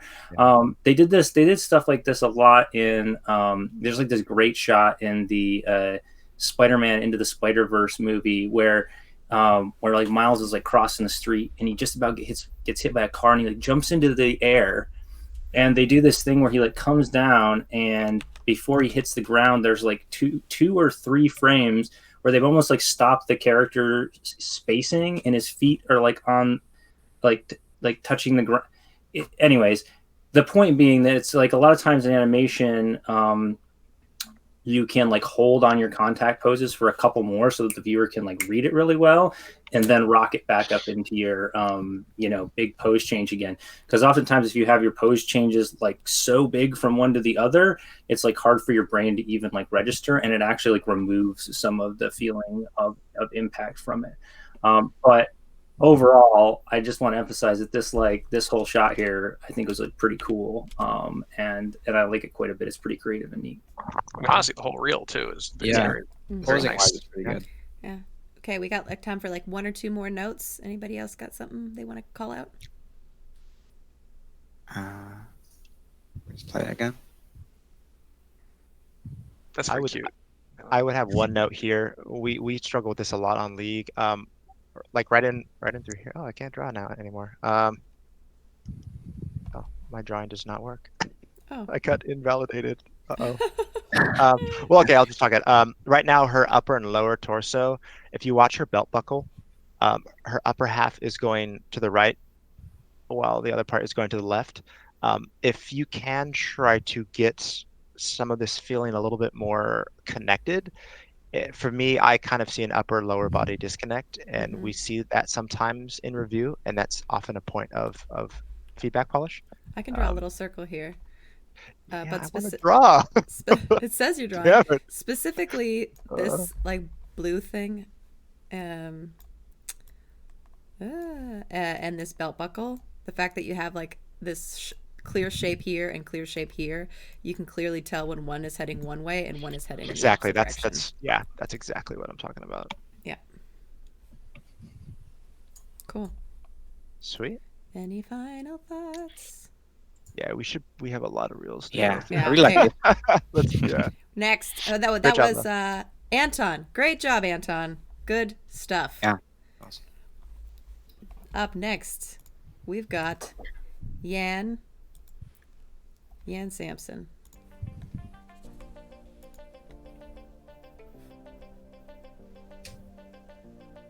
Yes. Ooh, sneaky.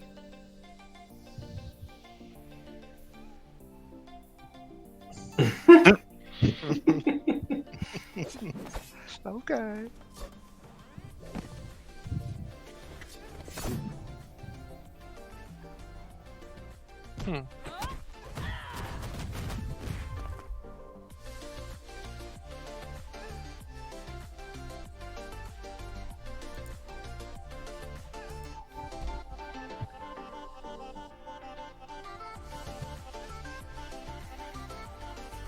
Love seeing the end game with it. Yeah. That's awesome. Good ad. I think that's one reason we highlighted this one, and we liked the Yeah. inclusion of that.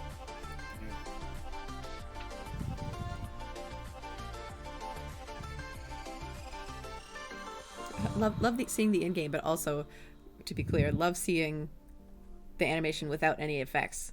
I think it's really important to show it without it. So good to see both. Yeah. All right. Cool. Thoughts on Yan? Yeah, one of the things that's cool about seeing it. Oh, well, I was just going to comment on the in-game thing. One of the things that's cool about seeing animations in-game. I mean, I don't want to like encourage people to like hide their animations, but behind like VFX and stuff. But it's worth noting that like once you put an animation in game, it's not just by itself. I mean, obviously when you're making a reel and stuff, you want to show off your animation, but a lot of times, you know, an animation might look a little rudimentary, but then when you put all the pieces together, it can look really cool. Exactly. And that's like one thing that I think just all of us as game animators have to remember and remind ourselves of constantly, that it's that, you know, putting an animation in the game, it's in the context with all the stuff. It's not just the animation. So, In fact, just add on real quick, sometimes you'll do an animation that you think just looks amazing on its own, and then actually just looks terrible in game, and it's the one that looks bad on its own that looks great in game. So you never know. Exactly. Especially for League. Yeah, especially in League. Story Yeah. of my life.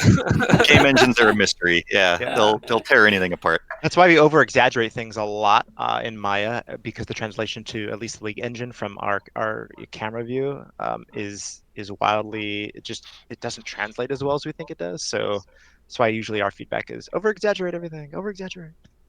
One bit of feedback for the reel that I'd like to give is at first, well, I just think this guy should come later in the reel. This work here this animation piece is a lot better. All of this is a lot better and shows that you've actually, done some work putting an animation into a game. You understand this is telling us you understand pipeline, all that sort of stuff. The lizard guy is just not as strong as the rest. So I would probably just move him. Yeah, to the end of the reel, or trim some of it down. I think. I was just going to specifically. I think this shot here, I think just use work in terms of like posing and body mechanic stuff. So yeah, if you were thinking of cutting one, but yeah, agreed. Yeah. I think there's definitely some cute ideas and stuff here. Yeah. And it's tough because it is like your own rig and model. But I do think that because you're maybe doing so much, you didn't get the chance to like really polish that animation as much. Because like this animation on this Asri is really smooth. And so even though you did a lot of stuff and it shows that you can wear a lot of hats, maybe that's often good to just sort of have on your website as an alternate reel that people can look at. Like if you want to show it off, have a place for it on your site, like underneath where your reel lives of your personal things, and let your animation reel sing with your best animations. Yeah. Yeah. I do like the sneak though. There's something about the sneak animation on like I like what you're thinking about here in terms of like the secondary overlap with the upper and lower body, more so than some of the other animations on this same character. Yeah. So I think if you were to keep one, I would keep this animation, polish it even more because I like some of the things I'm seeing here. But just to add on what everyone else is saying, yeah. Sorry, Adam. Yeah, I agree. That one had a lot of. It stands out among the Gator ones as the one that has the most personality, and you can kind of immediately get the gesture. Like the gesture of it is just really good. I wanted to talk about this one that someone's scrubbing through. Sorry, I was going to mention. No, it's fine. You're looking at exactly what So I just wanted to talk about some posing stuff quick. Specifically, balance. So. When you're doing like a body mechanics or an attack like this, I think you nailed that. Like you want these like really dynamic poses, but in the moments where the character is not moving that much, you need to make sure that they are actually are in a pose that's balanced, that they can actually physically support themselves. So this is an example where like the center of gravity of this character is like maybe around here. Right? Like that's where like the main weight, like this is kind of the main weight of the character. And if we drop a line down from there, it's actually like out in front of both of the feet.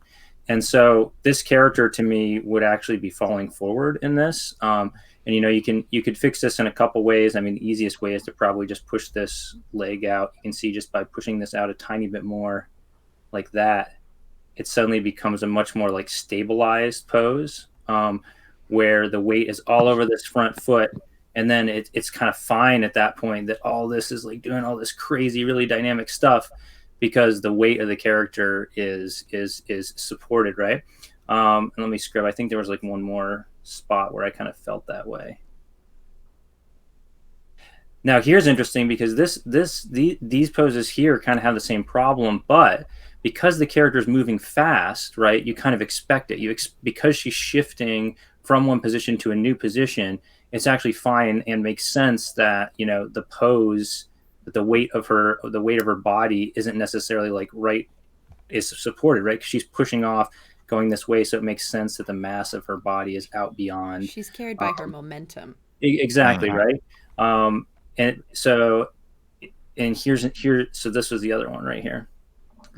Now this one is a little bit of a different problem. I want to talk about the posing of it, but the balance here is actually like generally correct. Like you got the kind of weight here. You bring it down, it's fine. She could support herself, but I would say just in general, this pose feels awkward, specifically this leg. Everything else here is great. Like you got this nice line of action.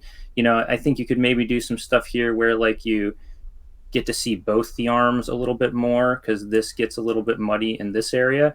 But what kind of gets me is then this leg here isn't really supporting the action at all and actually feels kind of bent awkwardly. I try to tell people that generally humans don't really ever stand in a position, at least for any significant amount of time, where their knee is beyond their toe. Like if you're doing that, you're actually in like a squat position. It's really hard to hold, and you can stand up and you can try it, see how long you can like keep your body in a position. Also a where bad squat if we're talking squats. Yeah. Well, yeah. If you're talking like a real squat, yeah, you want your butt back falling here. over. Proper form, folks. Yeah. And so a lot of times that's like one of the easiest things to notice about your poses is just try to get that knee at least back behind the toe. And you can see that already makes the pose better. If you want to follow your line of action even more, you could do something that's even stronger, you know, like this, that actually is like more even supporting your line of action. So I think I think this shot particularly like stands out on the reel as a cool, good dynamic piece. But I think it could be improved a little bit by just like pushing and thinking about making like better, more balanced poses, particularly in those points where the character's not moving that much. For sure. All right, Adam, do you want to say your note quickly? It was kind of similar to that too, but also when you I can't tell if the timing is off or if it is slow motion, right? It looks like some of these shots are in slow motion. See that? And there's a couple of and it's kind of like, it's hard to tell if it is in slow motion or if it's a timing issue. So in an animation reel, you kind of want to be showing like your knowledge of timing and all that kind of stuff, spacing. I might be good to. So, sorry, go ahead. I was just going to say, and then make the camera kind of emphasize that too, because it doesn't feel like sometimes it doesn't feel like the camera is in slow motion, but the character is, and it's kind of hard to tell in terms of timing. Yeah, if you want to do that like fancy time dilation stuff, you have to be really thorough and consistent with all of the different elements to sell it. Like that's a tough thing to do. Yeah. I think it's easy as an animator, especially when I was starting. My animations took forever. I had to learn to cut and cut and cut and cut, and everything felt precious. And I was like, oh, the thing I want to do is communicate over 4 frames, not 40. You know, so it's like those are learned experiences too, that can be applied to a lot of different things. All right, awesome stuff, Yan Sampson. Thank you, Yan, for your submission. Awesome work. Thank you. All right, I'm pretty sure that our next session. I'm just gonna scroll this back to the beginning. I think the next one's at 3:30. I'm gonna pull up the schedule for all of you out 9 there. minutes. Not at all for me. We can do it. But this is the schedule. And more reels. Great. What? Okay. Let's do like 2 more hours of reel reviews. I know. We'll definitely have to do this again in the future. I think this is really awesome. Yeah, I think we can do a long form one of this. Okay, and I'm just gonna unmute the sound on my end, and let's take a look at Damian Johnson.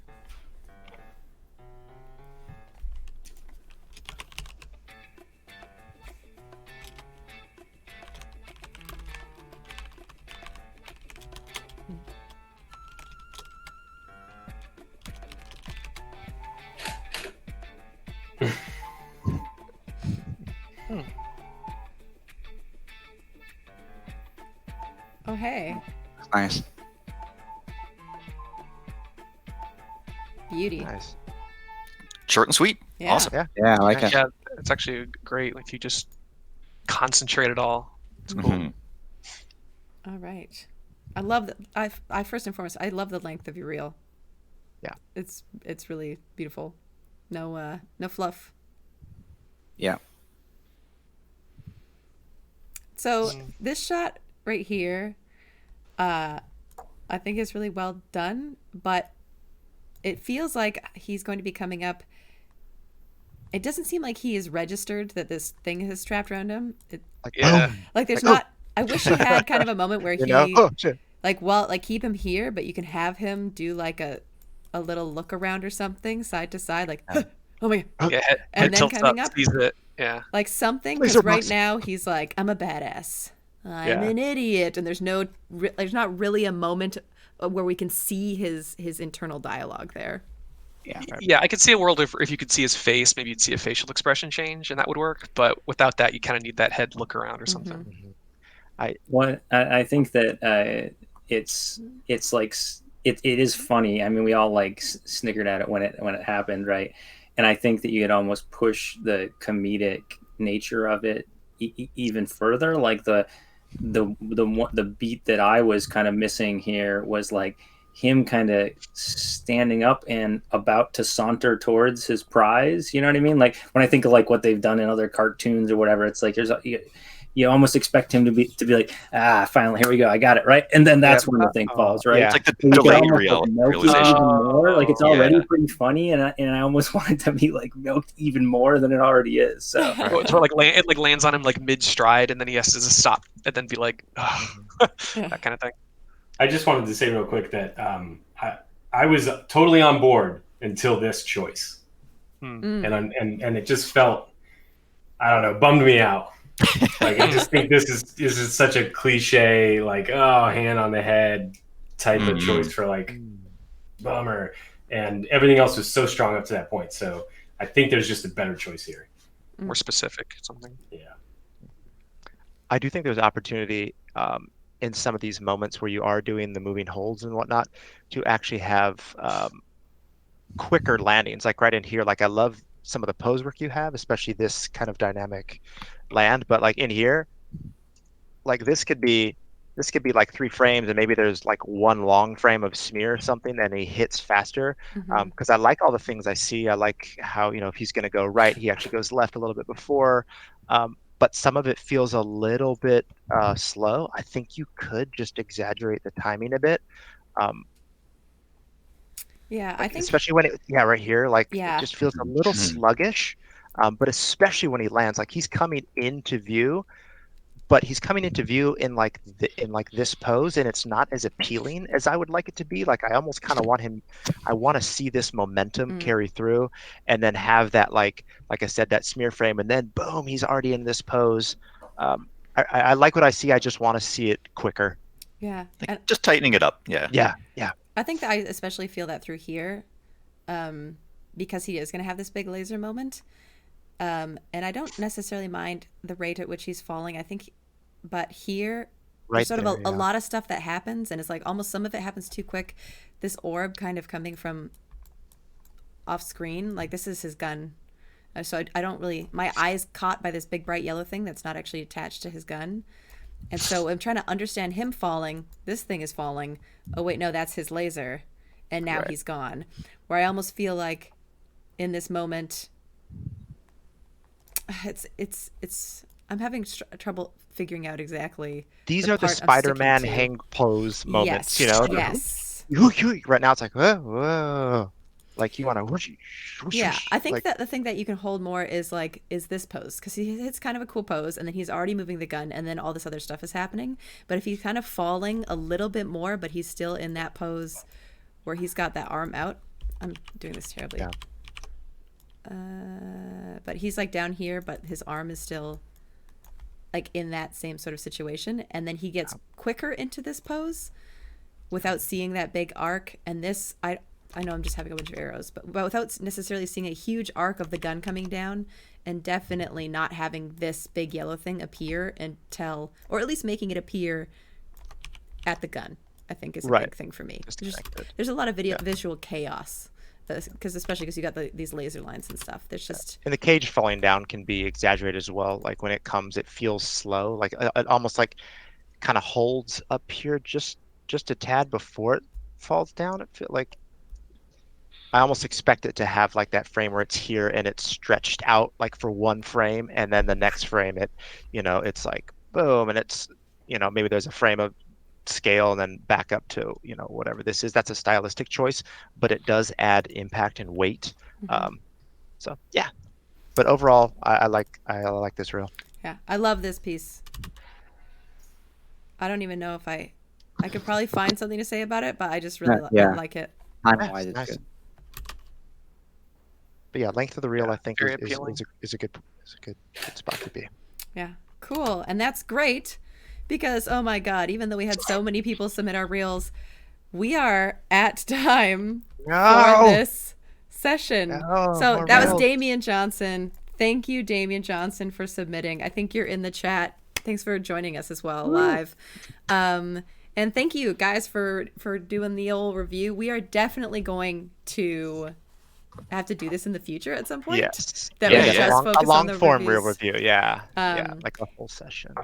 And for anybody out there who has asked a bunch of people for real reviews, you could see that even just giving like 1 or 2 pieces of feedback per reel, we can only get through like 5 in an hour. So be kind to people who are giving you reviews in the future because it's nice. We like doing it, but also it's a lot.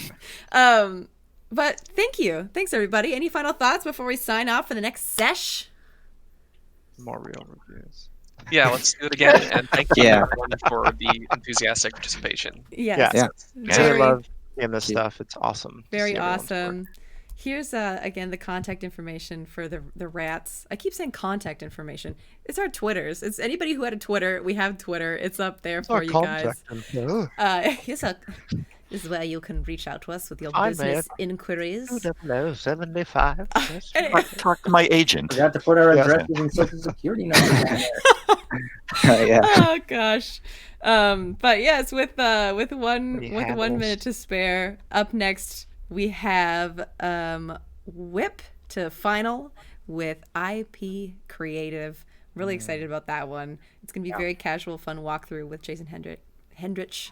And thanks guys. We're gonna sign off, and we'll see you again here in just a little bit. Rats. Bye everyone. Thanks. Bye, y'all. Rats.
Hello, everyone. Welcome to the stream, if you're just joining us. My name's Lana Bashinsky. I'm a senior animator here at Riot Games. And if you are sticking with us, I'm so glad that you're still hanging out with us. We are having so much fun over here on our end. I hope you guys are enjoying the stream as much as we are. I think I might have forgotten to say it for all of the people who submitted their amazing work for the demo reels. But again, please, capital rats in the chat for everybody so far, all the people with amazing demo reels. And now for the one and only Jason Hendrich with IP Creative. Go ahead, take it away. Oh, there we go. Yeah. Is my mic working? Oh, it's working. It's live. I'm doing it live. All right. So yeah, IP Creative. We basically collaborate with a ton of studios for Riot Games for cinematics, videos, that sort of thing.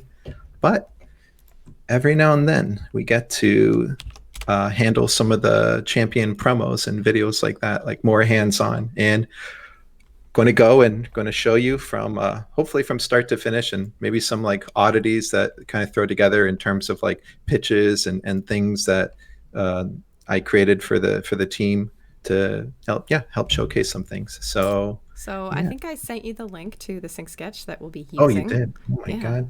I'm gonna pin your face, and then I'm gonna make some little tweaks. I'm gonna make this window slightly smaller, and I'm actually gonna close this all and put you over here, and then I'm like a little leaning.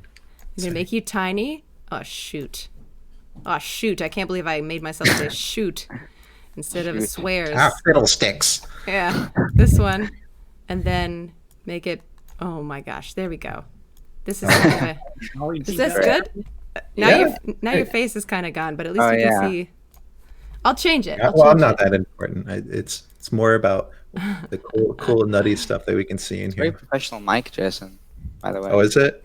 Yeah. I've had this for a while. Which mic are you using? Are you using the one next to your mouth, or are you using the one? I actually accidentally had both set up, so I sounded like the voice of God sometimes, but I don't think people appreciated that. I like it. Both going. Yeah. Okay.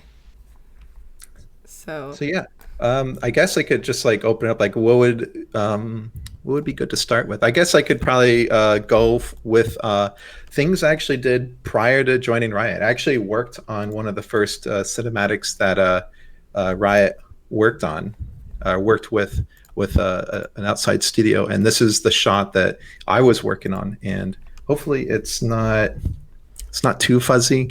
This is the best footage I had, and it's probably been compressed, recompressed, pulled out, this and that, so it should be fine. And this was animating Ari. I'll just explain what the process is. Oh my God, there's audio. Oh my gosh. Do you want me to mute the audio for all of them? I'm sorry, stream. I have to take a bio break. I have to pee so bad. No, I can mess with it. Yeah. No, I kind of like the audio for some of them. Okay, I'm going to leave it quiet because I think the audio will only be on my end. Oh. Sorry. And I have audio. Yeah. Okay, great. I'll be back. Do your thing. I'll be back, y'all. Sorry. All right, it's awesome. So yeah, we'll just go through it. So I mean, this is the context of this shot is basically let's get to a good part. This is the moment where Ari's been being chased by Darius and friends, and this is the moment where she's had it. This is her power moment. She is doing what she needs to do to take control of the situation. So this is generally when you're working on a shot, like you're basically given layout by like the layout department. So in this shot, you can see Ari doing a lot of things, throwing her fireballs. One of the interesting things is that like a lot of studios and things outside of Riot, like they generally don't really understand the champion's background. So in this case, for the layout, if you notice, like Ari doesn't actually fly in game. So this is my first pass, like doing that without knowing that. So she's kind of like bouncing around like a crazy person. So it's not like necessarily bad animation, but it's almost like as if Ari is like a dancer, right? It's like, looks okay, I guess, but doesn't really reflect who the character is. So one of my homework assignments was to basically play League of Legends a little bit and then kind of found out like, oh, actually that doesn't really resemble Ari at all. And this was my second pass taking it. So it's like, oh, she actually kind of does little dashes. And she throws magic balls. That's what these little balls are supposed to represent. And we do a lot of things like kind of break the body. Like this pose, her head actually is unnaturally posed this way because the line of action, it helps like read the direction of where she's going. It's like her neck's busted. She'd probably be dead by now, but that's okay. Audience, it works for the audience. We go in. She's stretching. Her arm is oddly, unusually long, but it's stretching into the location where she needs to go. It locks. It gives us a place of reference for when the rest of her body follows. Then we do a nice anticipation, kick off, hand press pushes off. Head's broken, but that's okay because the flow of action gives, that's like a bad line. Flow of action gives like a nice twirly sensation. And then she throws. And then we have to add the other tails, which was a real pain in the butt. A neat trick that I found with Ari was that when she goes through heavy motions, having the tails morph into one helped a lot. See, it's like a nice little cheat. That's how it went from 9 tails into 1.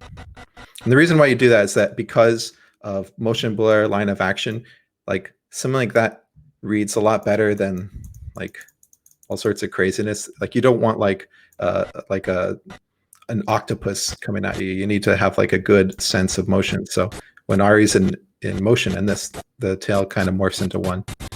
Plus, there it is.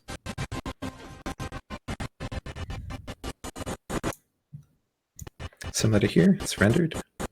And then when she stops, tail explodes into 9. Boom. Similar to here, moves like a nice fan. Nice clean shapes.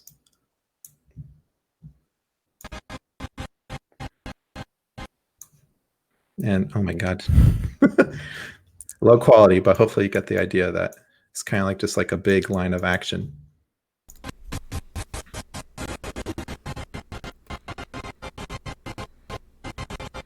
I remember when I actually worked on this, originally I wanted her to spin like 1,000 times, but I think that was a little too crazy.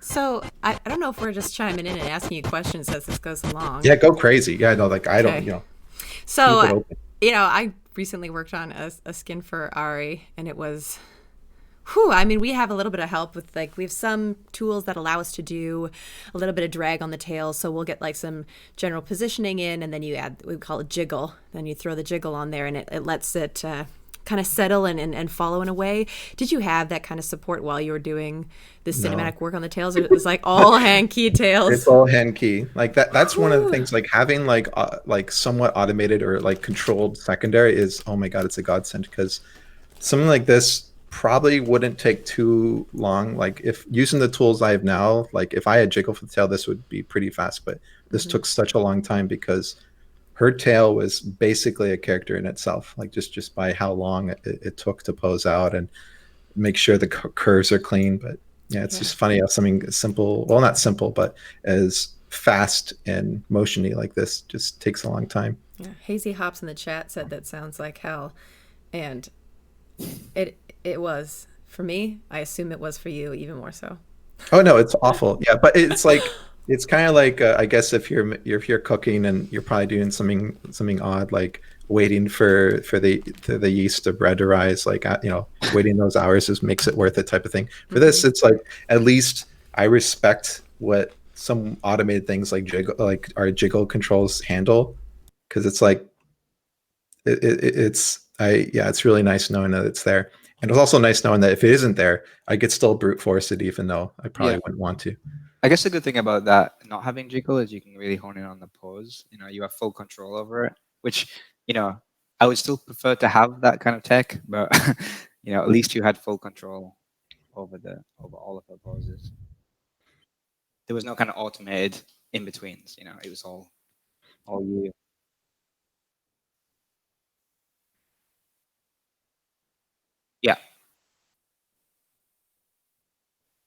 Oh, that's right. I forgot about that. Yeah, you have to like wait for it to render too. Yeah. That's the difference between like gameplay animation. I think it's actually one of the biggest differences is that when you're doing like some like high res piece or shot, sometimes what you're working on just isn't like real time. You actually have to like plan like not just like, I mean, of course you plan things out in doing gameplay, but the feedback and real time feel like the real time feedback is such a blessing that you kind of lack that doing something that's like higher res, where you basically have to like look at the play blaster or like a video of what you created, take down notes, watch it a couple of times, and then do as many of those notes and fixes that you think you need to do without like play blasting or like reviewing it until the next time, because like doing a review could take like 30 minutes to chunk out something that's presentable for you to like look at. Dang. Jason, I want to make sure you get through your thing, but I was going to ask a question from the chat that was relevant, which was Slender Doodles asked a question along the line of how do you balance like this kind of very stylized animation that you're being asked to do here, but doing it on these like what are essentially really realistically proportioned characters that you sort of have expectations about how they move. Can you talk at all about that? I mean, as you can see, like right here, this is my first pass. Like, I feel like I failed in how Ari moves. So that's something where you really have to know the subject matter, and then also like interpret it into a realistic sense. So like, since Ari's kind of in a realistic idea in motion, for Ari, I found doing a ton of recovery frames and recovery time. So like, she kind of zips around. That's what adds believability to it. So even though like no one can really do woo, like if the recovery time is pretty high, it's kind of like acceptable. Like in a lot of like, I guess like Japanese animated shows, it's a similar concept of timing where it's like fast, super fast, snappy to slow. So it's almost like going like super fast and then you go in slow-mo, super fast, slow-mo. And that kind of timing, for whatever reason, like helps like solidify a lot of the ideas and motions, and I guess translates some of the like the in-game look that you have involved to like a more of a realistic setting.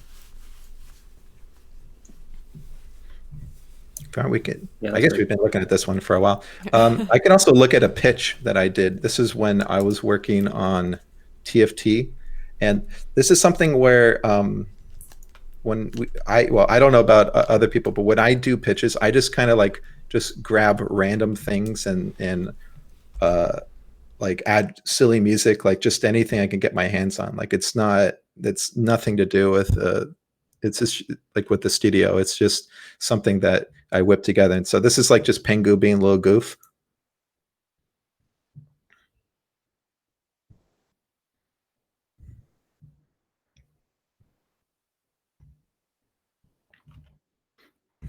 So I forgot what this was for, but I think it was just me trying to figure out like what the little guy was when I was on TFT. Yeah. So cute. And I think this is like an example, like if you're doing like, if you notice like in terms of animation, he's actually not really doing a whole lot. So he's just standing there, does like a little motion, does a spin, and then lands. But what makes it kind of work is that I'm using a sound effect to help motivate the edit. So here, I got like a little whoosh, and that's what kind of helps the zoom in. And the little squeak of the camera bouncing off the tummy. Oh, I have this sound muted. One sec. Oh, sorry. There you go. Do it again.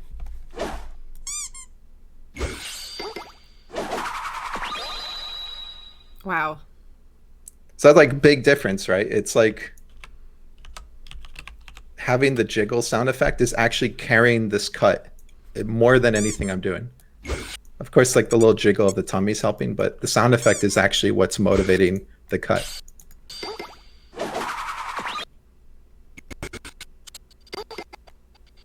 Same with the eye blink. Like he's not even moving. See, like there's not even a pixel moving.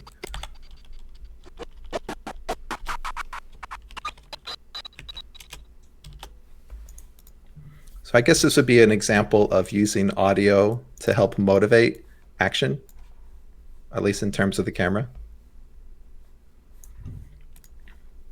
Just do it again.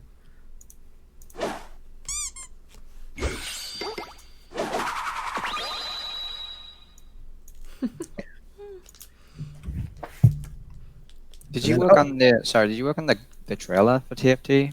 It's kind of similar, right? Oh my God, yeah. Do I have that in here? I remember it being Pengu and Garen, I think. Mm-hmm. I'm afraid to open this one. I don't know what that one is. That looks... I know. Okay, well, I can show the Samira. So, well, Yeah, let's maybe show I can Samira, show because that. we can show TFT stuff in the next panel too. Oh yeah, that's true. Yeah, what am I doing? Yeah. What are you doing? I know what. So okay, for Samira, like basically, the gameplay contacted creative to kind of come up with something. So this was more or less my pitch that I kind of whipped together before. We didn't have audio support or anything like that. So this is just me like just getting a bunch of random stuff and putting it together.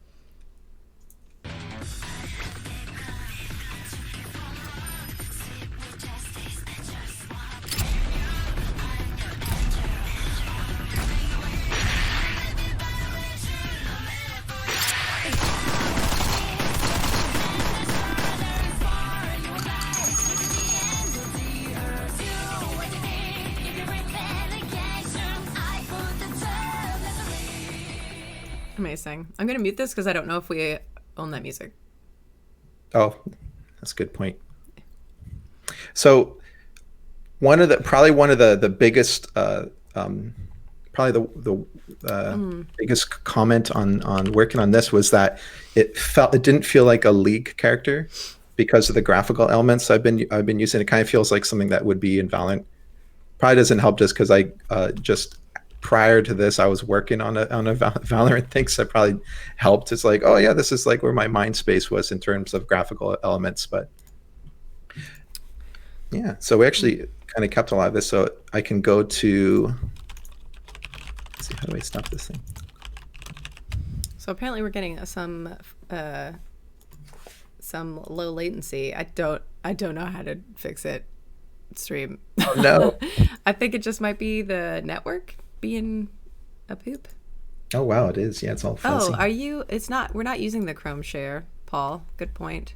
But it's just Sync Sketch. Anyway, we'll just give it a second maybe to catch up, and we'll see how that goes. Anyway. Thing. Yeah. So when you said Gameplay reached out to you to do this, like they reached out to you to make something, like what's the point? Like, does somebody just reach out and say, will you make us something cool? Or like, what is there like a business purpose that they reach out to you specifically to target? It's more like they wanted to have like something to help, like more something for Samira to make her cool in more of a realistic sense rather than in-game capture. Mm-hmm. Because like in game, it's kind of difficult doing like camera work and camera cuts because like all the game animations and everything are designed for top down. So when you start like moving cameras around, it kind of slightly falls apart because in League, I don't know if like something that's really appealing is that all the characters kind of run around like this. Mm-hmm.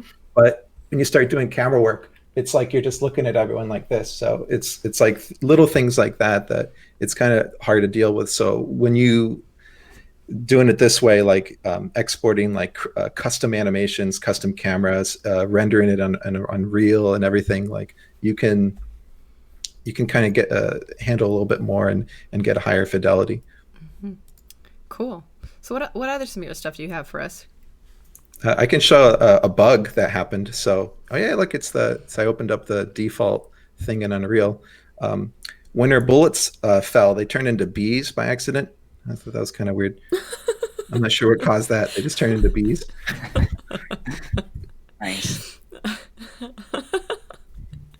Yeah, that's yeah. pleasant. Yeah, that was a nice, interesting. I think almost it took like a full day to figure out why that was happening. And yeah, I think this is this. And I think this is If I'll just This is what Samira ended up looking like. Audio. Yeah, this one, the audio should be fine.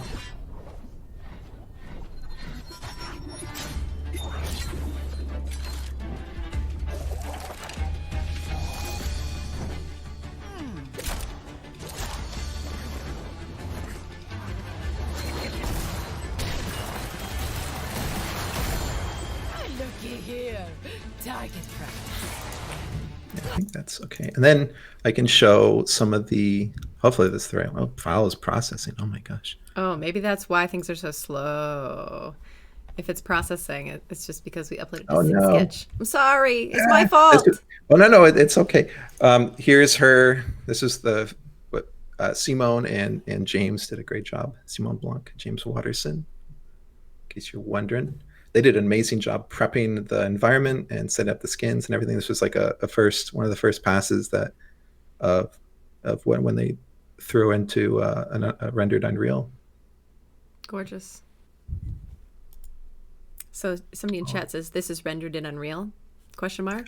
Yeah, this is rendered in Unreal, real-time rendering, which really helps, by the way, because like since we're all working at home, we don't have a render farm, because usually when you're working on cinematics, you have access to something that's called a render farm. Basically, it's like a couple hundred computers all more or less designed to render frames, and it's what kind of helps alleviate like the issue of like how long it takes to render these things out. But since it's like almost real-time rendering, the whole Samira thing, I think basically took only like a couple hours to render for everything. Like it was pretty great. I guess here's Lilia. I want to like show some of the stuff in Maya. I think that's what this is, but that's okay. Like, yeah, that was probably just me monkeying around in Maya showing like the smear thing, like what it looked like. That's okay. This one has a little bit of Maya in it, so you can kind of see like the before and after. It's her in Maya. I can do this. It's her rendered out in Unreal. I can brave the world beyond my garden. So this isn't the game model. Like we kind of up-resed it a little bit. So like her hair is a little smoothed out. She has a little bit more robust facial controls. She's got a little bit more geo on her hands. You notice the silhouette's a little bit smoother, because usually when in the game it's like really chunky, because you need it like have it so it plays real time.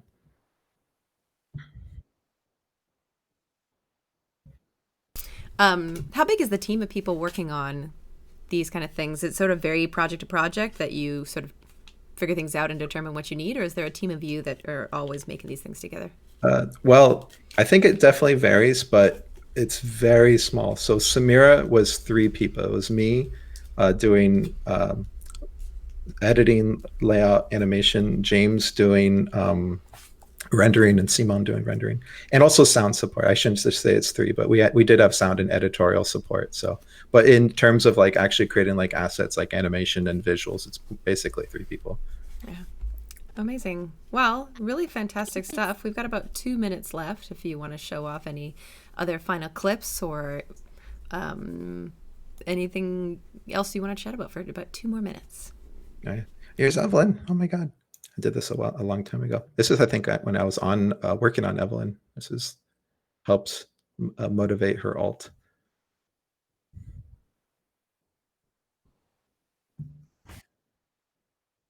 Oh, no, there's no sound. It's just that's actually her game model. Nice. I think I had her base texture, but I think I threw on a different one. Just not sure why. I think because I liked the clothing on this one. Amazing. The little sparkle on her claws before she swipes forward is such I a know, nice. Sneaky. That's actually the anticipation. I was about to say that's like a really like fantastic use of an alternative form of anticipation. Like she actually like sparks her hands out, but the little effect that sparks off of it as well is like so eye-catching for such a subtle motion. It's really beautiful. Yeah, this just reminds me of playing League with you, Jason, because all you used to play is Evelyn. Oh my God, she's so much fun. Just make people explode randomly. It's great. All I wanted is that clip of Evelyn running on those things again. Oh my gosh, I know. I should have snuck that in here. Is it in here? Oh no! It's gotta be in I know. I have to everyone. like make that a theme. I know. Just sneak it in there. Have Evelyn doing the weird, her back run. Mm-hmm. Well, Jason, fantastic stuff. I'm sorry that I messed up that one video. Everybody in chat, can we get rats in the chat for Jason? Amazing work from IP Creative. With tiny teams doing powerful, powerful things. Very, very cool. We are heading into another session now that with Jason and Paul Jarvis going to be talking about TFT Little Legends show and tell. Very excited. Stick around for that. We'll be back in just a minute. Catch you soon.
Hello, welcome back to one of our last sessions after a long, wonderful day of animation content with us, the Riot animation team, and working with LightBox Online. Very exciting to be a part of this cool online experience. That's exclamation point LBX in the chat. I have definitely not said that enough today if you want to check out more about what they're doing. But we only have 30 minutes, so we're going to get started right away. We're just going to dive into it here with Paul Jarvis, Jason Henrich, the TFT Little Legends show and tell. Whoa! Got some noise. Oh God, I gotta mute that stuff. All right, and yeah, just take it away, guys. Hi, how's it going? So I'll just do like a real quick introduction. So my name is Paul Jarvis. I'm currently running the Little Legends team on the animation side, just the animation part of TFT, and with me is Jason Hendrick, who kind of kicked off the team. So I took over for Jason about 10 months ago. So Jason will be starting here for the first half, talking about kind of like the TFT early days, what it was like to do R&D and come up with pets, and what that meant for the game, and how we sort of thought our thought ourselves through the process. And then my half is going to be kind of showcasing the last couple of sets, answering questions, talking about the most recent set that came out, and sort of all the challenges that go along with making these little guys. So yeah, take it away, Jason. All right. Well, should I put music on or no? No. I would keep it off. All right. All right. So, early days of TFT. This is basically, I think, Fury Horn's name was Sir Grumps at the time. I always felt it was important to make sure that Sir Grumps actually wasn't grumpy, just looked grumpy. But yeah, this is it's very cute grumpy. Yeah. Yeah, cute grumpy. Him untextured. This was like real early, and it's interesting how much of this actually carried through to the final animations too. I know it's actually really freaky, but it was like Wild West back then. So it's almost like you guys were still talented even at the beginning of a project. It's so crazy. No. It's freaky. It's freaky. It's like, oh my god. And then when we were trying to figure out some things, like I guess I could cover, let's cover the camera. All right. So this was like crazy early TFT where originally we had a moving camera. And one of the problems is that it's pretty cool, but it kind of gives you a sense that like you're feeling like seasick. It's a little barfy, yeah. Yeah, a little barfy. Yeah, a little barfy. Yeah. So decided to fade to black, and that was something that I think worked pretty well. Super simple. Like on tech wise, it's really light, and didn't have any crazy VFX or objects or assets, and seemed to work pretty well. Let's go quickly into display. One of the ideas in early TFT is that for the player to help kind of like have a bit more familiarity with the little legend, one of the solutions was to actually have like the little legend have direct control over the battlefield, so to speak. So like in this case, we have was it Moldiver, I think is his name, official name? Mm-hmm. Placing units. And this was basically my pitch that I threw together to kind of help showcase that. So Moldiver's just like placing a bunch of goofy Garens, doing a little jig. How far into production was this? Like, was this at the very beginning of the project? This was like at the very beginning. At very beginning of like when the Little Legends were implemented. So like the game was kind of like already somewhat underway to the point where having Little Legends in it was like a good idea, and more or less this was just kind of like helping give them more importance to the game, because without these moments, without things like them picking up units, dropping off units, placing units, getting bigger, getting smaller, it's like you don't really have a connection to them. You're basically just playing a chessboard. Like the connection is direct to you instead of through them. Let's see, what's the companion ideation? Oh yeah, and this was like one where it kind of showcased like, yeah, this is like picking up a unit, and then now there's like rotational, you having like more control over what they're doing, more emotional beats of like, oh hey, they're actually doing stuff and doing things when I do things. And if I'm not mistaken, aren't your backgrounds in these situations, you've just like screen recorded the background, but you comp these in after the fact, or is this actually hooked up in game? That's another good point. I forgot to mention this. All these videos, like none of them are in game. This is just me kind of faking gameplay, because the amount of time and effort to get them like working in game, having the programming work and all that, it's just the amount of time taken to do that isn't worth the exploration. Like you need to more or less, we needed to know pretty much quickly and efficiently, like, should we put this in? And kind of faking it so it resembles gameplay, like outside a game, is a lot faster, a lot more like you can do more iterations to it. And when you get buy off, then you can actually put in game, and that way they kind of like have like a shining star of where to go, because it's right there. Nice. Yeah. What was it like making the first couple of sets? Like what kind of challenges did you guys have early on? I think the big challenge was just kind of like figuring out like what kind of Little Legends, what to use. Like I think originally we thought about using neutral characters from the map, but it didn't seem to work out crazy well because stylistically, like we needed to like make sure they all remained consistent with each other, and they like kind of like stood out as their own, like making sure TFT was TFT instead of like a modification of League. Nice. Oh, his hat, a little mask fell off.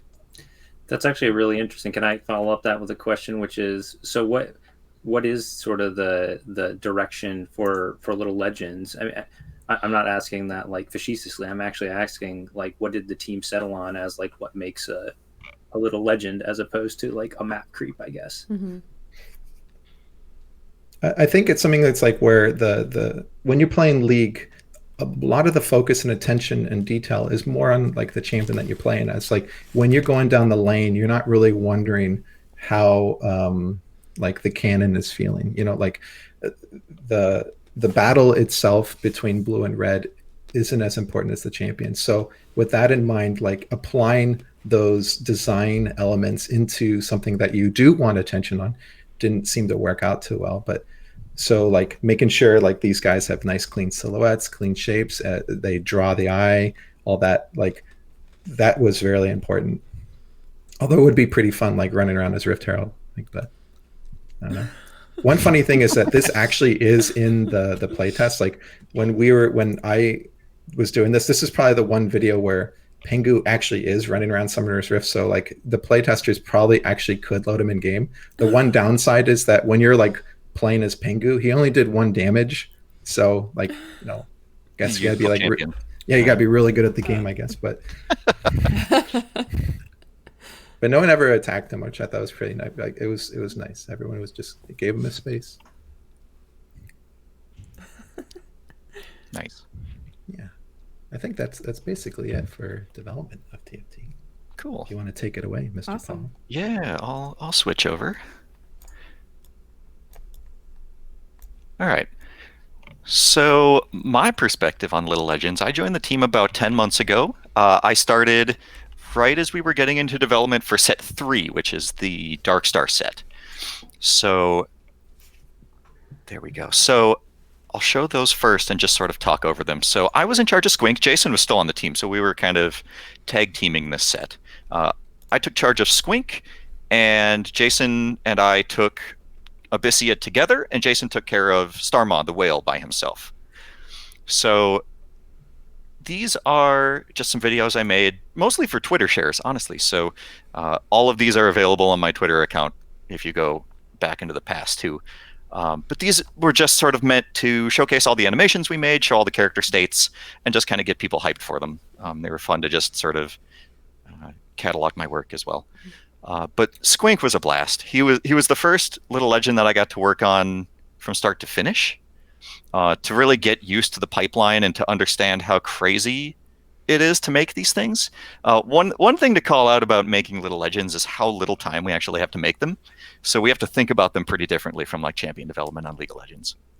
Yeah. At least, oh, sorry, go ahead. I was just gonna say, when you made Squink, I didn't think that I could ever love another Little Legend as much.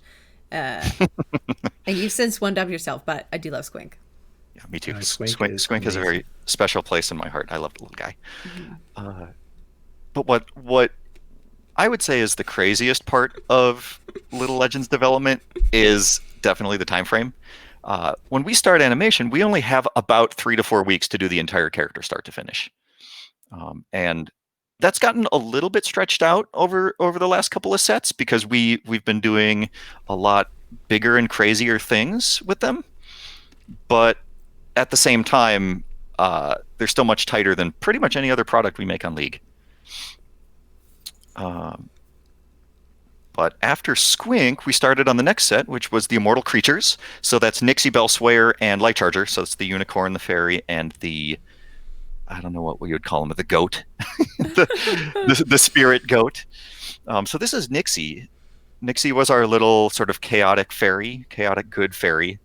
And at the time, at least, this was the most complex character that we had for Little Legends. So our challenge was to go, okay, how do we bump up the fidelity? How do we make these things more detailed, more fun, more cute, more appealing, but not double our development time? And how we got around that was to just load him up with jiggle. So Jason talked about our jiggle tech briefly in his last IP presentation, but we have some rig tech that we add to pretty much everything on League, and even on some of our non-League products. I think Legends of Runeterra might use it to some degree too, where you can basically simulate physics with a whole bunch of different values. So you can set like dampness, like how much it flows, how much it overlaps, how jiggly it gets, and to some degree at least simulate dynamics on our characters. So as you can see, pretty much everything on Nixie besides her head and her body jiggles around. So her tail, her ear fins, her head hair, whatever you want to call it, everything on that, for the most part, I'm not really animating. I am letting the simulation and the values that I set on those kind of handle as much of that as I can, just to save time. And you get quite a bit of a bang for your buck for it. So I'll show Bellswire next. So our little spirit goat. So Bellswire was an interesting one because we early on wanted to give Bellswire little spirit pets. It's like, oh, not kind of like a cult leader. Like he's this spiritual center, and he has all these worshipers around him, tending to him and brushing his fur. And we wanted to include them in a bunch of different places, but we weren't really sure how we could do it. You know, we didn't have a lot of time. We didn't really know exactly like where it would fit in to add these things. And it wasn't until we were like, hey, what if we use Aurelian Soul's dragon tech, which is like a whole different type of follow tech that we added for League objects. You can have like one part of a character trail behind another part.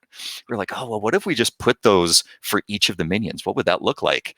And I worked with our tech artist real quick, and we spiked it over a weekend and came back. We're like, oh my gosh, it looks amazing.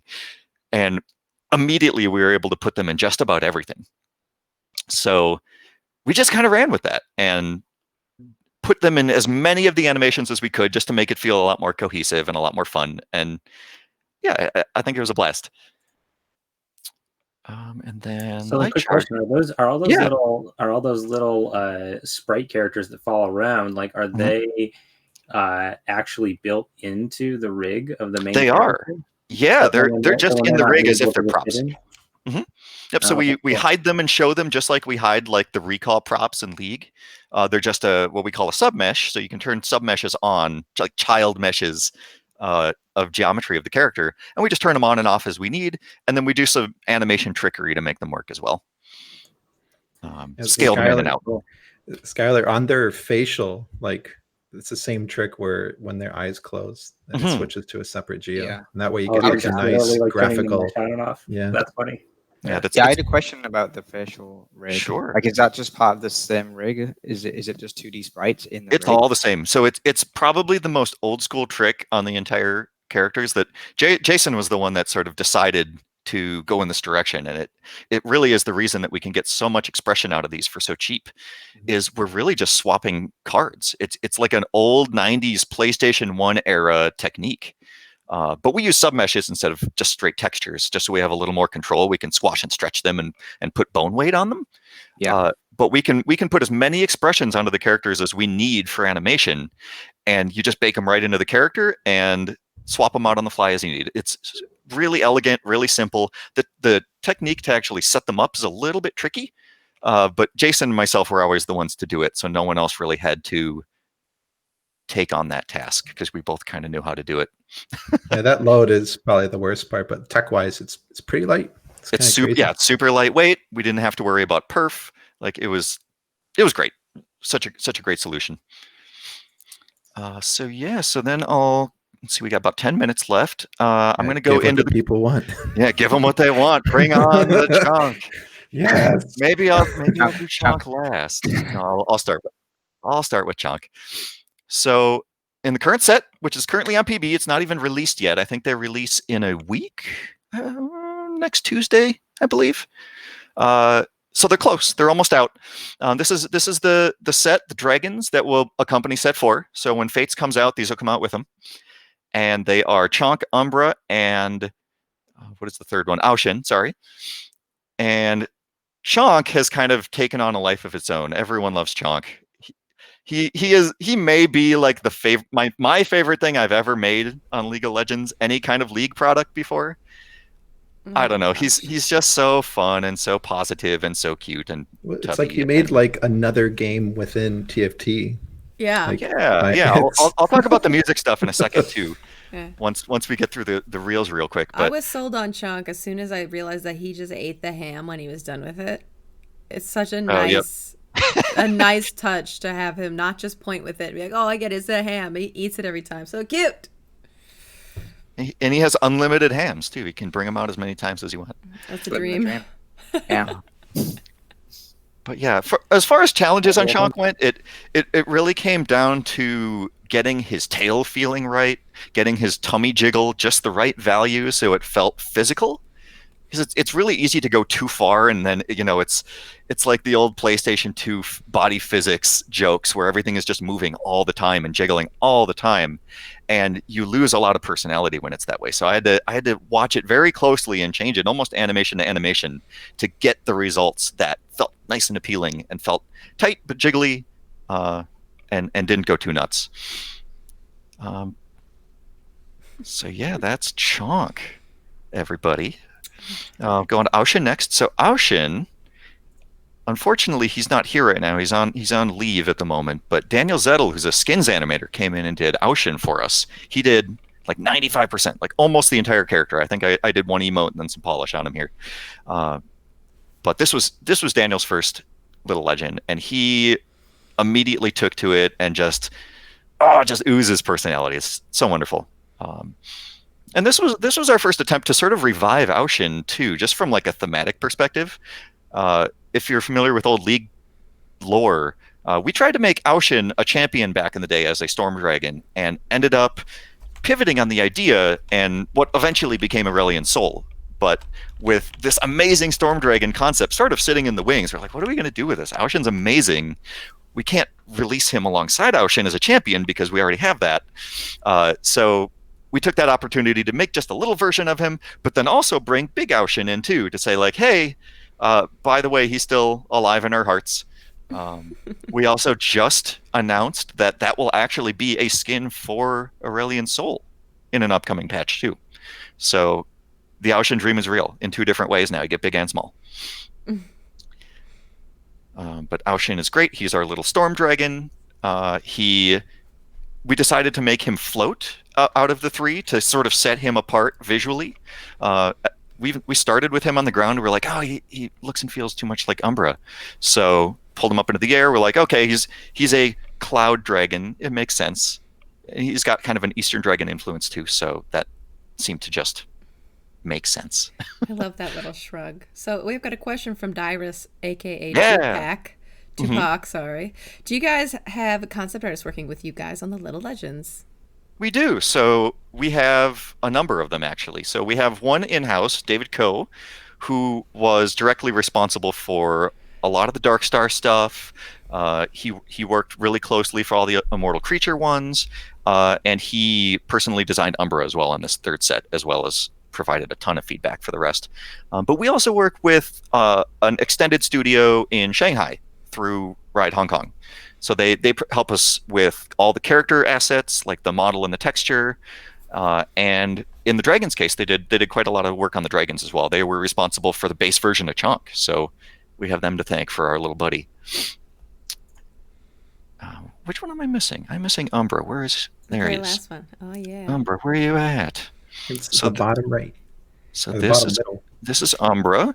Umbra is our little moody dragon. So she's sort of the most animalistic edgelord of the three. She crawls when she walks. She squeaks. She doesn't really have any sort of like human personality. We just wanted her to be like the most dragony dragon of the three.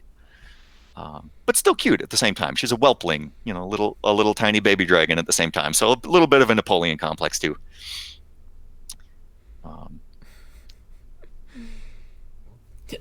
So were there challenges? Like, I'm amazed at how clear the wing crawl feels, considering like those little arms are so short. Like, what were the challenges with having sort of those really like tiny limbs with like big splayed out sides to them, specifically from that top down angle? You made that really clear. That was a challenge for sure. Umbra has the stubbiest body of the three. Like, there's almost no body there. The head is bigger than her entire torso. Mm-hmm. So we did a lot of body stretching, like arm stretching. We did a lot of manual kind of positioning of the wings, and then tried to get Jiggle to take over to sort of sell the sway of the character. Because if we didn't have those elements, you wouldn't be able to really see anything. We had to sort of lean on that and be like, well, we have to sell this in the wings and the tail because there's not a whole lot else there. Like, you can barely see their arms underneath the head as they move around unless you stretch them out. So that the challenge was just to get the different body parts reading. A very odd body type for sure. So that leads me to my last thing, which is kind of the star of the show. This was sort of my pet project for Dragons. Is music going to work? It should. Are you sharing a Chrome tab? I am, but I don't think audio seems to be playing. That's a disappointment. I can open it up, dog. Do you want to take care of it? Yeah, that would be great. Yeah. Because music's important here. So for the Dragons, and even before Dragons, I tried so hard to worm this into previous sets. I'm a big fan of musical everything. Like, I play rhythm games, and I come from a very musical family. So I like to put music to animations whenever possible because it just feels good. It's just, I don't know, it's a very universally appealing thing. I always love it when that stuff pops up in games. So I finally had my chance on Dragons, and I kind of, in a way, I sort of forced it through to our sound designer's chagrin. But I composed a little piece one weekend, and then I sneakily did some animation to it to pitch it to the team. I didn't even tell them what was coming. And then Monday morning comes, and I drop it down, and they're like, oh my God, this is so good. We have to do this. So, like, immediate buy-in. And from there, it was just sort of figuring out what the details were going to be. It's like, okay, well, what instrument are they each going to play? What's it all going to sound like? What are the technical needs to make something like music work in like a network setting? Like, how do you sync things up between characters? Which we've done before in the past. Like, Yasuo and Yone just recently released, and we actually have code or scripts, character scripts that handle the syncing for them. And we didn't know that existed when we made these Little Legends. So maybe in the future we'll be able to add that feature in. But for now, at least, we have the ability to. Oh, you can't see that I'm sharing it. Oh no! I'm going to take your presentation. You can take it. Oh, here, I'll end. But I'm not presenting a Chrome tab, so it's not going to play smoothly for you, but it's going to play smoothly for everybody else. Perfect. Bump this volume. I'm not hearing it either. Oh, that's because it's a screen. Is it? Oh, so everybody can hear it. They can hear it. Perfect. Okay. So once I had all that stuff figured out, it just came down to a matter of like, well, okay, how long do they need to be? What's going to make this really appealing? What's it like to play each piece by themselves? How do they sound together? What if there's only two of them? Like, there's a million different things that had to run through my head to make this thing work without tech. We were like, okay, we only have like animation tech. How do we do this with just animation and just sound? And in the end, you can't see that in this video because I added it after the video was created. There will be little visual rings that you can see in the game that if someone else is playing an emote, like in Carousel, and you want to sync up and play music with them, just look for the ring, kind of treat it like a music game. And then if you press it at the right time, then your characters will sync up. Yeah, incredible. That was also so epic. Well, only for me and the stream, hearing you talking over it and the music's building, it's like, oh yeah, man, this is the stuff. So good. So good. I've been following it pretty closely too, because I'm really just looking for feedback. It's like, are people able to play together? What things are really frustrating to them, and how can I improve this before it goes out? Which is where the little indicator ring came from. I got some really good feedback from someone on Twitter who called me out. He's like, I made this video, like, check out, these are the problems we're having. So that helped me, sort of work with him and figure out where the pain points were. Yeah.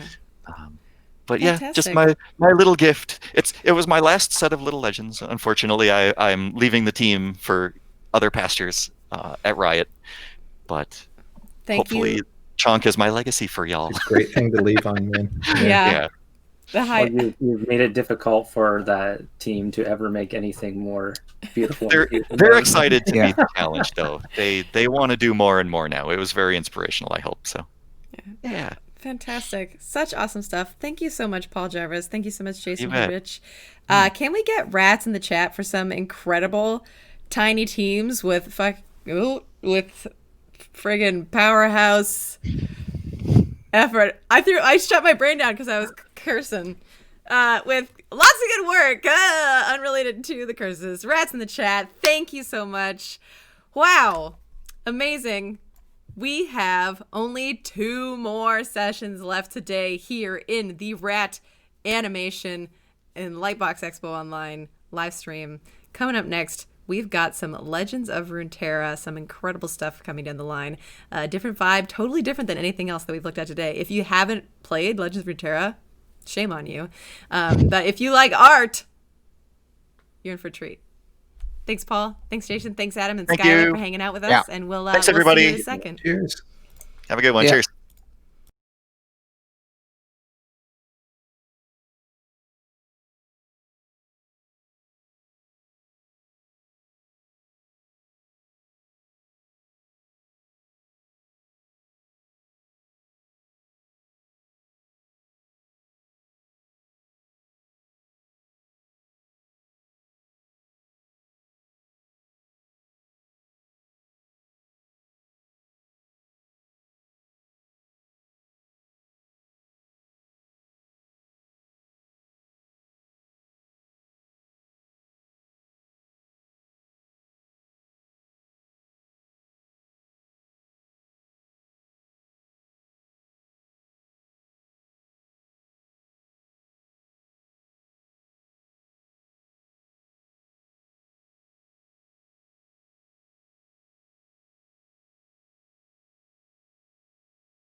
But I don't. So That's okay. I'm just gonna full screen whatever anyway. Anyway, sorry, I took it off mute and we're just chatting over here. Hello, everybody. Welcome back to the stream. Unless you've been here all day, in which case, thanks for sticking around. If you're just joining us, my name is Lana Wyszynski. I'm senior animator at Riot Games and the MC for today. I'm joined by Skylar Sura, who's been reach for the Skylar all day in chat, helping out, answering lots of questions, and helping moderate. But for this session, more importantly, we're here with Sean Coleman of Legends of Runeterra, one of the incredible animators doing some sick leveling up animations. And we're here to figure out how they level up and how you can level up your skills. I don't know why I'm doing such a big intro. Sean. I love it. It's because I hyped it up earlier. I know. I got the energy. Take it away. Hey, everybody. Thanks, Lana. I messed up and didn't put an overlay of my face, so you guys will just all have to hear my disembodied voice through this whole thing. Yeah, let's talk about some level ups in Legends of Runeterra. I thought it'd be cool to run through three of our newest ones that we released in the set that just dropped, the Targon set. So I thought it'd be fun to open those Maya files up and kind of look around and see what it looks like under the hood. And then maybe we'll look at a pet. I don't know. Maybe. Cool. So first, let me pull up something. Yeah. Okay. So I thought it would be cool to edit a little something together that kind of encapsulates what our process is for building the level ups, which I'll talk about. Like, we have all sorts of technical limitations and physical limitations and stuff.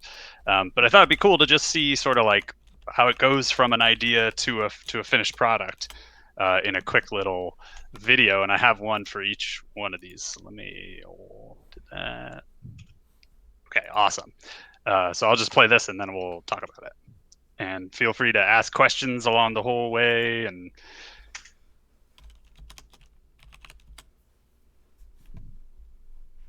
so I'm sort of just going to talk over while these things play. So the first pass we do is just an animatic pass. It's a 2D pass. We have really awesome concept artists and storyboard artists who can also storyboard and edit things together into what's called an animatic. So that's it playing. I'm probably off time with you guys, but it's this 2D black and white board. So this one was done by, I always mess his last name up, so I wrote it down. So I was like, I don't want to mispronounce everybody's last names. I literally wrote everybody's names with like a pronunciation. I'm into that. Yeah, I'm always mortified of saying it wrong. Rembert Montalde. So this is his animatic. So he kind of came up with the idea. Hey, wouldn't it be cool if we had Tarek?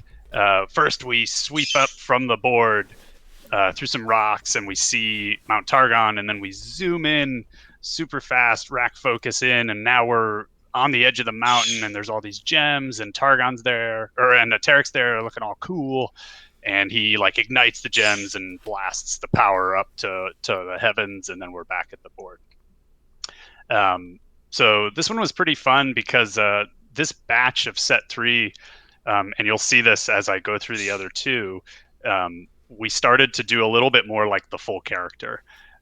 We wanted to start showing, now that we've shipped and our art team's gotten a little better, and we got our feet under us as far as like we're not trying to do set 1 and set 2 at the same time. We had a little more time, so we thought we'd challenge ourselves and start kind of showing the whole character a little more, because that's just cooler. So we zoom in, we see Tarek, and he lights up all that. Cool. So then the next pass we'll do is an animator will take that idea and build it out in 3D. And what you're trying to solve there is like, how big are things? Where are they in 3D space?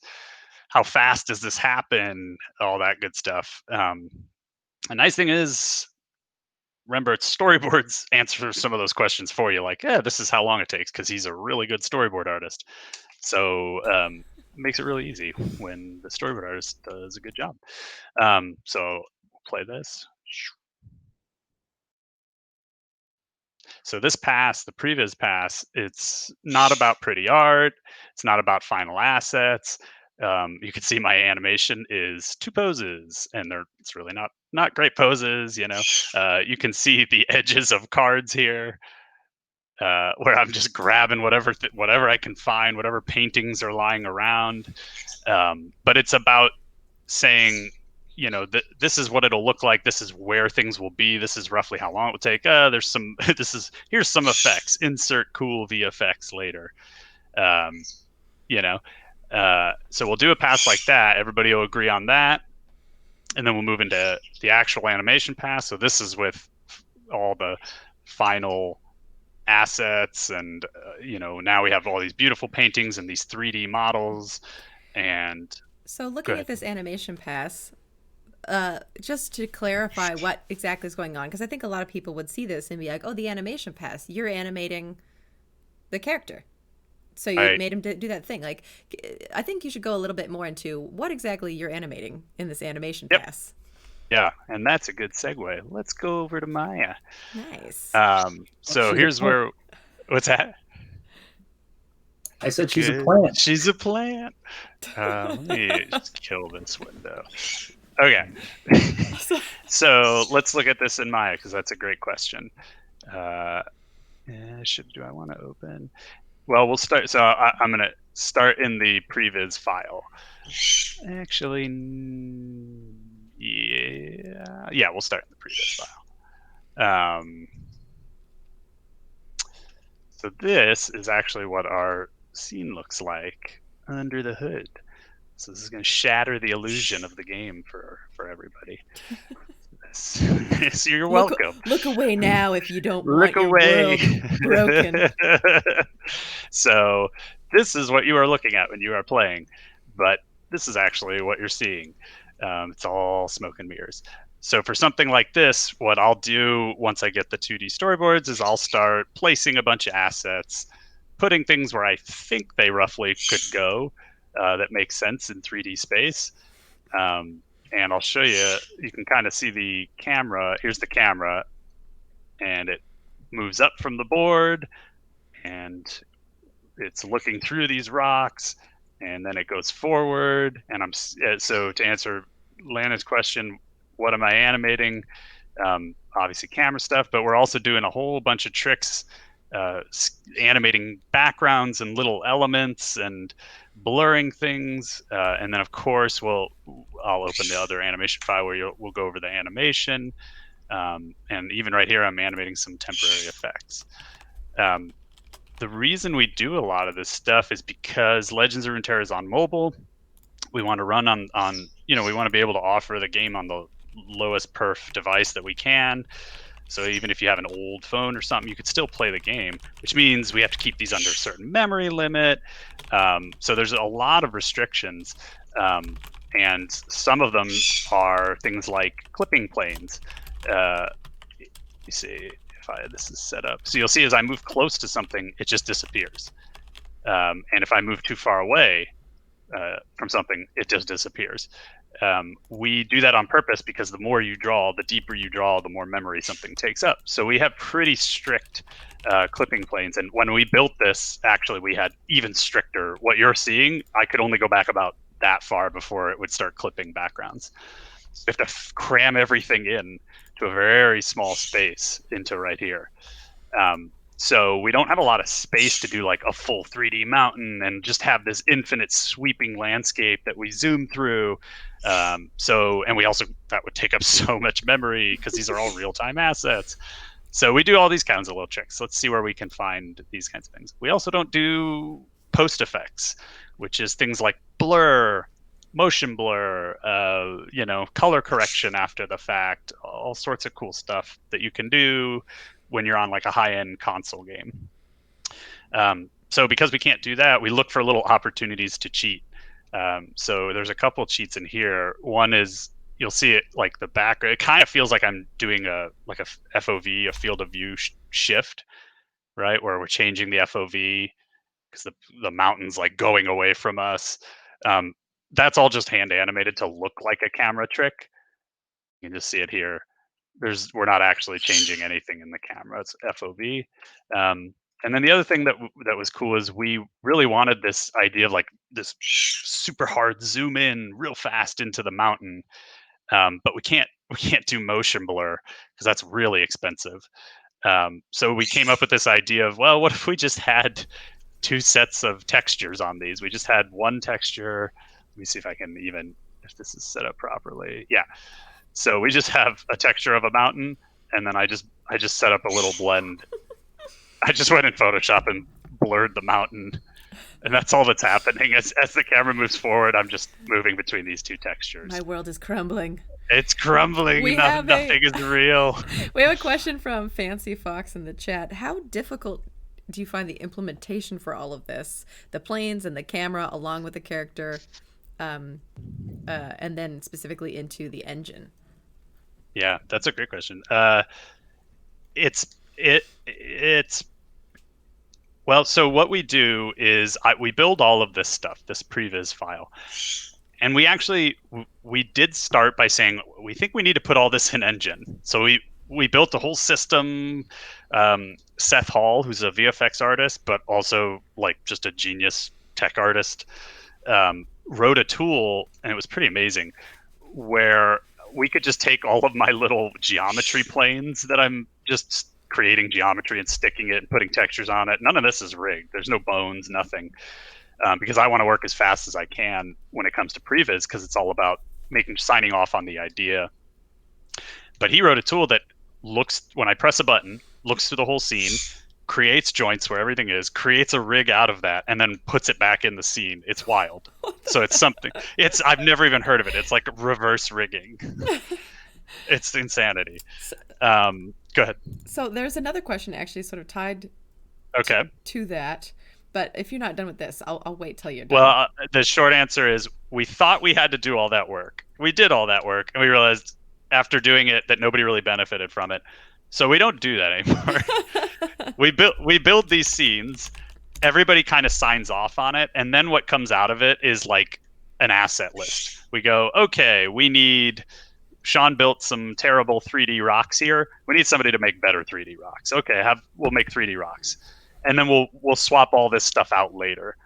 And that stuff is done in a way that is proper and is production ready. So we have tools that allow us to basically press export and export that stuff very easily. So it's not that hard if we do it the proper way. So the other question was from the Natural Ones, and they asked, I was wondering what your relationship is like with your tech artist. I'm studying rigging and VFX at Cogswell, and I want to get your experience with them. Oh, awesome. So I've been lucky we have on our team, we have 3 tech artists, and we're supported by a few other tech artists from different teams and stuff. We kind of, Riots helps each other out in a lot of ways. So, but we have 3 full-time tech artists. I was lucky enough to have hired one of them because I worked with him at Insomniac, Eric Idukas. So we've known each other for like 12 years. So we get along very well. But even the other 2 guys who I did not know prior to this, we get along very well. And the truth is, I highly recommend, as an animator, it's probably the greatest relationship you can cultivate is the relationship with your tech artists. Mm-hmm. Second only maybe to the engineer that you're working with, but they are the ones who can go into the rig file and add all the things that you don't know how to add and fix the things that you didn't know you broke and all of that. And they're the ones that's kind of, to their credit, you kind of got to convince them sometimes, like, hey, it'd be great if I had 20 controls instead of 5. And their question's going to be like, why? Because I have a million other things I need to do. So if you take the time to cultivate a really healthy relationship, it's more likely that they're like, oh, got it, no problem. So, I'm lucky. My relationship's very good, and I highly recommend it's worth spending the time to get to know your tech artists and become their friends. That sounds very Machiavellian, but yeah. I was gonna surface another question that was once again kind of related to this topic, but it's like, so you have like all these moving pieces. There's like 30 things in the scene. Like how much? This was asked by VSA Art. Like how much iteration do you have? I mean, it seems like once you get this ball rolling, it's pretty difficult to like make significant changes to it, right? That's a good question. Yeah. And that's yes, and that's precisely what the previs stage is for.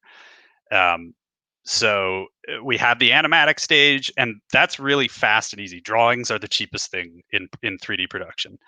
So that's like what your animatic phase is all about is your art director and your storyboard artist and they're moving quick. Hey, what if we did this? What if we did that? Change this, change that. And that's the fastest iteration you can get because it's just a new drawing.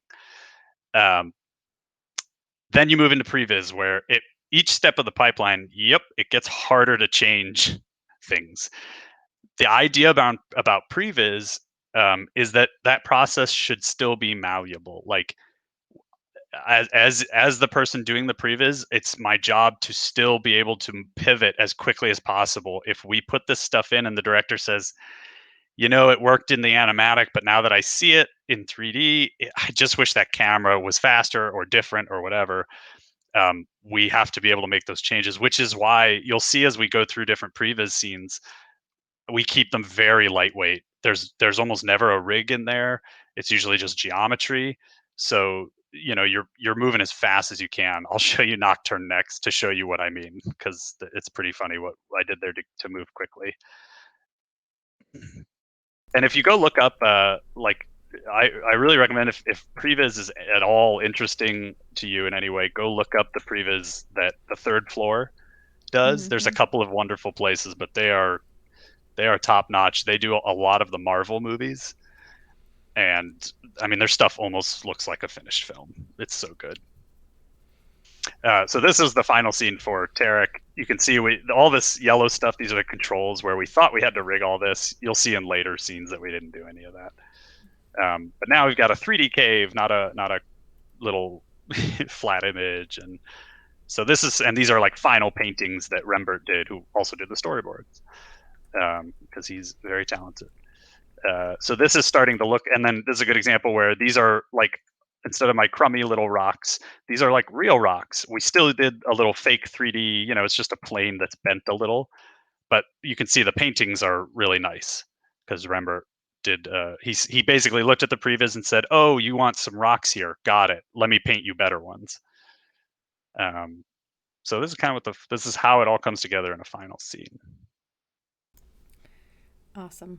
And that the actual character is a 3D model. I saw somebody ask something. Correct. Yeah, so he's not a plane in the middle. No, he is a full 3D object. Let me see if I can turn off the scene's kind of been, at this point, the scene's had a lot of people's hands in it, so I'm not sure. There we go.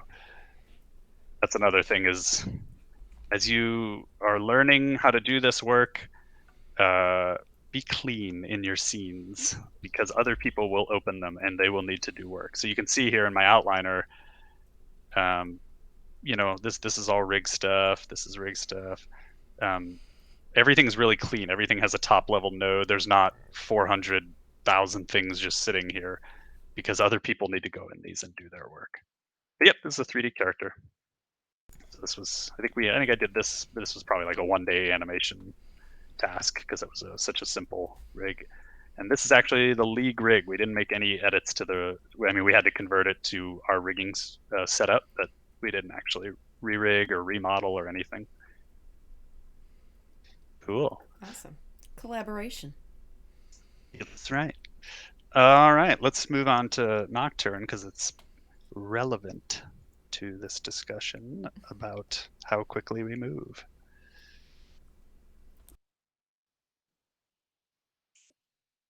All right.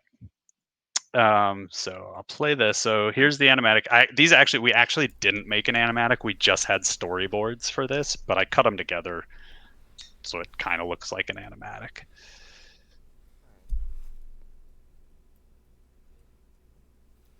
Oh, actually, I apologize. This was an animatic. Somebody did make this. Never mind. I didn't make that. So yeah. So. I was like, that's really robust cutting. Yeah, I was like, wow, no. Storyboards, dang. I was like, did I do all those blends and everything? No, I didn't do that. I think I did that for another one. So yep, simple animatic. And this is a good example of why previs is important, because we did this animatic, and for what it's worth, we don't normally do full color animatics. We actually we're moving away from that because we want animatics to be fast and quick and kind of almost disposable. Like if a drawing isn't working, throw it out. So we don't work in this full color stuff anymore. But this is a good example where we did the animatic and all the information's there, but it's kind of hard to parse it. Like, okay, there's the evil faces come out. we're at a campsite, which is what's in the card art. We kind of look one way, but because we didn't do this in grayscale, we did this in full color. It's just hard to see what's going on a little bit. And then from somewhere, Nocturne comes, unknown where, right? I don't really know. It's hard to tell. So this is an example of why, like, the animatic kind of sold the idea, but there's still a little bit of like choreography that needs to happen. And so instead of just going right into animation, let's do a previs scene. So let's take a look at that, and y'all are gonna think this is pretty funny because I got paid to do this, and Atlanta and Skylar know what I'm about to show.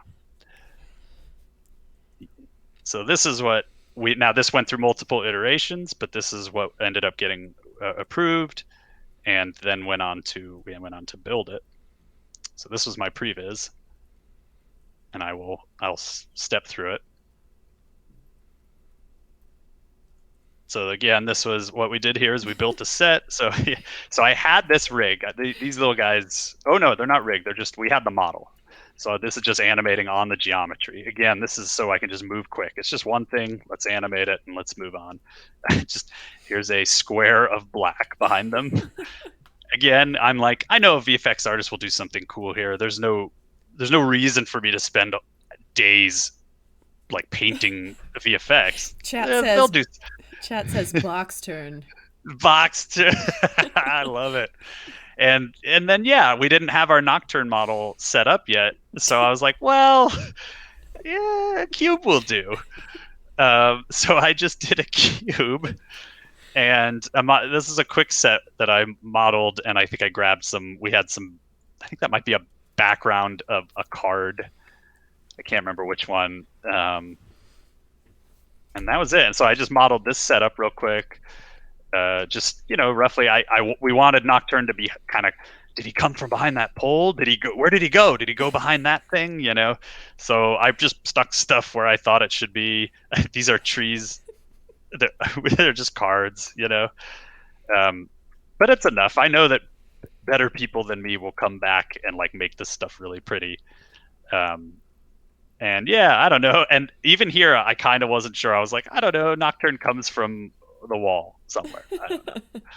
So even here, I'm not doing a great. I should have done better to like really spend the time to be like, well, where is he coming from? OG Mixer says he's behind the box.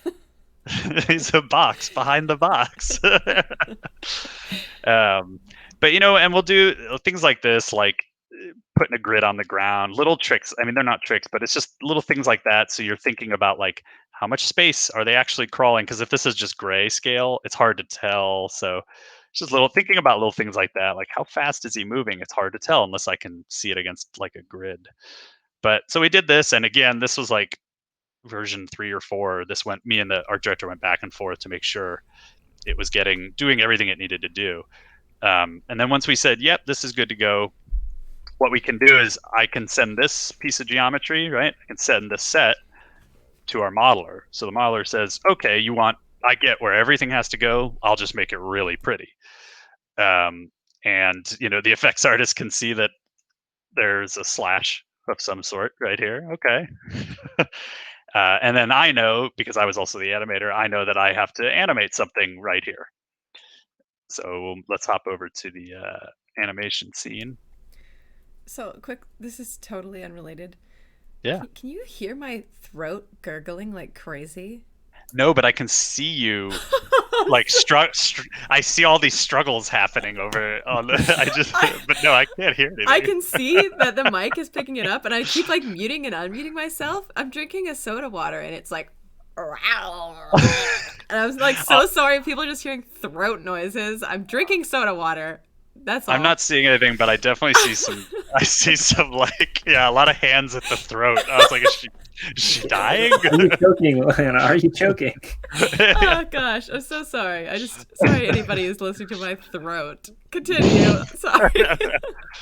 Sean, there is a couple quick like kind of related questions that maybe we answer between these things, which was one was do you have to do anything different for these scenes for the PC versus mobile, or do you try to keep them the same? And the second sort of related one is are there like significant, like poly count and vert budgets and Right. stuff you have to fit in? So basically around performance and trying to get it Yes. to work on both mobile and PC. Yes. So yes to both of those. The vert count and all that. Yes, we have extreme limitations. I think it's like less than 10,000 on screen at any given frame. Oh wow, that's so. Hence why we do a lot of things with cards. Here, let me do this. So that's a big part of why we do so much with cards. Because boy, it would be nice to model these trees, right? Like I would love to model these trees and have fully 3D stuff, and that always just looks awesome. But it's just too much. So we look for every opportunity we can to do these tricks. And then the first question was, do we do things for for mobile versus PC?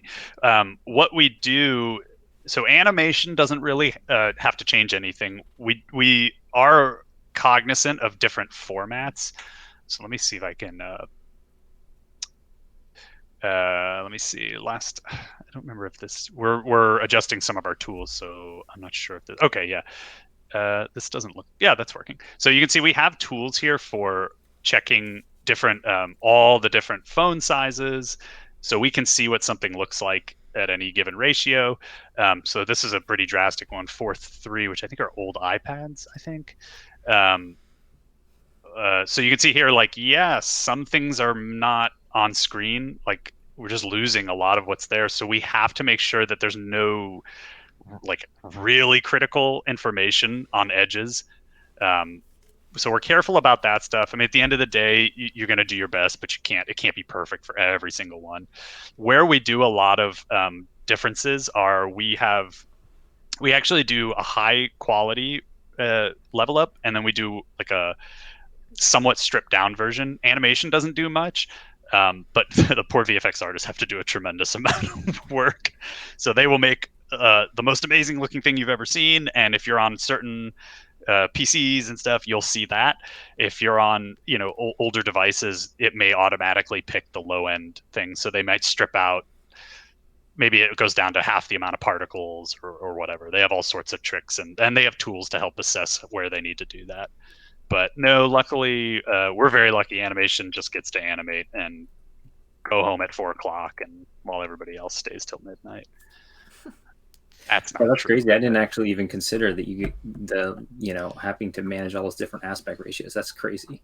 Yeah, it can be a lot, but I mean, most of the time we just focus on the 16:9 and then just double check that nothing's lost on there. But yeah, so again, this one's the animation on Nocturne's nothing crazy, pretty straightforward stuff.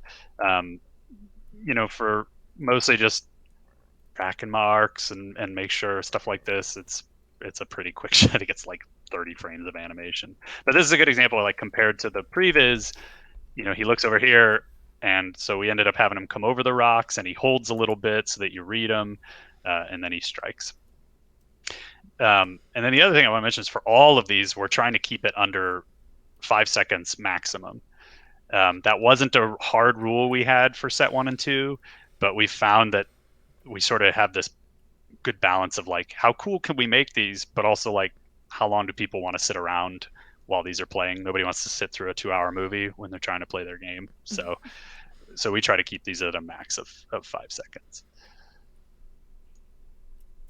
Let's see if there's anything else I wanted to mention. I think so. This one came out. I love the set on this one. I just thought this was Kevin Manning did the set. Yan Shu helped them do some texture work stuff. And these guys got rigged up. Yeah, this was a fun one. So yeah, it's interesting. A lot of the work that on the level ups, it's less about, at least for set 3 and set 2 and stuff, it's less about like, oh, this is the hardest, most complicated. It's not as complicated as like certain games can have very complicated setups for like how do the upper body, lower body animations and blending all those things together, and then when the user inputs, like how does that feel? Like we don't have to deal with a lot of that. It's just not that type of game. But where it's like complicated is just like we got to construct these entire scenes, and because you're the animator and the previs artist, so you kind of have to wear two different hats, which is different than any game I've ever worked on. When you showed us, you had previously showed us some of this stuff in our internal community stuff, and I was really shocked by it. Like when I first started animating professionally, I was really shocked at how much ownership I felt just animating for games in general over my individual animations, and then this Legends of Runeterra, like from start to finish, it seems like even on a whole nother level of crazy amount of ownership of the artistry. It seems like a really fantastic experience all from start to finish. Yeah, no, and I think that's what excites me so much about it is, like I said, there's really not a lot of gameplay animation. We do some spells, but like other than that, it's not like a typical game where like, oh, you're doing a hero moveset, which is really fun. You know what I mean? And that's why I think a lot of animators get into games is you're like, oh my gosh, enemy movesets, hero movesets, that's the juicy stuff. The juicy stuff on this project, it's exactly what you're saying. It's like the amount of control, artistic input and control you have is just so cool. Like getting to set and unfortunately I can't show. There's some things that really cool stuff that's going to come out over the next few months because we got more Targon stuff coming out. You'll get to see like there's just so much. Hopefully these moments feel bigger and more exciting with each set because we're sort of the animation team and the art team's feeling out how much space do we have now that we've shipped, what can we do, and there's just working with a great team and a lot of opportunities to be like, hey, what if there's, I don't know, a huge explosion here, and everybody goes, that could be cool, can you make that? And you sure, and you just you get so much control over what's in these scenes. How beholden do you feel to sort of what you might think of as, or what people might think of as, quote unquote, League style, because it is set in the same universe? Right. Do you feel sort of empowered to even explore like dramatically different sort of art styles? Do you think, or do you think there's a world where you'd explore different art styles with cards, or does it all have to kind of still live in the same space in that way? I think so. Art style wise, I don't know that we'll deviate. I mean, I think we're trying to be like a fleshed out League. You know what I mean? Yeah. And so I don't know that we'll deviate. And I think the card art itself represents probably the farthest we would ever go in a maybe a fleshing out of that genre or of that style. So I don't know that we would ever deviate so much or to just do a completely different art style. Now, when it comes to animation style, I think for a lot of reasons, because we're close up to these characters, it's not a top down view. Yeah. We sometimes for those reasons alone, we have to like add and embellish and embiggen some of the movements of what we're doing. And I wish I had examples that really illustrated that, but I can't show or talk about this. But you could imagine there's all sorts of things that where you're like, oh, that's a cool move in League. I know that move. And then you see, like, we have an opportunity to basically be like, imagine what that move looks like with the camera 3 feet in front of the character, So we get to do cool stuff like that. I mean, even this is Lulu's picks. I mean, you never really get to see this very well in game. It's just kind of a little particle that's floating around. But we get to say, like, well, what is that little character? Like, how does that character, what's the attitude? Like, how does it fly? The sassy hands on the hips. The sassy, that was my art director asked for that. We didn't do a previs for the scene. This scene was started right before I came back onto the project. So it got set up. Jamie Tatera did a bunch of the like initial setup work and some early animation tests for it. And so they had it set up. So then I just went in and did the final animation. And yeah, I had this little moment. I wanted him to just kind of zip around, and I wanted him to come in front of the camera just to have this little kind of just a little hero shot. Like a Tinkerbell moment almost. Yeah. And I think I originally had his hands just kind of like flowing around, just rolling with it. And then it was my art director that was like, what if he was just a little sassy, just a little mischievous? So, which I liked. I thought that was a good note. So yeah, like even in here, there's cool stuff around. So the interesting challenge of this one was getting a good flow, making them weave in and out of the forest, but also it sounds funny, but like doing these little butterfly wings were interesting because I knew I wanted the character to zip around, like, but I was like, you don't really zip around with butterfly wings. You kind of just chaotically. It's not a very graceful like flying. So what I ended up like landing on that I thought worked was he zips. He or she, I actually don't know. Chat, you can tell me. I don't know if Pix is a he or a she, or somewhere in between. But it zips, and the wings stay like closed. And then when it kind of does any sort of hover moment, that's when the wings just start flapping, and then they just sort of close up to zip again, and then the wings will flap, and then they close up to zip again. I just did that because it ended up building like these nice shapes. Oh, you can't see the shape. I gotta see the shape. Here, we'll even do that. So you can see where I just tried to close them up and let it support the little zip shape that it's doing, and then when he hovers somewhere, they open up and they do their thing. Yeah, nice. And we originally didn't have this. Go ahead. Oh, sorry. I was just gonna ask a question. Is Pix's body a 3D rig, or is it like a 2D puppet? No, it is. This is fully 3D. Yeah. Oh wow, that's pretty cool. It's cool because it reads 2D in a way that like looks really cool. Right. Yeah. It's for like flat gradient color. Yeah.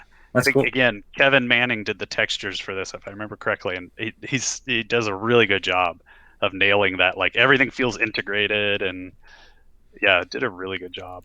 Yeah, I think that's one of the most impressive things about a lot of these is that they feel so much like the card art. Like they really feel like moving illustrations in a way that I don't know. There's not a lot of stuff out there that looks quite like it. Right. Cool.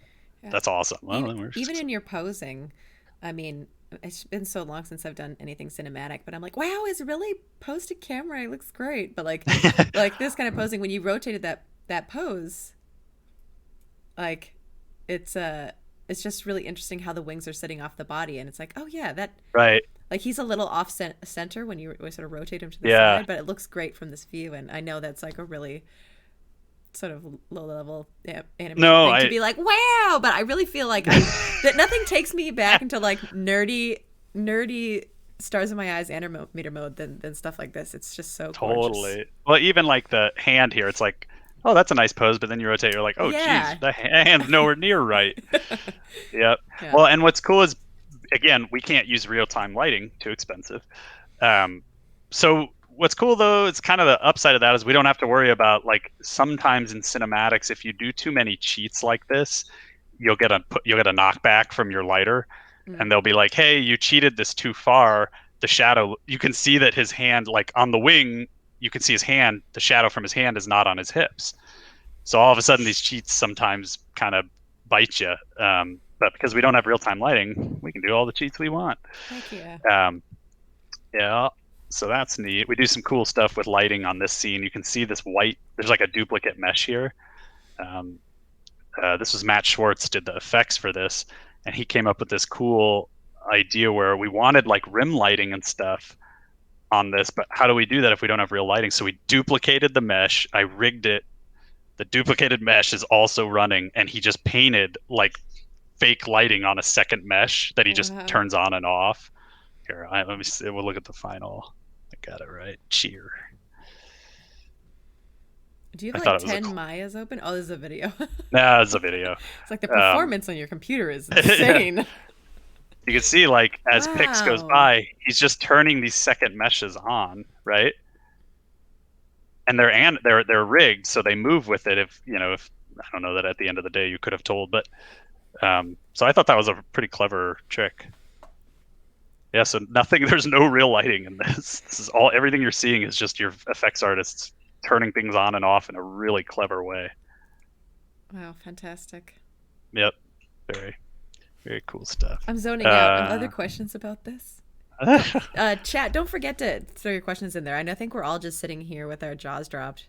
But Yeah, I mean, there was a question. I mean, since you're talking about Lulu, and I Yeah. don't know how much you were involved in the process of making the whole like Lulu card and everything around her, but there was a question about like how did you guys as a team like sort of reimagine Lulu, particularly as one of like the older champions, and maybe just a more general question, but about like Legends of Runeterra is so much more like high fidelity in a lot of ways. Right. And what is the process of like reimagining like the level ups and the card art and stuff for champions that may have not had a lot of love? That's a good question. Well, I 10 can't. I years don't. almost. Yeah, I can't speak to like. There's a whole design side to this, and that drives everything. You know, I mean, obviously creative is always involved, but design is really like the tip of the spear when it comes to this stuff, and that's probably true for a lot of games, really. They will usually do a lot of the hard work up front of like, who is Lulu and who is Lulu in our game, right? Like, let's answer those questions, and then let's try to come up with a design that feels like Lulu. So that's a lot of work up front, and honestly, that helps us a lot. Once that's done, what we tend to do on the creative side is we early on, and again, these processes are starting to solidify. We're you know, our art team, everybody's learning as we get better as we do each set. So something we do now is we actually have a kickoff meeting with like maybe 5 to 10 like leads, where we'll go through every champion and we'll talk about who they are, all that stuff, what they are in the game, and who they are. Who do we think they are to players? Is there any like things that they do that's just core to them visually, all that stuff. And we try to weave that into what we did for a lot of our work coming up is we did like a day where we all just got in a room and everybody picked one champion and did an animatic in like one day. And then we all showed each other, and you know, we tweak it, and then we take it from there and we give it to storyboard artists. And the whole point is like trying to imbue as much of the champion as we can.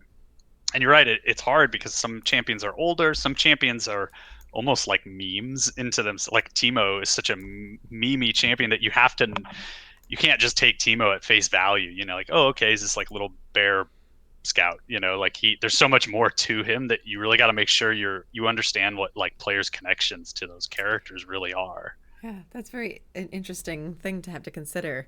You know, for the people who made them first, they're like, sure, a cute thing. And now you're like, I have to create a character that has 10 years of community sentiment wrapped up into it. Yep. Well, I remember, Sean, that I know you spent some time back in the day on the champion update team. And I know that it was like, that was the same sort of challenges where it's like, oh my gosh, you changed the walk cycle of my like favorite character. And we're like, we didn't even know you liked that. You know what I mean? Right. Yeah, exactly. Speaking of, not to derail you, you guys are talking. You have Skylar on the phone right now. That was Skylar, and he's the one. You did the Heimerdinger walk, right? I did. That was the only champion update that I actually worked on, and that Skylar popped over to help. Keep the swag walk. What's that? I was like, you got to keep the swag walk. Yeah, and you were the one that came up with the idea of like, hey, what if you could toggle between walks, right? Yeah, that was the first time we did like I think like a significant like emote toggle state on the character, which I think they kind of sneak in all over the place now. So which is awesome, yeah. So there you go. It came from an animator. You never know. I wanted to spend. I know we only have like 5-10 more minutes, but I just thought it'd be cool to just pop over to look at some pet stuff too, some Guardian stuff. Just to round out the day. Also, I can show you some stuff. But we have another animator on the team, Jessica Yu, and she actually, both her and I worked on this Guardian together, and she did some really awesome stuff. So I wanted to make sure I showed that because these are like some of my favorite animations in the game. So I was like, do you mind? Can I show your stuff? So I'm like diverting. I'm literally just jumping over to this because I want to make sure I show this stuff. That's not a very graceful segue, but I want to get it in because I just love this stuff. What's cool about the pet stuff, the Guardian stuff, is that it gives you an idea of how much we are playing with our forcing our perspective. Again, here's our camera. Here's where the camera sits when you're playing the game. We don't have a lot of space in between where your eyeballs are and where the playmat is. So we have to fit everything in here, which means we actually do a lot of tricks. So for example, in this animation, it looks like the character's kind of coming up at you, making this heart with its tail, and then going back down. And it's not really doing that. It's not. And I'll show you another one where it's really pushed. You can see it's really not. It's not moving that much. So Jessica did a really good job kind of playing with forced perspective on this, and she's really just scaling a lot of stuff. I also just love that animation. This was one where when we were thinking of what all the animations could be, we had a little brainstorm. And I think it was actually Jessica was like, "Oh, what if this fox flew up to camera and made a little heart with its tail, reminiscent of Ari?" And we were like, "Oh, that's great." And I remember thinking like, "Yeah, that's great." And in my head, I was like, "I really hope I don't do that animation because I don't even know how to make that look good." And she knocked this out, so I was really impressed. Did the fox always have two tails, or was like in hearing about that, did the fox get rigged into two tails to make sure that was a thing? No, in this case, it had already been modeled, and so it already had. We knew we had to do multiple tails, like just to make sure that it kind of fit with Ari. It just wasn't, because if we just did one, then we're like, it's just a fox. We wanted it to be Ari's fox. So we had two. So we were already lucky. We might have been even influenced by like, oh, he has two tails. What can we do with that? Here, I'll show you again. This is a little bit more. I think that this is also Jessica's work, but this one really shows the like forced perspective. I always love seeing behind the scenes stuff. Like, whoa, they really cheated that. That's so cool. So I always like showing that. Okay, yeah. So this is what you see. This is when you tap on your champion, or sorry, your guardian, and then it you get a little reward. It'll fly up to the. Yeah, here we go. So it flies up. Like gets real close to the camera, and it actually blows you a little heart kiss. And she actually has the VFX in here that she did, but they're not showing up right now. So you're like, oh wow, it's really up close to the camera. How cool! But when you actually see it up close, it's from a different angle. It's quite horrifying, actually. So here, I'll play it from this angle. Everything just. All we're doing, she's just scaling everything. Nothing's really moving, actually. Love that. Amazing. Yeah, very cool stuff. So effective. Yep, very neat. And then I'll show one more, and then maybe that's all we have time for. Yeah, we can do a little outro. This is a great little time. Something. Ooh, I feel like this is the talk that had the best pace of the whole day. This feels so comfortable. Oh, this nice. is fantastic. Very chill. Very chill. It's good. It's like what working with Sean in real life is like. I got to sit next to him for like Yeah. a year, and it's just like That's not true. Say, You have poor Skylar. I've never worked with Sean, but in the very few meetings we've had together, I feel like there's been a really high level of energy. So I'm not sure. Skylar's being generous. I'm like, every 2 seconds, I'm like, Skylar, something's wrong. Something's broken. Here's a fire. What are we doing about it? Skylar is the most chill animator at Riot, hands down. All right, so this is the last one I'll show. This was the intro for the Fox. For all the previous Guardians, they did these really nice intros. Ron Pucciarelli did a lot of the Guardian animation, and he always had them kind of coming down like the recall beam down. And so him and I talked, and I floated the idea. I wanted to have this Fox come just kind of, since it's a spirit, come from off screen and do some cool little movement. It's playing super slow because the rig it's not an optimized scene yet, but and so we were like, okay, yeah, let's go for it. And what I really wanted was I timed it so what shows up right here, right when he hits this moment, is round one. So it's like all your board sets, you get your mana, your cards draw, your Guardian comes in, and then the round one banner appears here. And then just as that's disappearing, they go back to their spots, and right about here you can start to play your cards. So it was like heavily choreographed. But I wanted a little moment where, because for the rest of the game, your guys are just down here, your little characters, and that's about it. Like there's little moments where you can interact with them, but they never are the stars, Mm-hmm. And so I was like, well, this is the one moment where the player can't really do anything yet. what if this is our moment to like have them shine, you know? And what's cool is we all liked it, and since then we're starting to do that a little more. But what it also meant was we needed to do what that ended up signing me up for was I had to do an opponent version, because if you just use this one, they're upside down and it looks really weird. So that's the danger of having a lot of creative control, is you're like, wouldn't it be cool? And everybody's like, yeah, but you just signed up for a lot of extra work. So, but it was fun. It came out good. Yeah. Fantastic. Well, amazing Very stuff. cool. Thank I want to you. say one last thing. Oh, sure.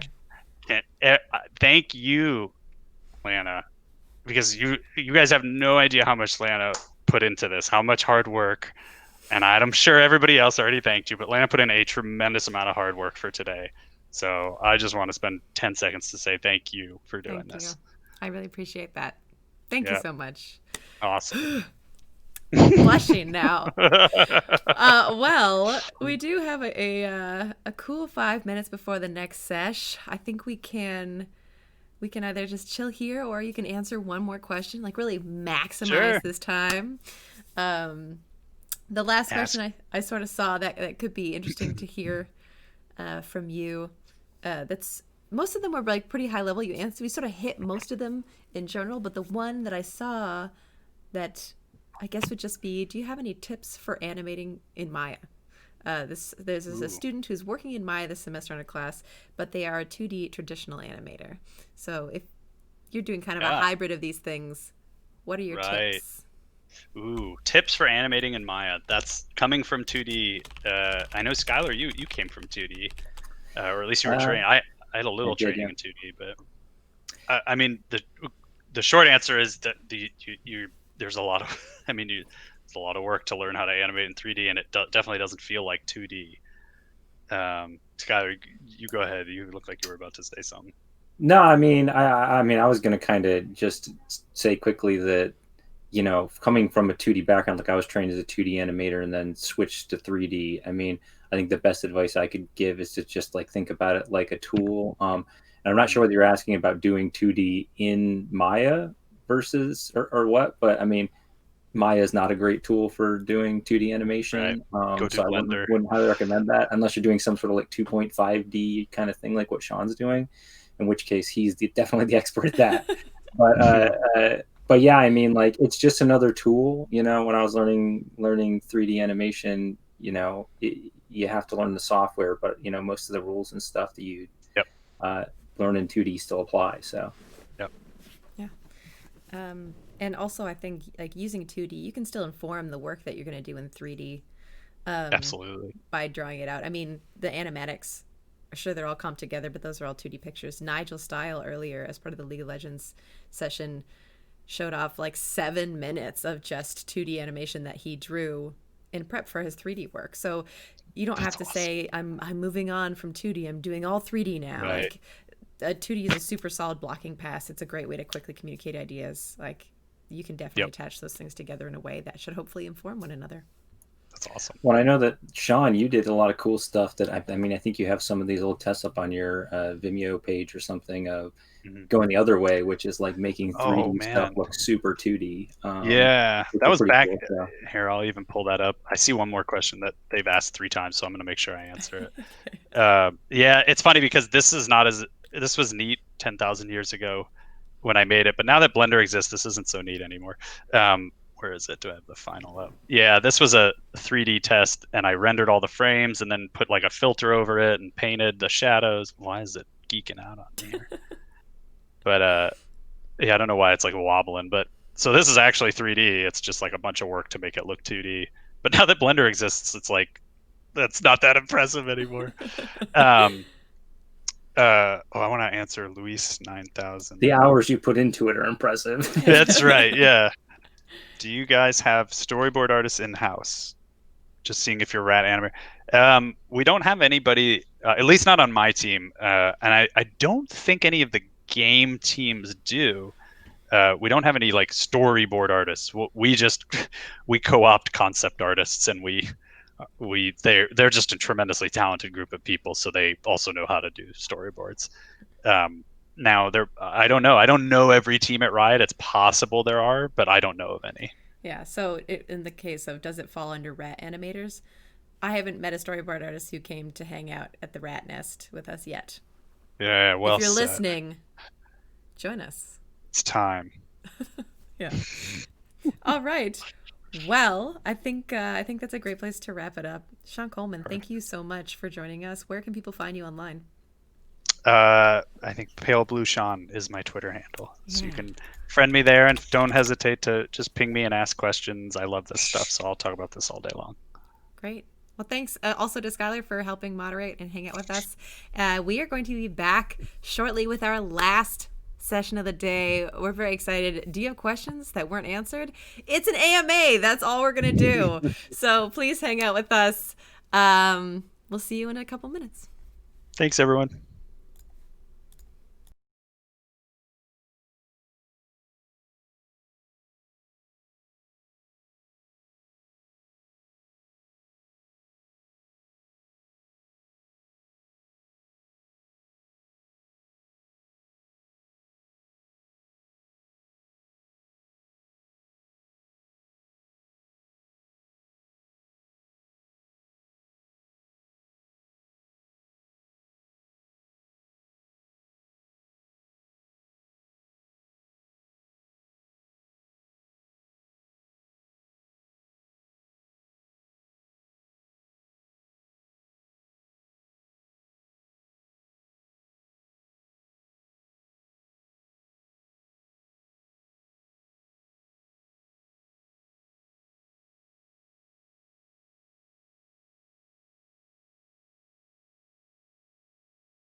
Ding. Here we go. Get ready. We're here. We've made it. This is the last panel of the day. We're so excited. I can't believe how many people are still hanging out with us. Incredible. If you have been hanging out with us all day, I know a couple of you have. Thank you for being with us. This has been such a fantastic experience. If you are just joining us for the last time today, my name is Lena Bashinsky. I am Senior Animator at Riot Games, and I have been your MC for today. But hopefully we're going to have a lot more people talking in this, our AMA. This is your chance to ask any questions that we may have not gotten to earlier. We also have a whole bunch of questions that we tried to save, and we'll try and kick those up. But really, we are just going to be here answering questions for the next hour. It's going to be pretty chill. So did anybody have a question that they saw earlier that we didn't get to, or just one that we want to kick off? I guess I can answer right away. Somebody, Master Yip702, is wondering if we are going to have VODs of this available. We will, absolutely. We've made sure that Twitch will be holding on to it, but we're also going to download it and upload it to, I assume, a rat YouTube channel that doesn't exist yet. All the VODs. Woo. VODs all day. But yeah, send us your questions. Please tag at Rat Animators, and let's just get this thing rolling. I'll start it out with one that I saw a million times. I think somebody's going to ask it now. I'll ask all of you, because everybody can kind of answer it in their own way. What has been the most challenging champion to animate? Swain. Thresh. Thresh. Do we want to go Also around? Thresh. Or do we just Oh, shout Thresh. things out? Thresh. Let's I heard Swain. Let's hear about Swain. Why was Swain difficult first? Swain's coat has as many bones as Swain. Maybe more. That's right. That was us biting off a bigger idea than we could chew. Yeah. It was tough. It was like animating two characters in one, because the coat was so crazy. Yeah. Welcome to my world, Paul. Oh, that was also my gift to you. Now that you're on skins. Yeah, because I was going to say Nunu, which is two characters in one. Oh, that's true. And well, one of them's not a coat, is it? yeah. Is it In total, harder or easier? that character had in total like 10 limbs, I think, plus a cape, plus fur. So it was kind of like the blocking phase was really easy, just posing out the arms and whatnot. But then when it got to the polish phase, it was like, oh, I have 10 limbs to worry about now, and all the kind of overlapping and making them not look twinned. And yeah, that was definitely. I mean, he was the most. It was weird because they were the most. That was probably the most fun champ. Yeah. But it was also the most challenging. I feel like a lot of animators underestimate all the time, like the extra stuff that you have to do, tails, codes, secondary stuff. I think a lot of times when you see someone do a really good job of it, you're like, oh, that's like the secret sauce. That's the stuff that makes everything look really cool. But then when someone gives you, here, do it, you're like, okay, I'm going to pose it out. Oh, it looks great. But then when you have to spline and polish, you're like, each chain is its own thing, and you have to go through the whole process 9 times or something. And it's like, Oh yeah, like if thinking anyone of love Ari? secondary. Yes, secondary all day. Nice. How specific. That was exactly my experience, because you had done such an incredible job, and the team. I don't know everybody who worked on that one Star Guardian Ari skin, and I was like, wow, you're doing all these really robust things with the tail. It must just be because original Ari is so old that you made it look so easy, and then we dove in to try an animator, and I was like, nope, just more tail it's chains. just hard. You just do it. Yeah, and I still don't think we got it as clean as you ever got it, but it's difficult. Also, a lot of times secondary is like a second character, like an Ari. Like her tails are characters of their own, right? Like you can look at them as opportunities, not just extra stuff to animate a lot. So if you approach animations from that perspective, sometimes there's new opportunities to explore. Yeah. Well, that's why I was going to say, if anyone tries to tell you that a character, that this is only like 1.5 characters worth of animation, it's 2 at least. Right. If it's 2.25, right? Yeah, it's like no, it's any partial character animation is just going to balloon into a whole character. So yeah. So a question sort of attached to this from Animaniac137 in the chat: how do you deal with not getting overwhelmed with numerous controls, particularly when polishing? I have a good answer to that actually Christopher Do gave it. me. It was specifically for Ari. It was really overwhelming because she had 9 tails, FK chains, IK chains, trying to figure out the jiggle. And then she also had different root bones because we were having some weird thing with the offset around her hips. So there's a lot going on. Being able to hide controls, for one thing, until you really need them is good to sort of visually not get overwhelmed. But for something where she had so many, we thought of two of the tails, or some of the tails, whichever ones, as sort of a leading edge. So you could sort of create the general shape by finding sort of the silhouette of where the tails will fall, of what the main like edges of the fan will kind of do, and then the other tails can kind of just do something, and it ends up being enough. So that's a fairly specific circumstance, but I do think it's applicable of finding a silhouette and like what bones actually are relevant to finding your silhouette, and then focusing on those first and then filtering through after. I thought was fantastic advice, Christopher. Thanks. I think following up on that, I think if you think about your workflow and the phases of animation as well, like for example, like Lana was talking about, visibility, right? Like if I have a rig has the same amount of controls, I will make secondary and even third, like tertiary visibility layers in Maya, turn everything off, focus on the core controls to do blocking, to look at my poses and lines of action. And also I'll make selection sets on my shelf with like pose to shelf or another tool. And pick out the controls that do large motions first, and then you can create selection sets that also go down the chain to then add all that secondary stuff later on, because it's easy to dive in and start noodling right away. But if you constrain yourself and give yourself less things to work with, you actually can work faster and actually find larger poses than just starting to dive into all the little minutia. But take time to set up your scene and think about how your workflow works for you. Yeah, essentially it's like having a plan, right? Because if you jump into the small things first, if you're not, because the most annoying thing is that 3D animation, generally speaking, is a very technical thing. There is a sequence of events, sequence of operations that you should theoretically approach to make yourself go faster. If you end up having to redo work, or you do work that's at the end, and then you have to say, oh, I have to fix it, then usually that becomes very, very cumbersome and much more annoying, right?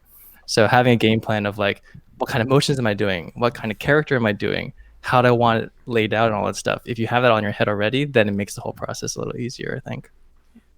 So, steering a little bit away from the technical stuff, because I think we've done a lot of technical stuff today. I do want to ask you guys this, because I don't really know also. Dr. Word Art asked us, what shows or movies or games inspired you guys to pursue animation as a career? Ooh. Excellent. I'll jump in because I was just talking about this with somebody. There's a billion movies I could list, and I will, half of us will say the same games because we all grew up playing Ocarina of Time and Final Fantasy 6 and 7. Well, you fill that in with whatever. You're too young. But Some of you did not. The one thing I remember that I do not hear brought up a lot, even though it's like not like a rare thing, was the behind the scenes video for WoW. For the first WoW was like, I was a huge Warcraft 3 player, and that came out. I don't know why they released the behind the scenes video before anything came out, I remember. And I was like, and they showed like, a character with the arms turned off animating, and they showed like the run, but the legs didn't animate yet. So it was like actually a behind the scenes look of like how they built things. And I remember my mind was blown, and they had like checkered textures on things because it wasn't done yet. And I was like, wow, yeah, I guess there is like a process for building these things. So that means you could do it. Like, and I just thought it was the coolest thing ever. Yeah, for me, I was more inspired by the animation community on websites like Newgrounds. If anyone ever went on Newgrounds, because it kind of felt attainable in a way. It was just people making animations in their bedrooms rather than watching a Disney movie. Where I'm kind of like, I never even thought I could get involved in that. It just seemed like something a big company did. Whereas watching all these Flash animations, which is what got me into Flash animations originally. It's kind of like you just see these people making this awesome work just in their bedrooms, and it was inspiring because it felt like it was something I could do rather than a big piece that you need a whole team to do. Right. My inspiration is kind of different. I used to play competitive Super Smash, and to play competitive Super Smash, you kind of have to like look at the frame data. So you have to go like frame by frame to like look at how attacks move. And I was just like blown away by like how much the characters like got away with in like such a short frame of time. And it kind of just opened my eyes for like, oh, this is actually what the characters do, and they feel so correct while doing it. So that kind of just like, I don't know, opened the gates of like, oh, this is super interesting. Like in this like one punch frame, Mario is like looking like a monster, but for one frame, and then he's like suddenly normal again. And that just always interested me, and that was kind of my gateway into like looking into, oh, this is games animation. This is how you do things that feel punchy or real. That's really awesome. I absolutely did not know that about you. Ganondorf's pretty strong. Sorry, Skylar, go ahead. No, that's fine. It's always hard to like gauge who's jumping in.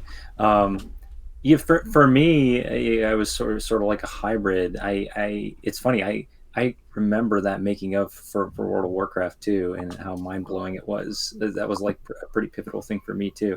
And I think I was like kind of on the same timeline a little bit as far as like really being into Warcraft 3 was honestly like the game for me. I think I had like the 2000 win icon in multiple races and Warcraft 3, which is like insane when I think back to how many games that must have been.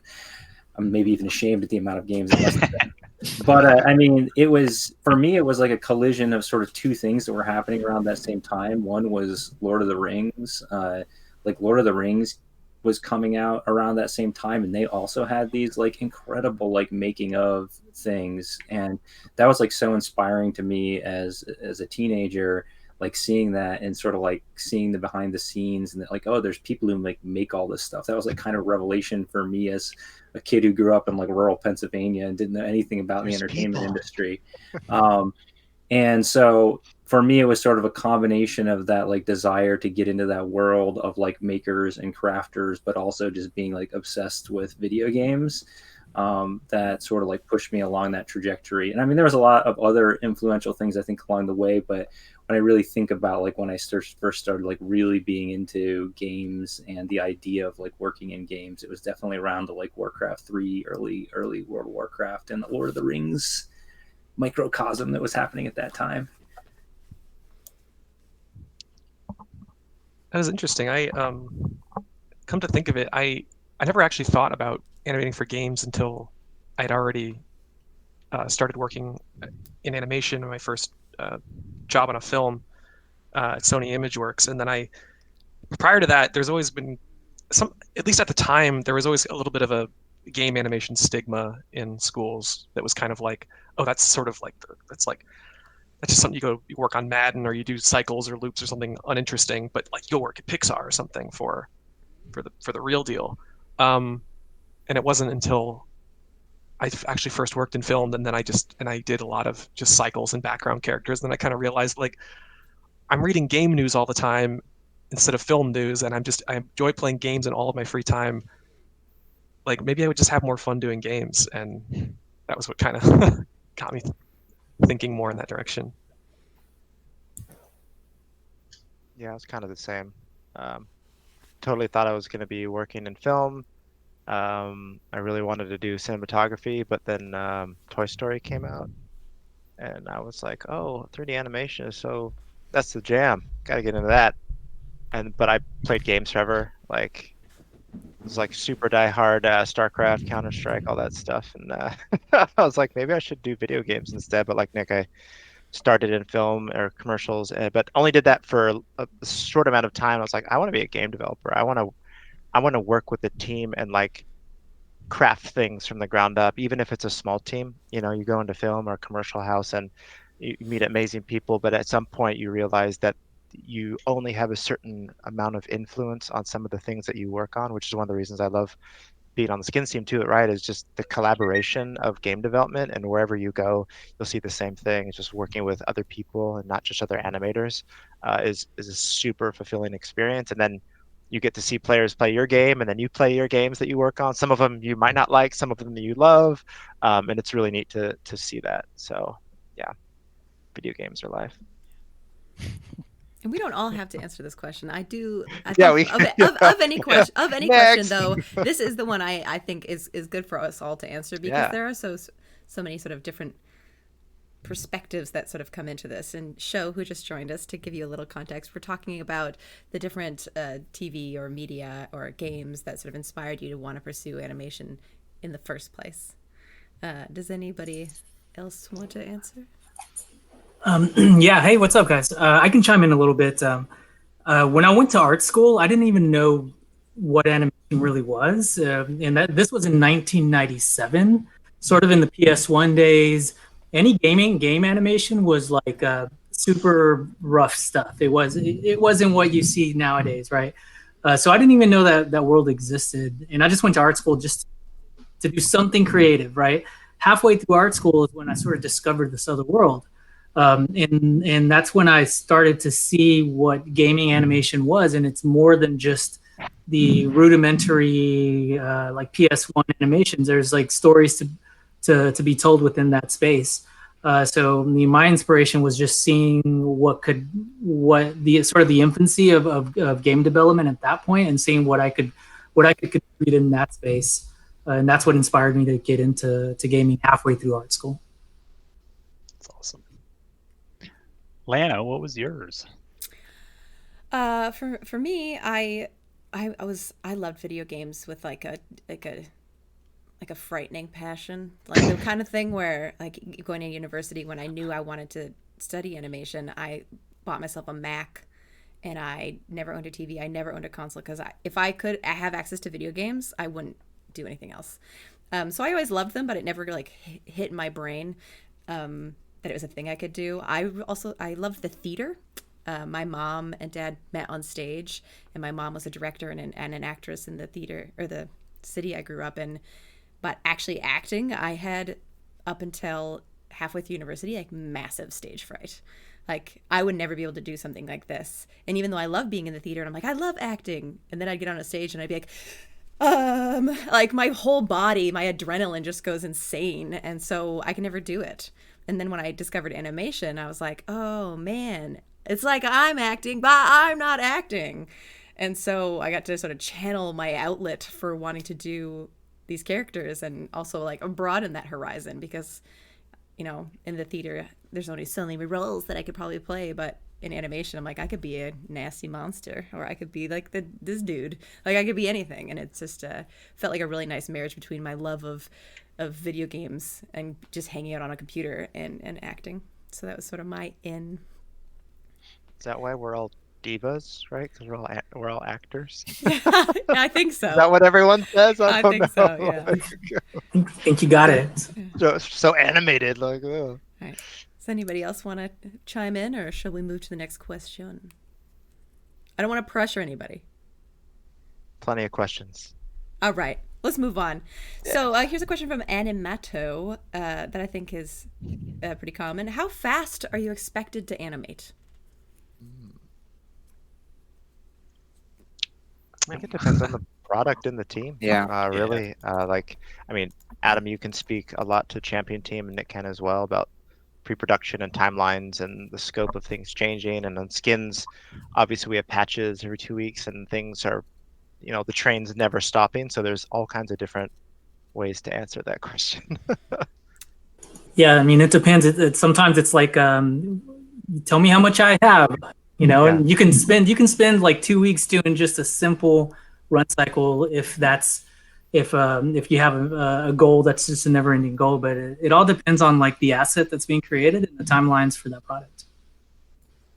Yeah, you need to be good at managing your own time, I think, especially in a place like Riot, because there isn't really going to be anyone chasing you up about things, but you know you need to do it. So it's kind of like, it's down to you to just make those timelines in a way.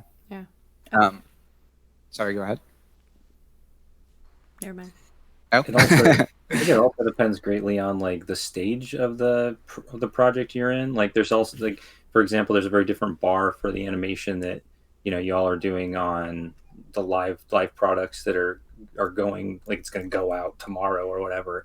Whereas, you know, a lot of stuff I've been working on for years on prototypes is like the goal is get in game as fast as it can and make it read, right? Like, it just you have to understand it. And so it depends a lot on like what the team is asking of you as an animator, and like what the quality and the goal of the stage of the project you're on, right?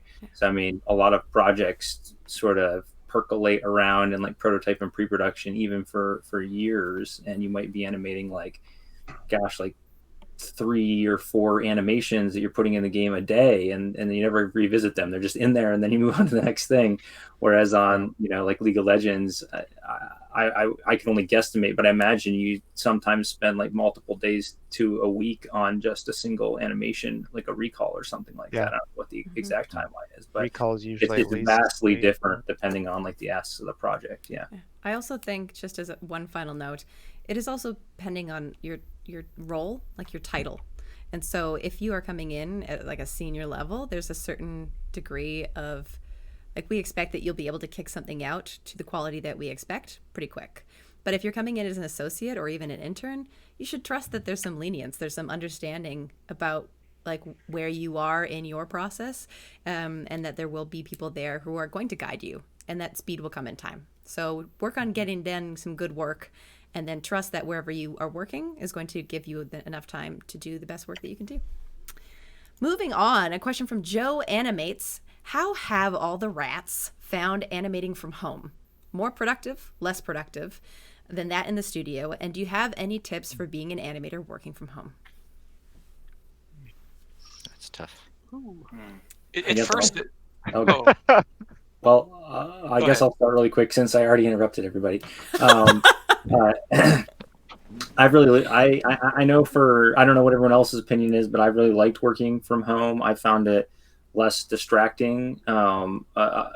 Most of the office environments I've worked in, you know, it's just really easy to chat with people, and you end up spending a lot of time in your day just like doing stuff, chatting with people, doing meetings, going and getting coffee from the kitchen and all this stuff. And when you're at home, a lot of those easy distractions are just gone. So I think the big thing is even if you discount distractions, the amount of like focused in a line hours I get for a day to sit down and actually animate allows me to just get more done. So it's worked out really well for me. I think as far as like tips for working from home as an animator, a big thing that I struggled with at the beginning of working from home was just like not getting up enough. I know that sounds stupid, but like I would sit at my desk, I'd realize I've been sitting there for like literally 5 hours, and I'd be all sore and feel tired. Now I try to like get up every hour and like go walk around the house, or like go out for a run in the afternoon if I can, that kind of stuff. Like it really like makes a huge difference to like get up and do some physical activity during the day. It's like such a simple thing, but it like changes how you feel completely. So yeah, being rested and taking breaks, being fresh, like actually helps you animate better. And if you want to animate faster, not just spending the longest amount of time sitting in your chair all day, because that actually just fatigues you. You have to get out and move around. And I do agree with Skylar on a lot of that. But for me, I do miss the kind of organic collaboration of on the floor work. I'm a very, I don't know, as an animator, I like to move around, like to get out of my chair. I might act stuff out, but I also like to be inspired by other artists and other disciplines. So, you know, if I go grab a water, you know, in the kitchen at work, and I'm walking back to my desk, I see other people that I know, and some of those conversations actually lead to me learning about stuff that I didn't know about coming up in League, or something I might have an opportunity to work with. But yeah, so it's a balance though, and there's been some of it's been a hard transition, but I do think there's pluses and minuses. The plus is you can focus a lot easier, but the potential downfall of that is you have to have things figured out that you already need to focus on. So some of that in-person organic collaboration helps you discover those things faster.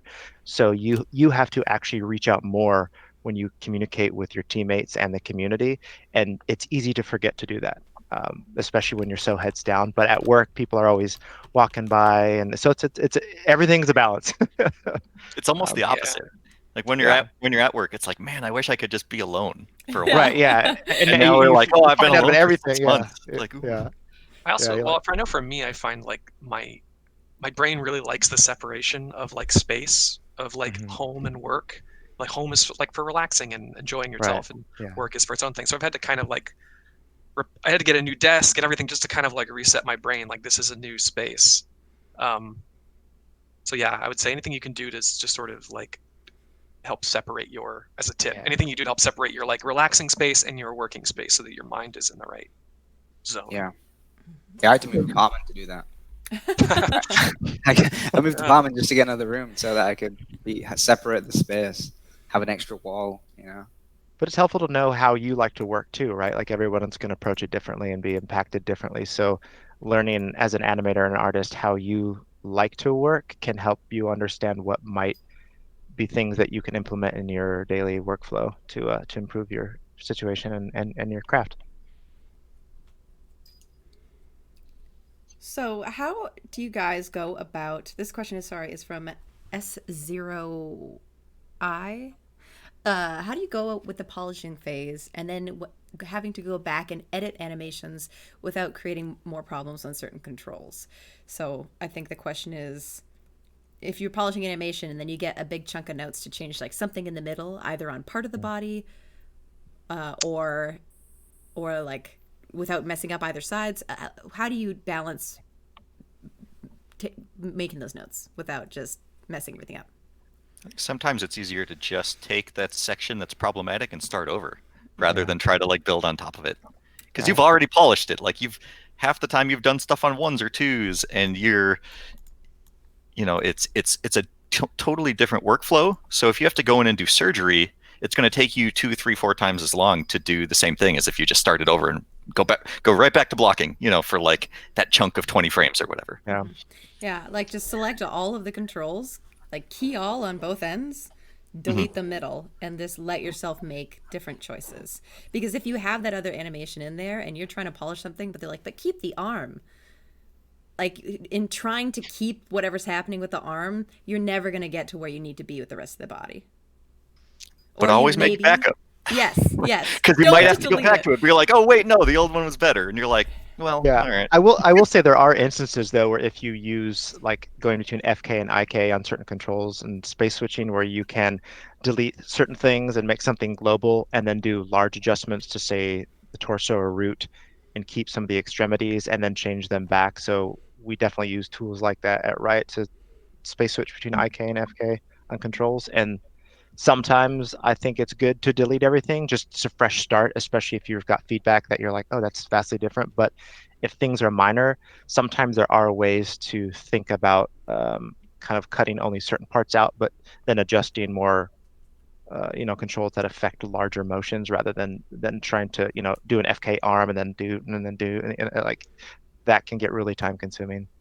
Also, layers are your best friend, Mm. especially Yeah. if something's polished, put a layer on top. And if somebody says, God, I wish that arm was just faster or bigger or whatever, put a layer on it and then, key the layer, all that stuff. I mean, it depends on what your change is, but man, layers can be your best friend, and then just bake it down. Or if you've got jittering or something, like when you animate it, do that on the layer. So expecting that you're going to get feedback, so that way you can turn that layer off, do your adjustments, and then go back to your additive layer and be like, okay, now I just move these a little bit over. Cool, I'm golden.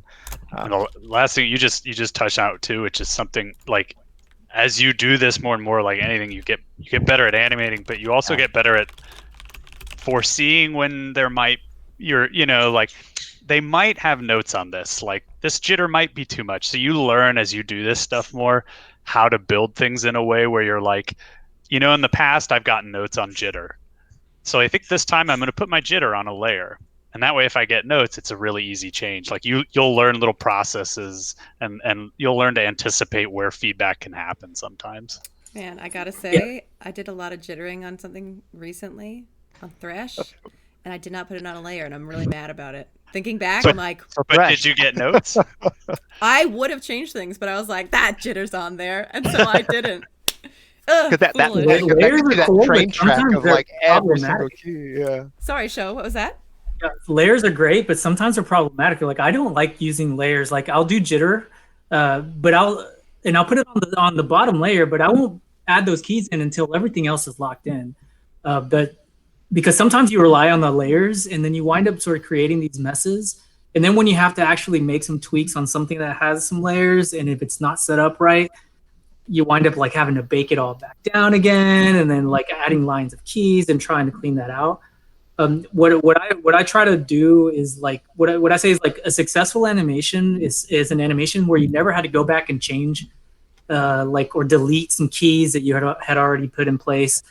So like getting eyes on your work beforehand, getting eyes on every iteration will prevent like the feedback coming too late. Like sometimes there's stuff that's never that's gonna come back at the end that you can't avoid, but trying to avoid having to go back and change up like Sean was saying, having to go back and change some stuff up. That's probably the best thing you can do.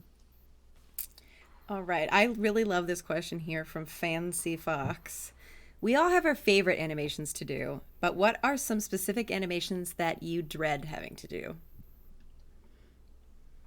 I saw this question and I immediately thought of like dances, because those are either like really fun and straightforward and like with like if you have like good reference, or even when you're not, or it's like a lot of or it's like a lot of minutia that you're gonna have to like very specific, because it's like a lot of very small and subtle shifts in weight that you think you perceive, but you realize as you start to make the poses and animate, you're like, oh wait a minute, I'm completely missing something. So maybe I'm only thinking about that because I'm doing a dance right now. Dances are really subjective. I agree. Too. Yeah. They're tricky. Like there's a dance and you can say that it moves a certain way, and you can just sort of make up your stuff. So there's like this like big open space of dances, but that's also the problem. I think that's where you're trying to get at. Like I agree, dances they can be super fun, but they can just put you in a place of like you don't even know what you're doing anymore. I think for me, the specific thing that I dread animating is not necessarily like, I don't even want to say dances, but I want to say any animation or emote that is supposed to be, or that is like a sort of a silly moment, but is on a stoic character. Like dances, fine, I could do a dance on a character that's supposed to be serious. Like their whole character trait is that they're serious. And then anything you animate, they're like, well, they're being very silly right now. It's like, yeah, I need to make them dance. Yes. You want the serious person to do what? A serious dance? Get out of here. Killeth me. It killeth me. That is the thing I dread, is serious people supposed to do silly things for the game. Ugh. We got that on Nasus. Yeah, that's a good one. But also dances. Yeah. Final answer, dances. Just don't do a dance. Like I the hate- center and Yone don't have dances. I don't think. I hate. Sorry. go ahead. Sorry. Sorry. No. I'm done. All right. I hate. This is like sacrilege in video games. I hate idols. Oh, me too. Oh, you don't want to like. I think it's so boring. You mean just the breathe idle or the idle variation? You gotta vary it up, son. Yeah, idle variations are fine. Like if it's like, well, I mean that's the thing. If your idle variation is essentially like he hops up on a thing and does a dance and then goes back to it, then that's not an idle. Come on. But like, you just don't like animating breathe cycles. Then. If it's just idle, like just sitting there, like and let me add a layer where he kind of looks around. I'm like, oh my god, dude! Yeah. I want to animate. Wait, no. Let's look left and then right and then. I can't. Yeah. Oh, I That's can't. why you knock it out in half day and forget They're about necessary. it. I totally get it. I yeah, like a little ship. They're standing and then they're like. I don't think they're necessary. I am like big into, if like skin spotlights, we love what you do. Thanks for the highlights. But if you just standing around in League of Legends, you don't deserve my animations. Yeah. Get in the game, dog. Come on. You should force people to always be moving. Like you just auto walk in a circle. Like you have to You be just moving. can't stop. Don't get me wrong. People do beautiful Amazing idle things. animations. I just don't like doing it, and therefore I don't do them well. Go to your lane. Mission Don't cycle. idle. I know. Just put it on the layer. You'll be fine. Yeah, that's right. Yeah. Do They're your just lane jittering. work. No idling. Oh my gosh. I love doing the poses though. I love being like, look at all these potential idle poses. And then I'll do the poses in the game. I'm like, so cute, so fun. And they're like, no, make it move. And I'm like, no. Later. I'll do it later. Okay. Yeah, I have one that's like very specific, but I mean, I'm sure that all of you have run into this, which is like attacks or spells or like big animations that the character has to do while moving because of gameplay reasons. This is like a thing that comes up constantly.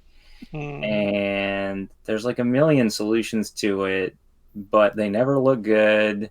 And you're always like working and making the animation like not like you want it to be because the game because upper lower body split things. oh, yeah, or you're like, well, I'll do like a little like leap through the air as it happens, but then you can do it like backwards too. So you got to make it like omnidirectional, and it just becomes this like mess of like everything I hate. And we had and a as I was moment. saying this, I just realized that that's like basically I've spent the last 4 years of my life doing nothing but animation while your character can move. So I don't know what that says. And then someone records it on YouTube in the worst angle possible, and you're like, God, shit.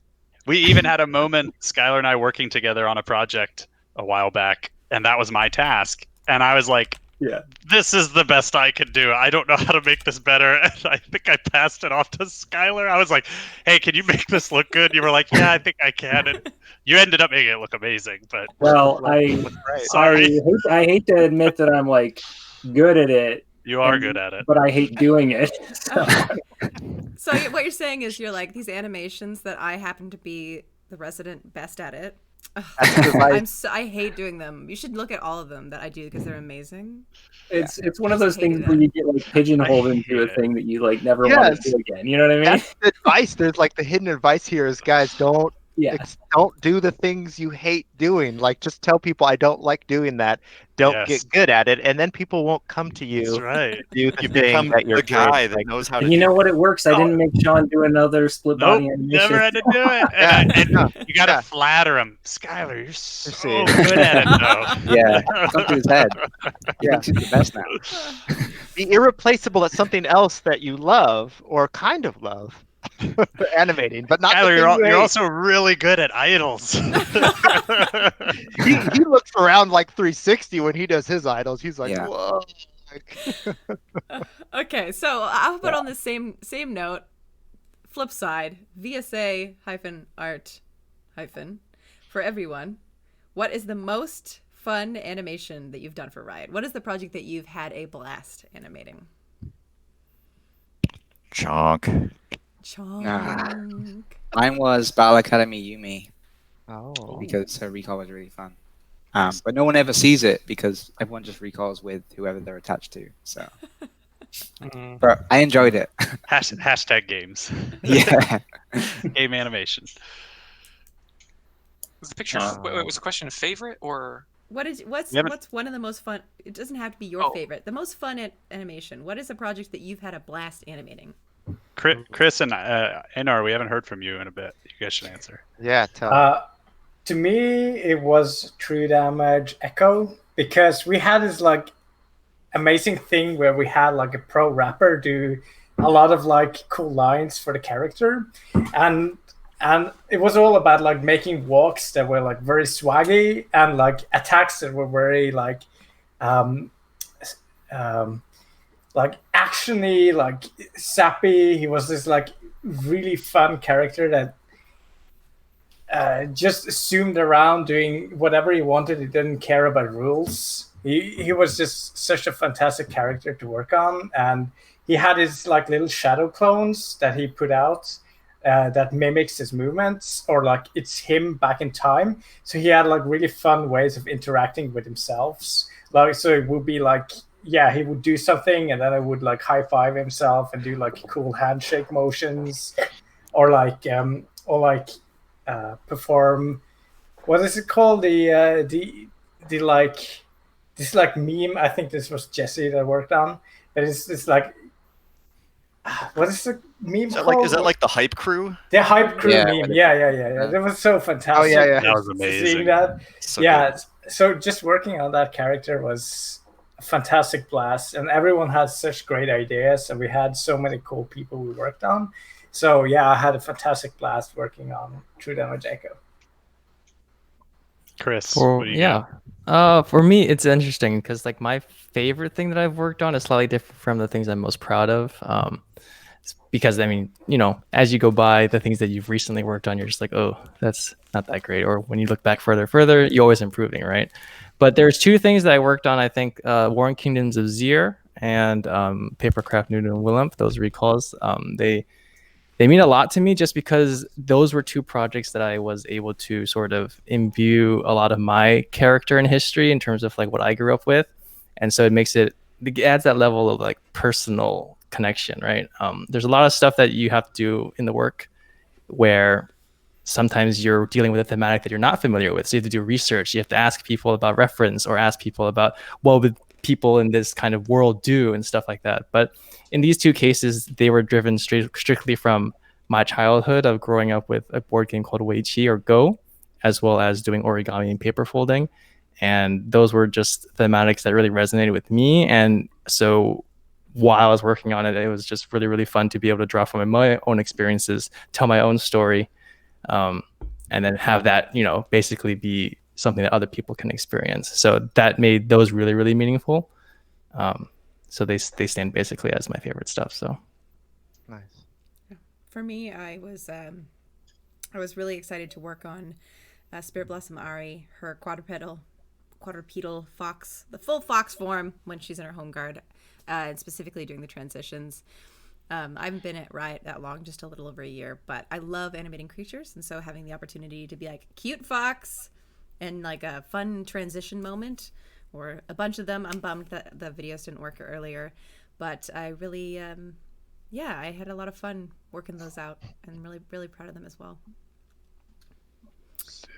My second favorite animation that I've personally witnessed at League is the rat that Matt's been slowly animating all day in the background. Everyone loves rats. Maybe no. I was curious, Tyler, did you have a favorite? Tell us, Tyler. Yeah, I would definitely say Dark Cosmic Lux. I love the thematic. It was my first legendary.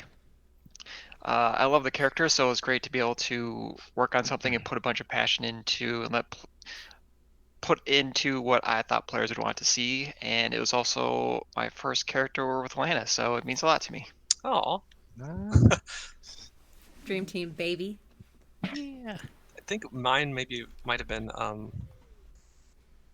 It's funny because like Skylar talking about directional animations made me think about it. It might have been working on Talia, because that was like maybe like the most complete set of like directional and also directional while moving animations that I've done that I still look back on and think like, hey, that looks pretty good.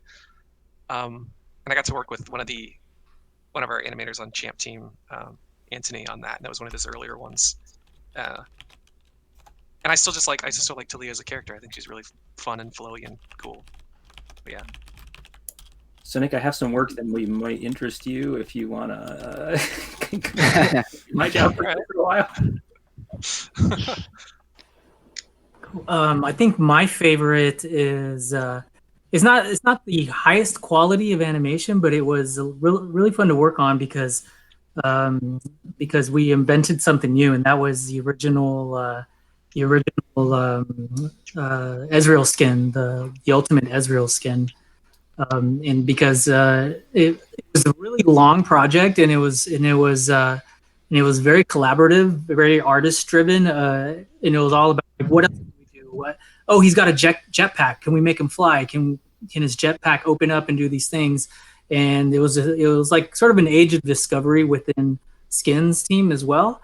And after that, it led to the creation of more ultimate skins. So yeah, Pulsefire Ezreal for me was sort of a turning moment for my career at Riot. It was a lot of fun.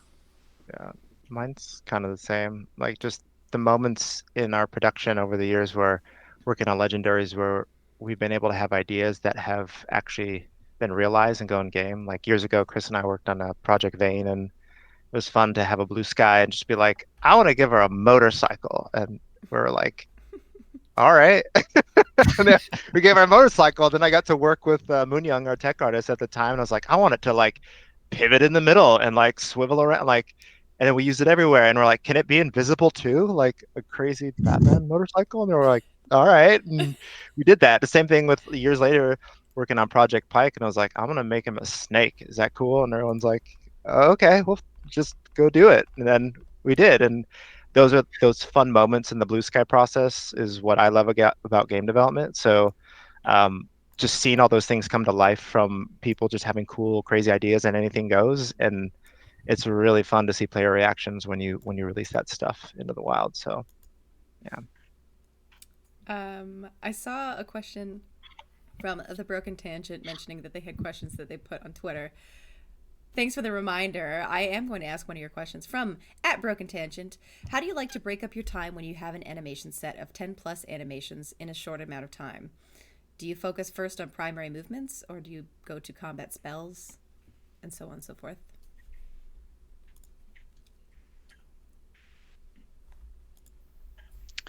I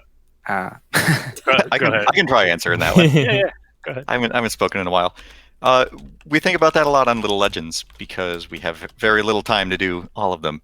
Yeah. So the way that I found the most success was to start with like all the locomotion, like your idle, your awesome, amazing look around, and your run and everything that goes between them. If you lock those down and forget about them, that, at least in our case, like that's a good third or half of your character done, because you already have all of your poses that you want to blend into or out of. And if you decide to do those after you do your combat, you're sort of cycling back over things you've already worked on. Oh, I got to paste my idle back into this thing because that changed. So if you layer it in a way, or at least approach it in a way that's sort of like a waterfall, then you're at least wasting the least amount of time. and if time is like your one resource that can't change, you go, I have a deadline of 2 weeks, I have to do all this in 2 weeks, then the less time that you waste, the better. Great answer. Another quick question that I see here. Where did the name Rat come from? Somebody want to answer while I find more questions? Yeah, so that was... Man, it was kind of like... That was my idea. That was Matt Johnson. Yeah, what does it stand for, Matt? The Riot Animation Team. Do we even know yet? The Riot Animation Team. I don't know. Is it? Today and then Nick Riot I didn't think you guys would choose it, but we did. So here we are.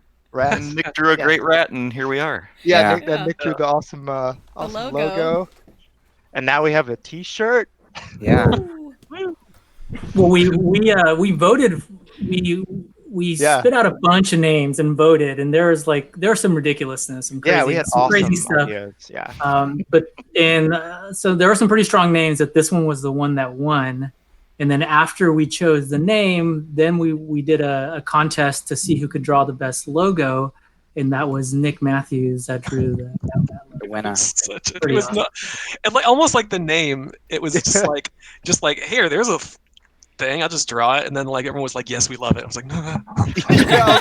Oh god. Wait, I should make it better. They're like, "No, it's perfect." I was like, Now okay. we're gonna turn it into a vector graphic, and we're gonna put it everywhere. Yeah, it's very, very hype.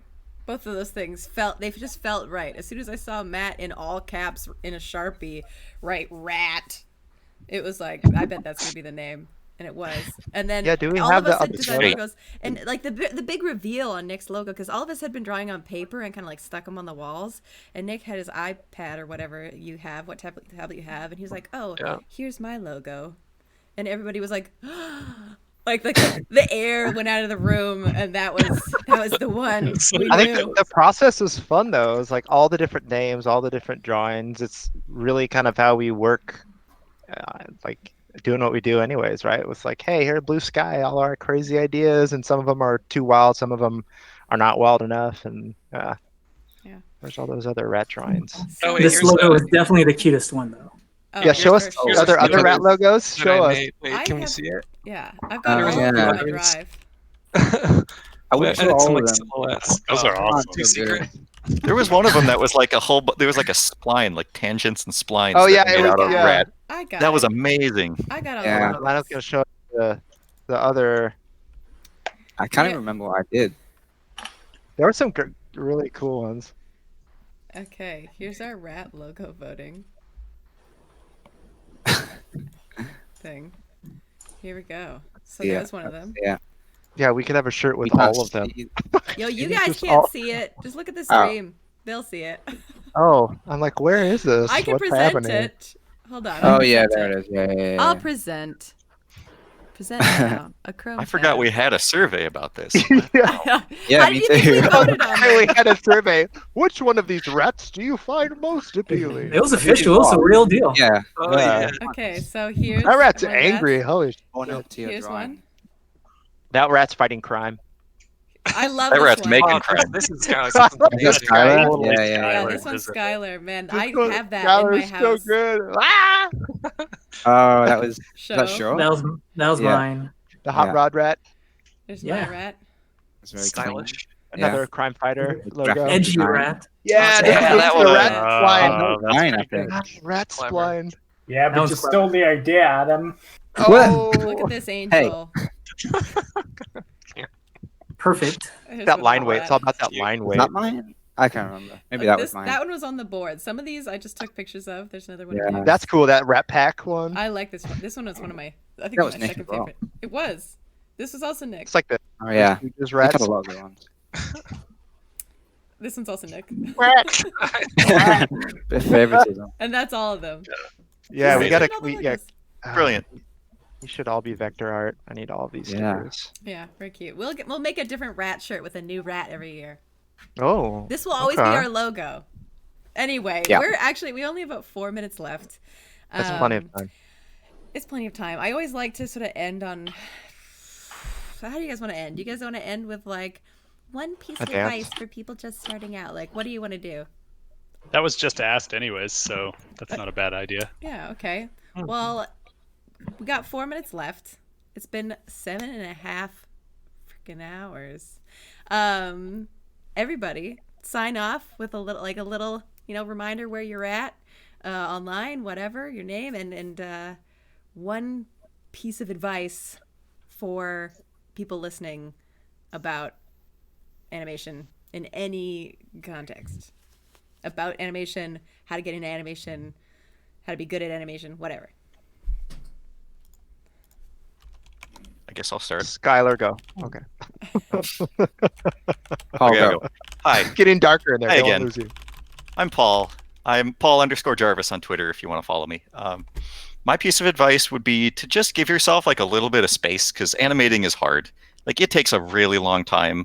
Don't feel like you need to improve to professional level overnight. Like this stuff takes a long time. So if you're just starting out, it's okay. Just take it a day at a time. Love it. Thanks, Paul. Yeah. On the back of that, kind of similar, but I was going to say try not to be intimidated when you get into the industry or before it, because I feel like I went through a lot of years of just being intimidated by everyone I met. I was like, if anyone was higher than me in any way, I would just be like, and like. That's how I live my life, Adam. Yeah, exactly. And it kind of doesn't go away. I mean, everyone always has that imposter syndrome. But yeah, try not to be too intimidated by people just because of like their title or whatever, because it doesn't mean they're like higher than you or better than you in any way. It's just try and take it easy. And where can people find you online? On Twitter mostly. Anim Turnbull. It's kind of my name, but not. It's very clever. Thanks. Is that it? Yeah.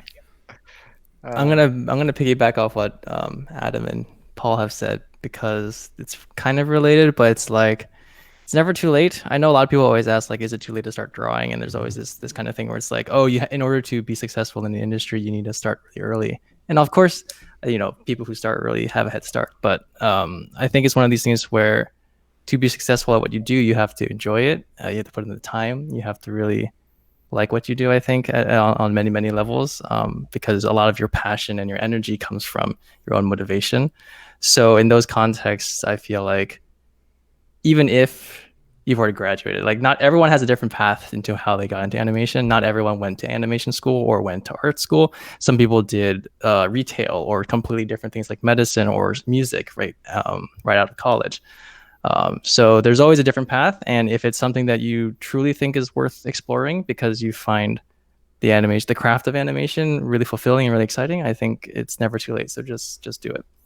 In terms of where you can find me, my handle is WriteOmu, and you can find me on Twitter and Instagram. Otherwise, on YouTube and stuff, it's by Christopher Singh, which is my name. Thanks, Christopher. Sure. I'll chime in. I'm gonna be nerdy for a second and talk about animation through my other stupid nerdy hobby. Is this past year, about a year ago, I got into miniature painting, like Warhammer stuff. And it's a pretty intimidating hobby, just like any art, where you look around the internet and there's like 10 million people who are like the most expert, godlike people you can imagine.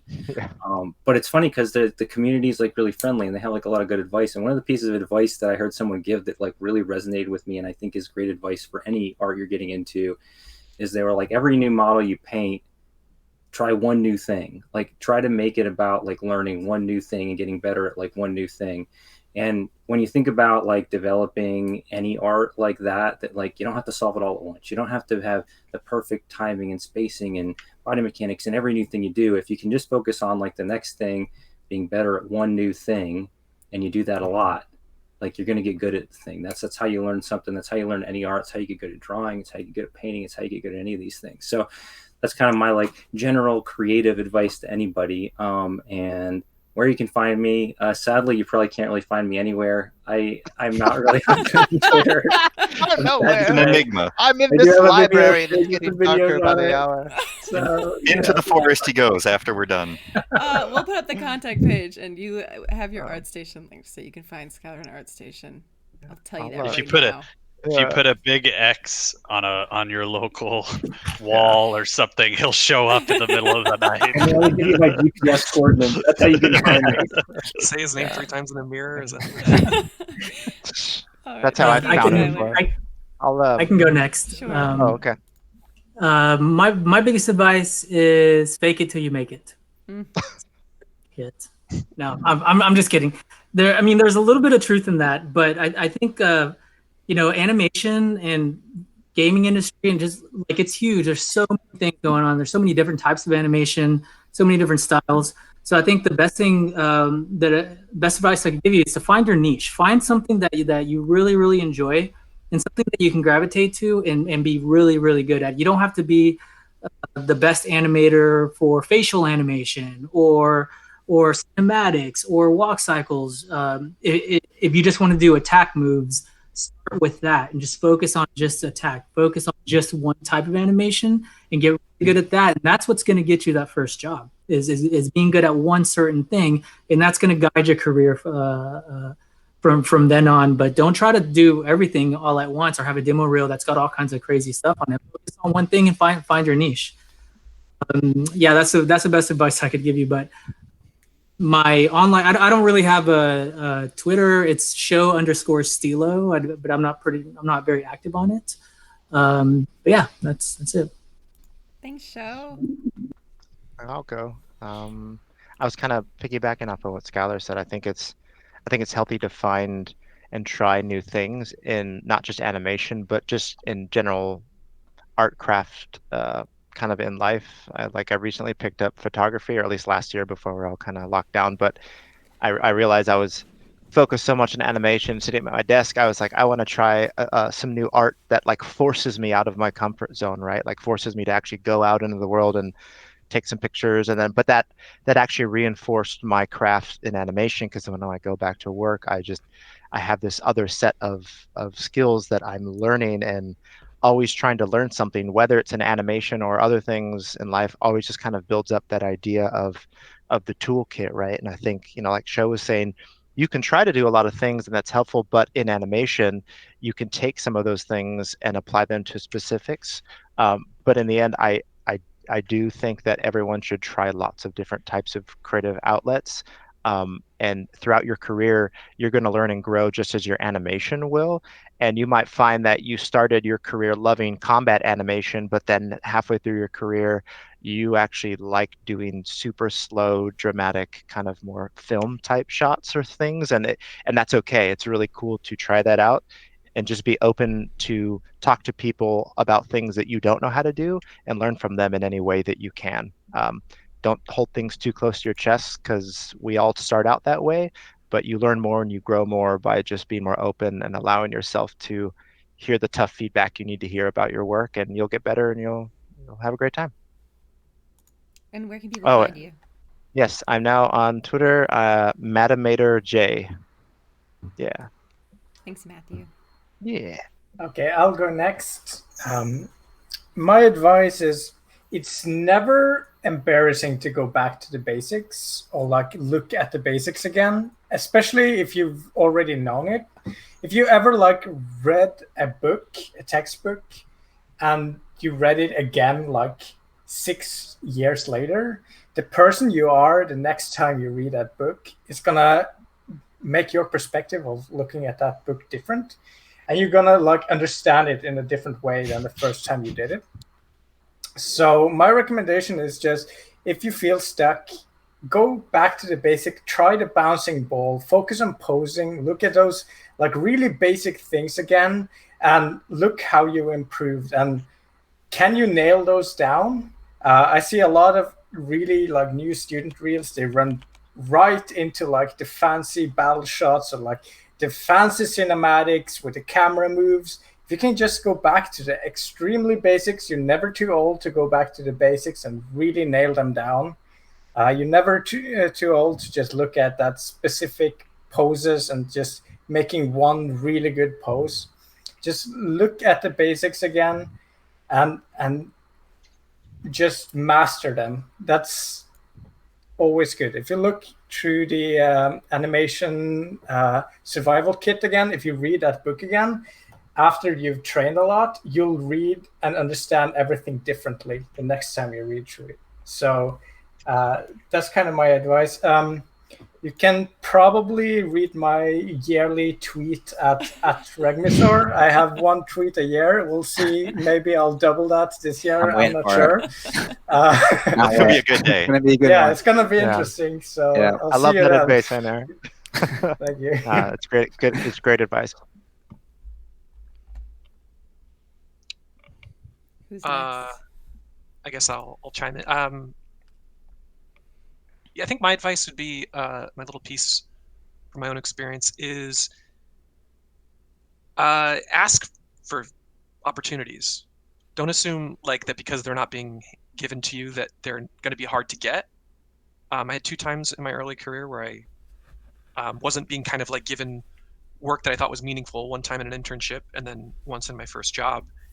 And I talked to my fellow animators who are at the same level, and we decided we're going to talk to the people about getting something more substantial, something that would look good on our resumes, and something that we would feel good working on. And we did, and then they really wasn't that hard. It was super easy, barely an inconvenience. It was, yeah, no, it worked out, and it can. I think before you do it, it can seem like it might be a lot of trouble, but once you ask, sometimes asking you shall receive, and all that. But yeah, I'm Nick Matthews. I'm Nick Stravaganza in various places. Someday I will learn how to use social media and be an influencer, but that'll be later. What is this Twitter thing? What is this? Birds and stuff? I don't know. What is this? I can go. Something I struggled with was learning that everyone's journey is different. Being in school and comparing yourself to people that are already in the industry, it's very hard. It took me 2 years after finishing Animation Mentor to get my first animation job, and it took me 6 years of being in the industry to get my first full-time job. And so that's just something to be aware of. Like, don't always compare yourself to other people, but just know that your journey is different, and that's okay. And if you have any questions that aren't getting answered here, feel free to jump in our Discord, and we can answer them there. You can find me at Dr. Flapjack _ on Twitter. Thanks, Tyler. What's a Discord? It's like a Skype. I think Sean, did you go already? Skype. Oh no, I haven't. I was so sorry. Are you busy reading that book? That Yeah. animator book? It's I do want to say I have done a billion run cycles in my career, and every time I do one, I'm like, oh, let me open the book. Every single time. So there ain't no shame. There ain't no shame. Let me see. I wrote down 2, but maybe I'll just pick one. This is something I look for. I personally think a lot of times people, when they're learning animation, and you should spend a lot of time learning how to just animate very well, because at the end of the day, that's the job. So if you're like, oh, my weight doesn't feel real, or it doesn't overlap nicely, yep, that's a problem. But something that I think a lot of animators don't spend enough time doing, and it really just takes an extra hour or two when you start something, just be original.